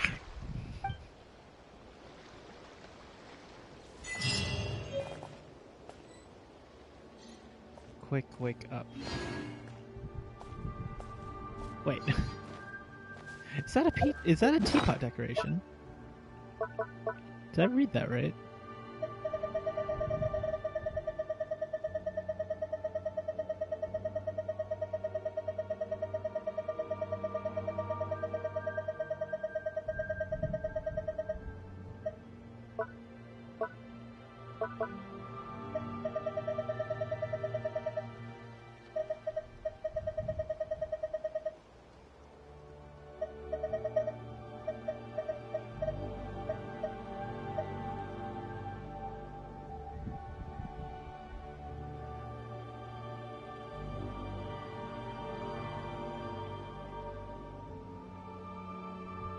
The exquisite and delicate saurian egg model was specially crafted by Tubby at Paimon's request to commemorate your experiences on the Isle of Tazaz.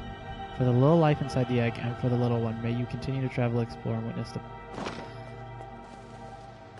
Does that mean this was a real egg or not a real egg? Okay.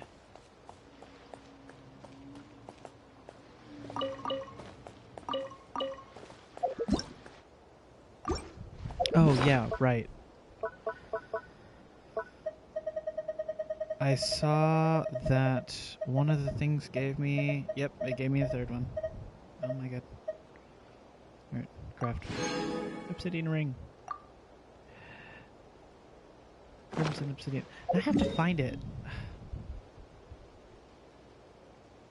That seems too far away. You know, what time is it? Oh my god, okay. I have not much time. Alright. I guess I can try and find the spot for the ring, and then that'll be it for me.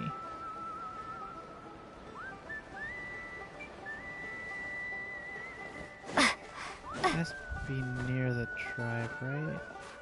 Oh, I'm trying to remember if I've seen it.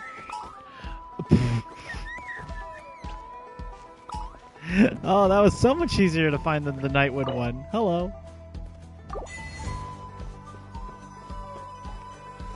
Alright. Grab the elixir first.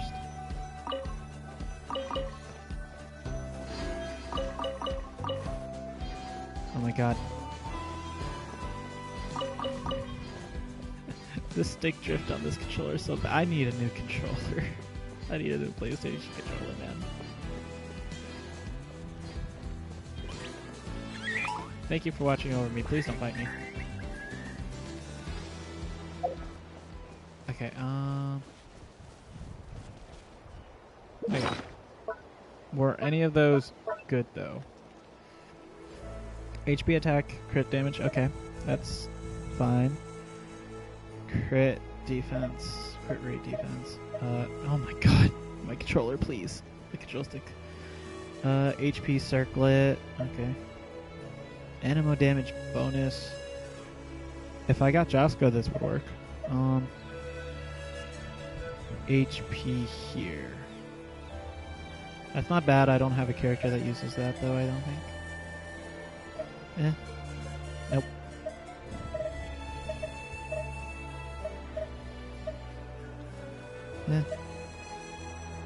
Okay. Nothing too crazy. Oh, this is fine. Nothing too crazy. I wonder if there's going to be a physical Natlan character since all of them have the, or a good physical candidate for. Oh my god, my controller.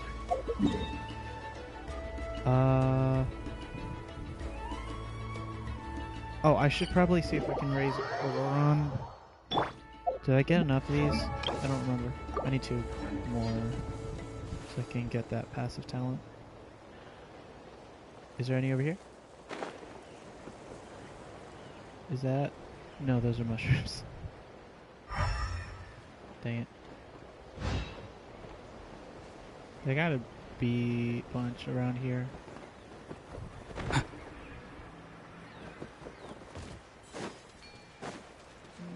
Don't mind me.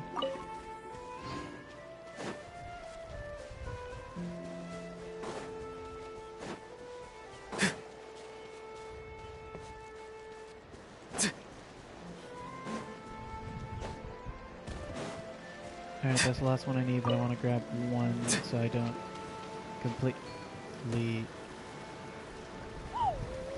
Oh, no, I've already done this puzzle. I'm like, oh, what's this about?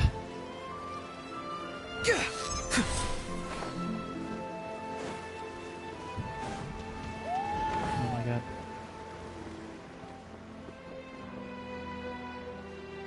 I can already tell I need to grab the... Wow, okay. There's more here than I thought. Okay. That should be enough to bring to Sunshine Fort.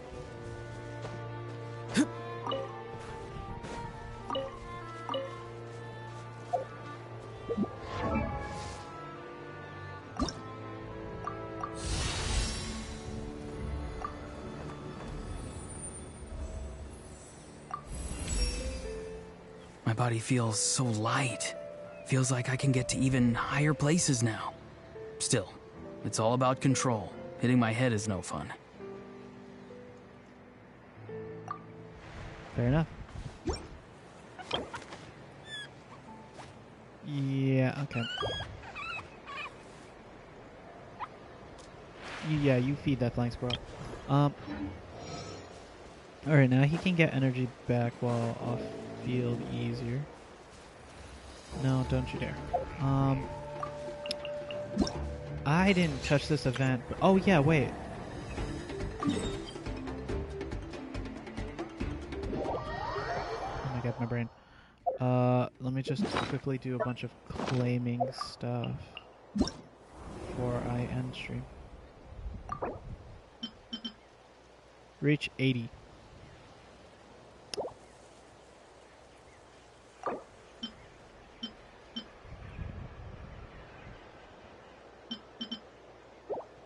Wow, I'm at 75.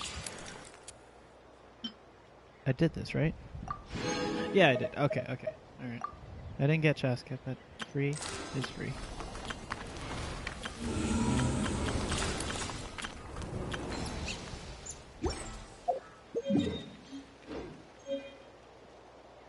Oh, right. That was from the boss, because I've never actually claimed it the one time I fought. Oh my god, my control stick. Okay, do I attempt to get 5% more? No, it is about to hit the next hour. I'm not gonna have time.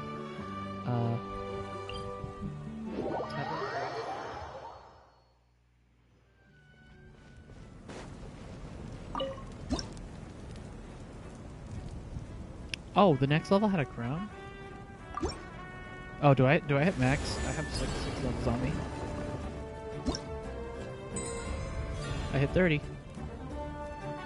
But I don't know if that's max.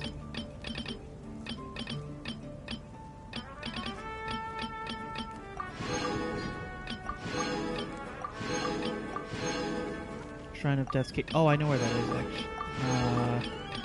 Yeah. It was near... I can do that. Oh my god, my controller, please. Please. Stick with me for a little bit longer. You can see it. Oh my... I should probably switch out Mualani, but I want to keep the Traveler on my team. Oh god, stay away.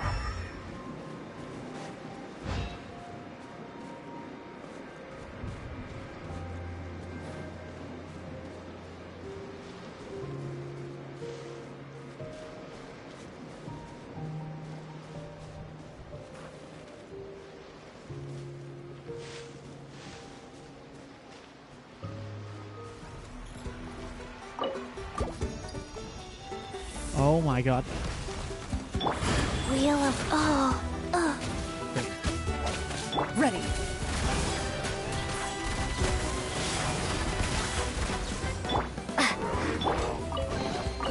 Careful. Some saurians like to hide in chests like this. Probably an introvert thing. Jesus. Oh my god, this island is surrounded by...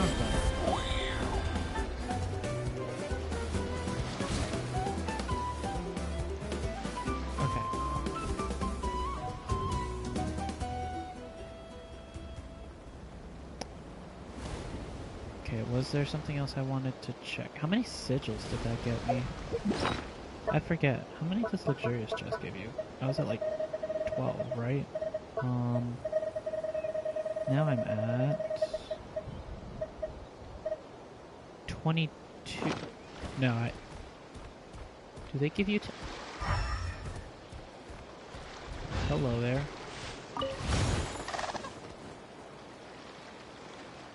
What?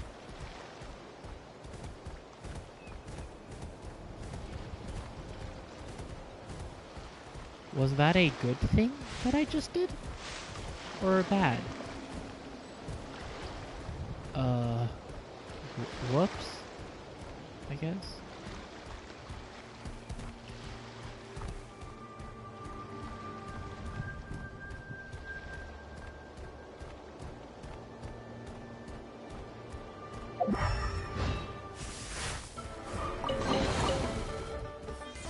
I don't know why I can open that, but sure.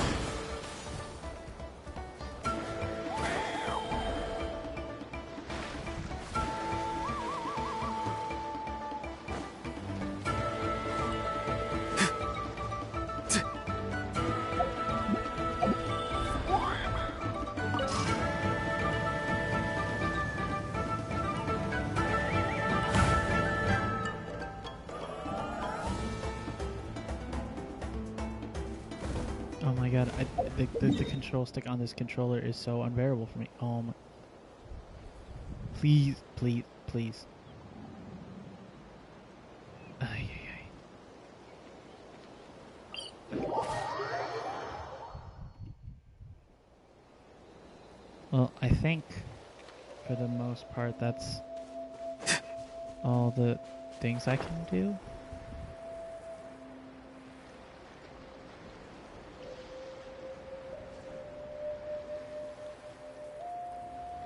Yeah, I don't think there's anything else I can do in the time span that I have right now.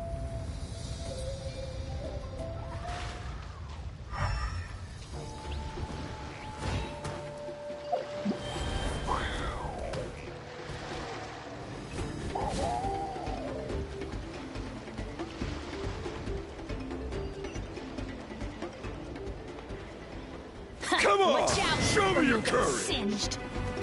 It's raining fire!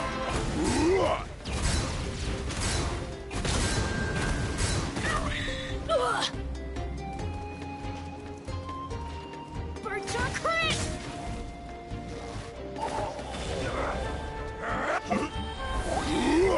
Okay, I see what has to happen here. One.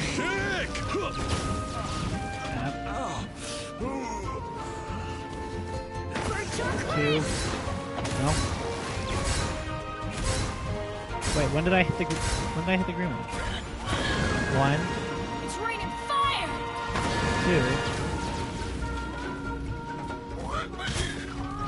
Oh, because I accidentally attacked, wasn't it?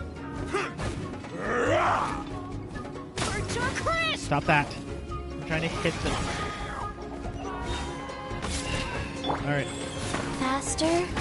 Okay, fast. It's raining fire! Fly Move it. Burnt your crisp!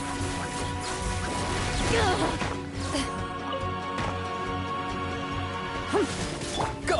You're free now! Wow.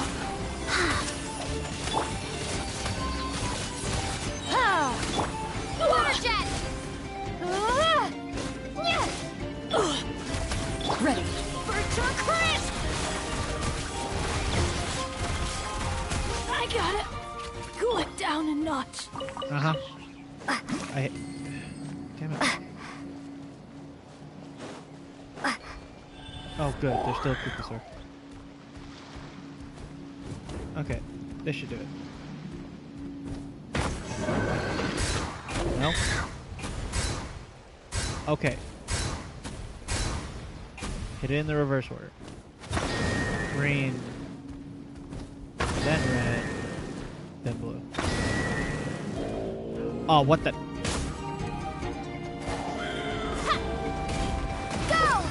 Go.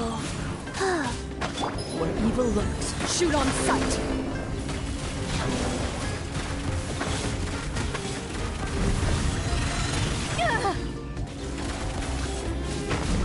Not too far now.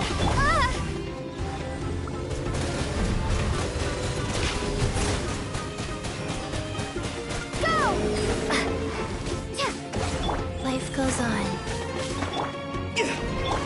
Loaded.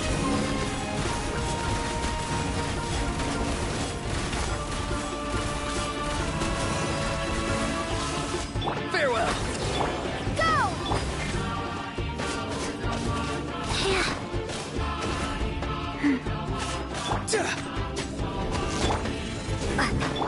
Ready.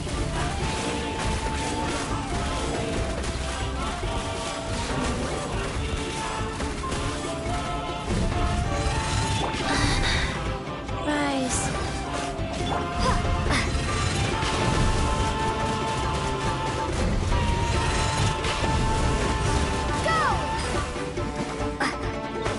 Not too far now. I didn't feel that.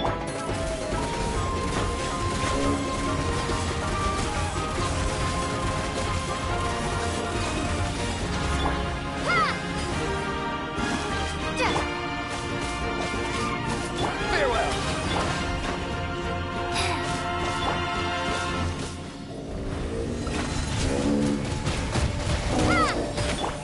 Yes. Tell me what you see.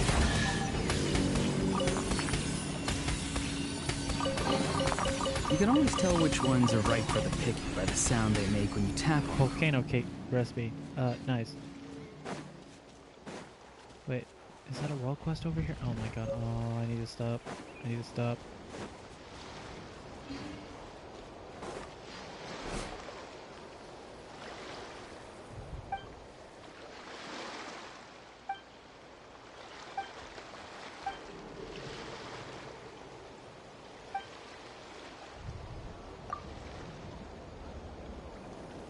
You know me?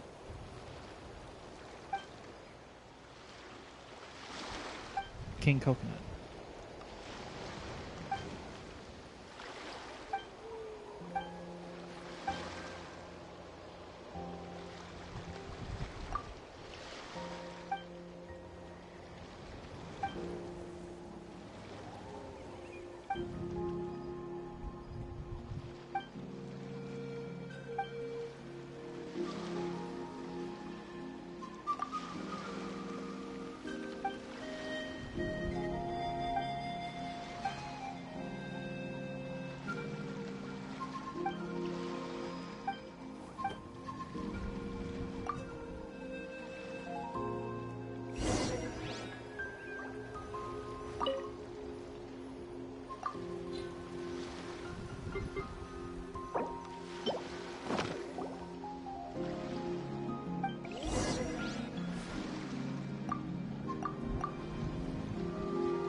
I assume it's take over the Saurian.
Okay.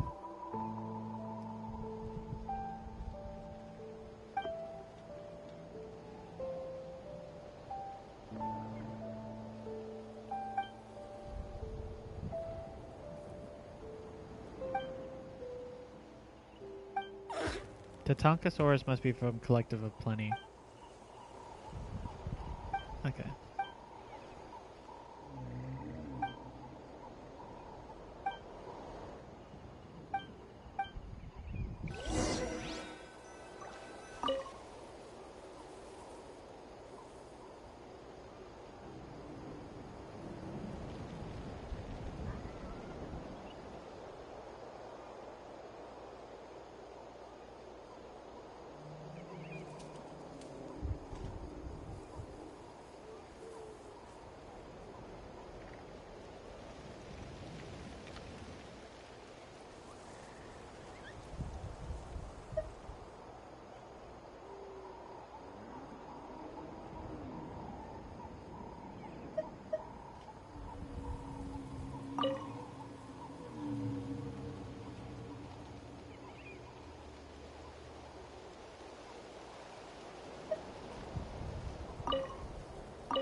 Oh my god. Okay. I'm wasting time. I should have gotten off. I should have gone.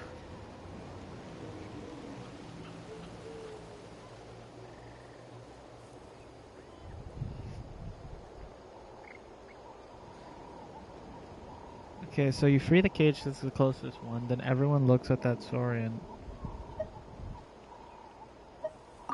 Then I guess you blow it up to cause a distraction and then fly all the way back to the other side. Oh, I didn't see question marks over Helios. Screw your heads on properly. Okay.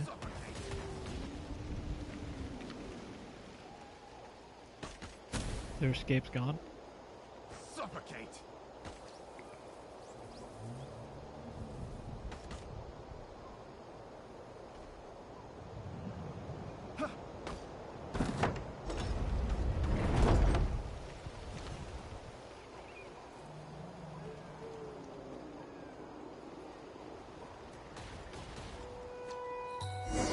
Okay.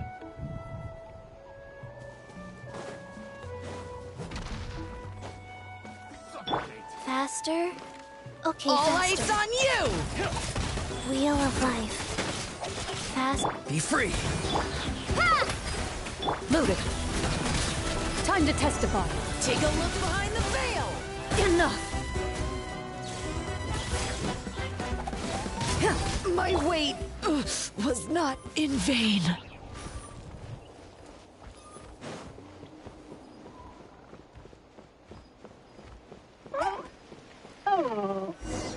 Okay.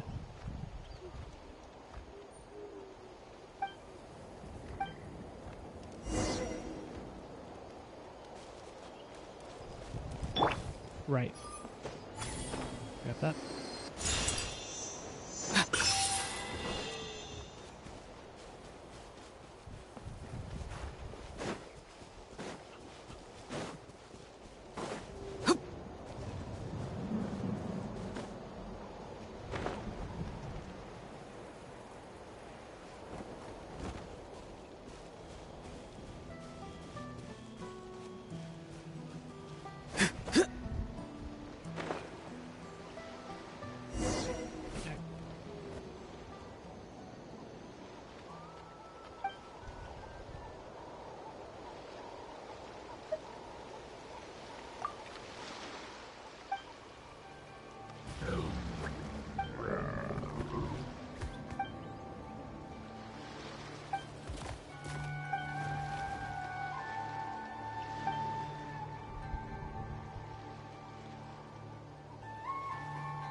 Frangible rounds.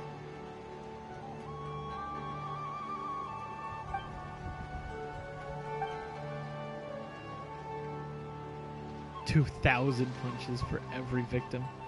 Nice.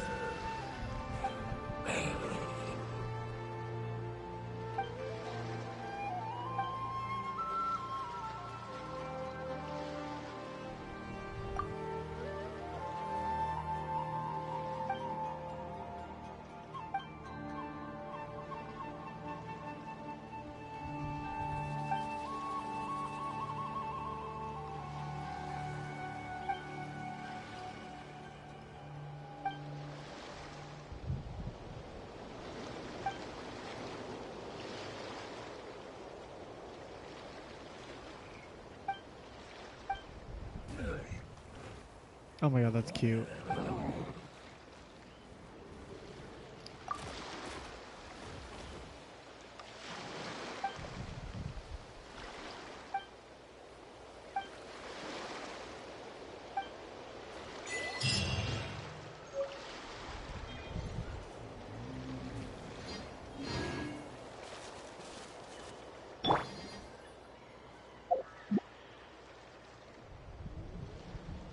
Okay. Anyone online? Yes. Let's actually... I'm just gonna go through the achievements I got from today, and then I have to force myself to get off. Cat food for Prongus. Oh, that's the thing that I just did. Help Montanian photographer. Yep. Devoted to eternal serenity. Jade-like mechanical heart from the... Oh, that was the dragon. Play with the Manitou by the seaside. That was from yesterday. Clear the area,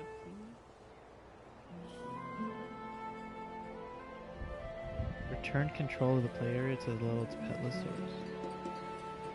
Oh, that was with like 12 of them. An egg, yes. Emerge victorious from the duel thanks to the power of your Saurian command. Was this the Pokemon match? Probably. The turn-based thing. Every contact leaves a trace. Yep. Of the real why of the manifestation pedestals. Every picture tells a story. Ah.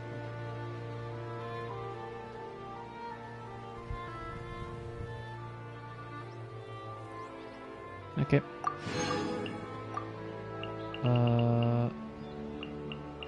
I didn't find any more the duelist ones. Let's.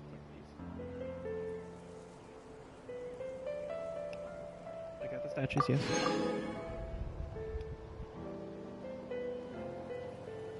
Offerings? Oh yeah, I just did that. Mana 2. Oh, and 3. Ignited treasure hunter. Ignited treasure hunter 2. Ignited adventurer. Second one. Lost traveler in the Ashen Realm. Yep. That was with Bona and Kokuik? Or Akan? I still don't know how I should pronounce that. And finishing touch, the graffiti thing. How close was... Oh, oops. 12.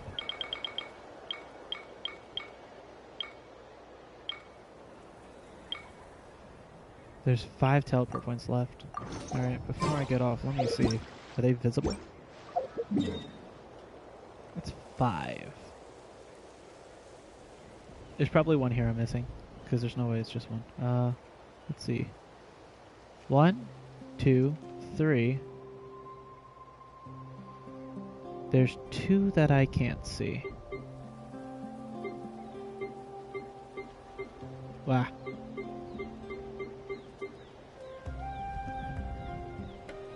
Unless I missed one over here. I don't see anything grayed out. Alright, I've got most of it. Jesus. Alright. I've gotta force myself to get off. I've been streaming 9 hours.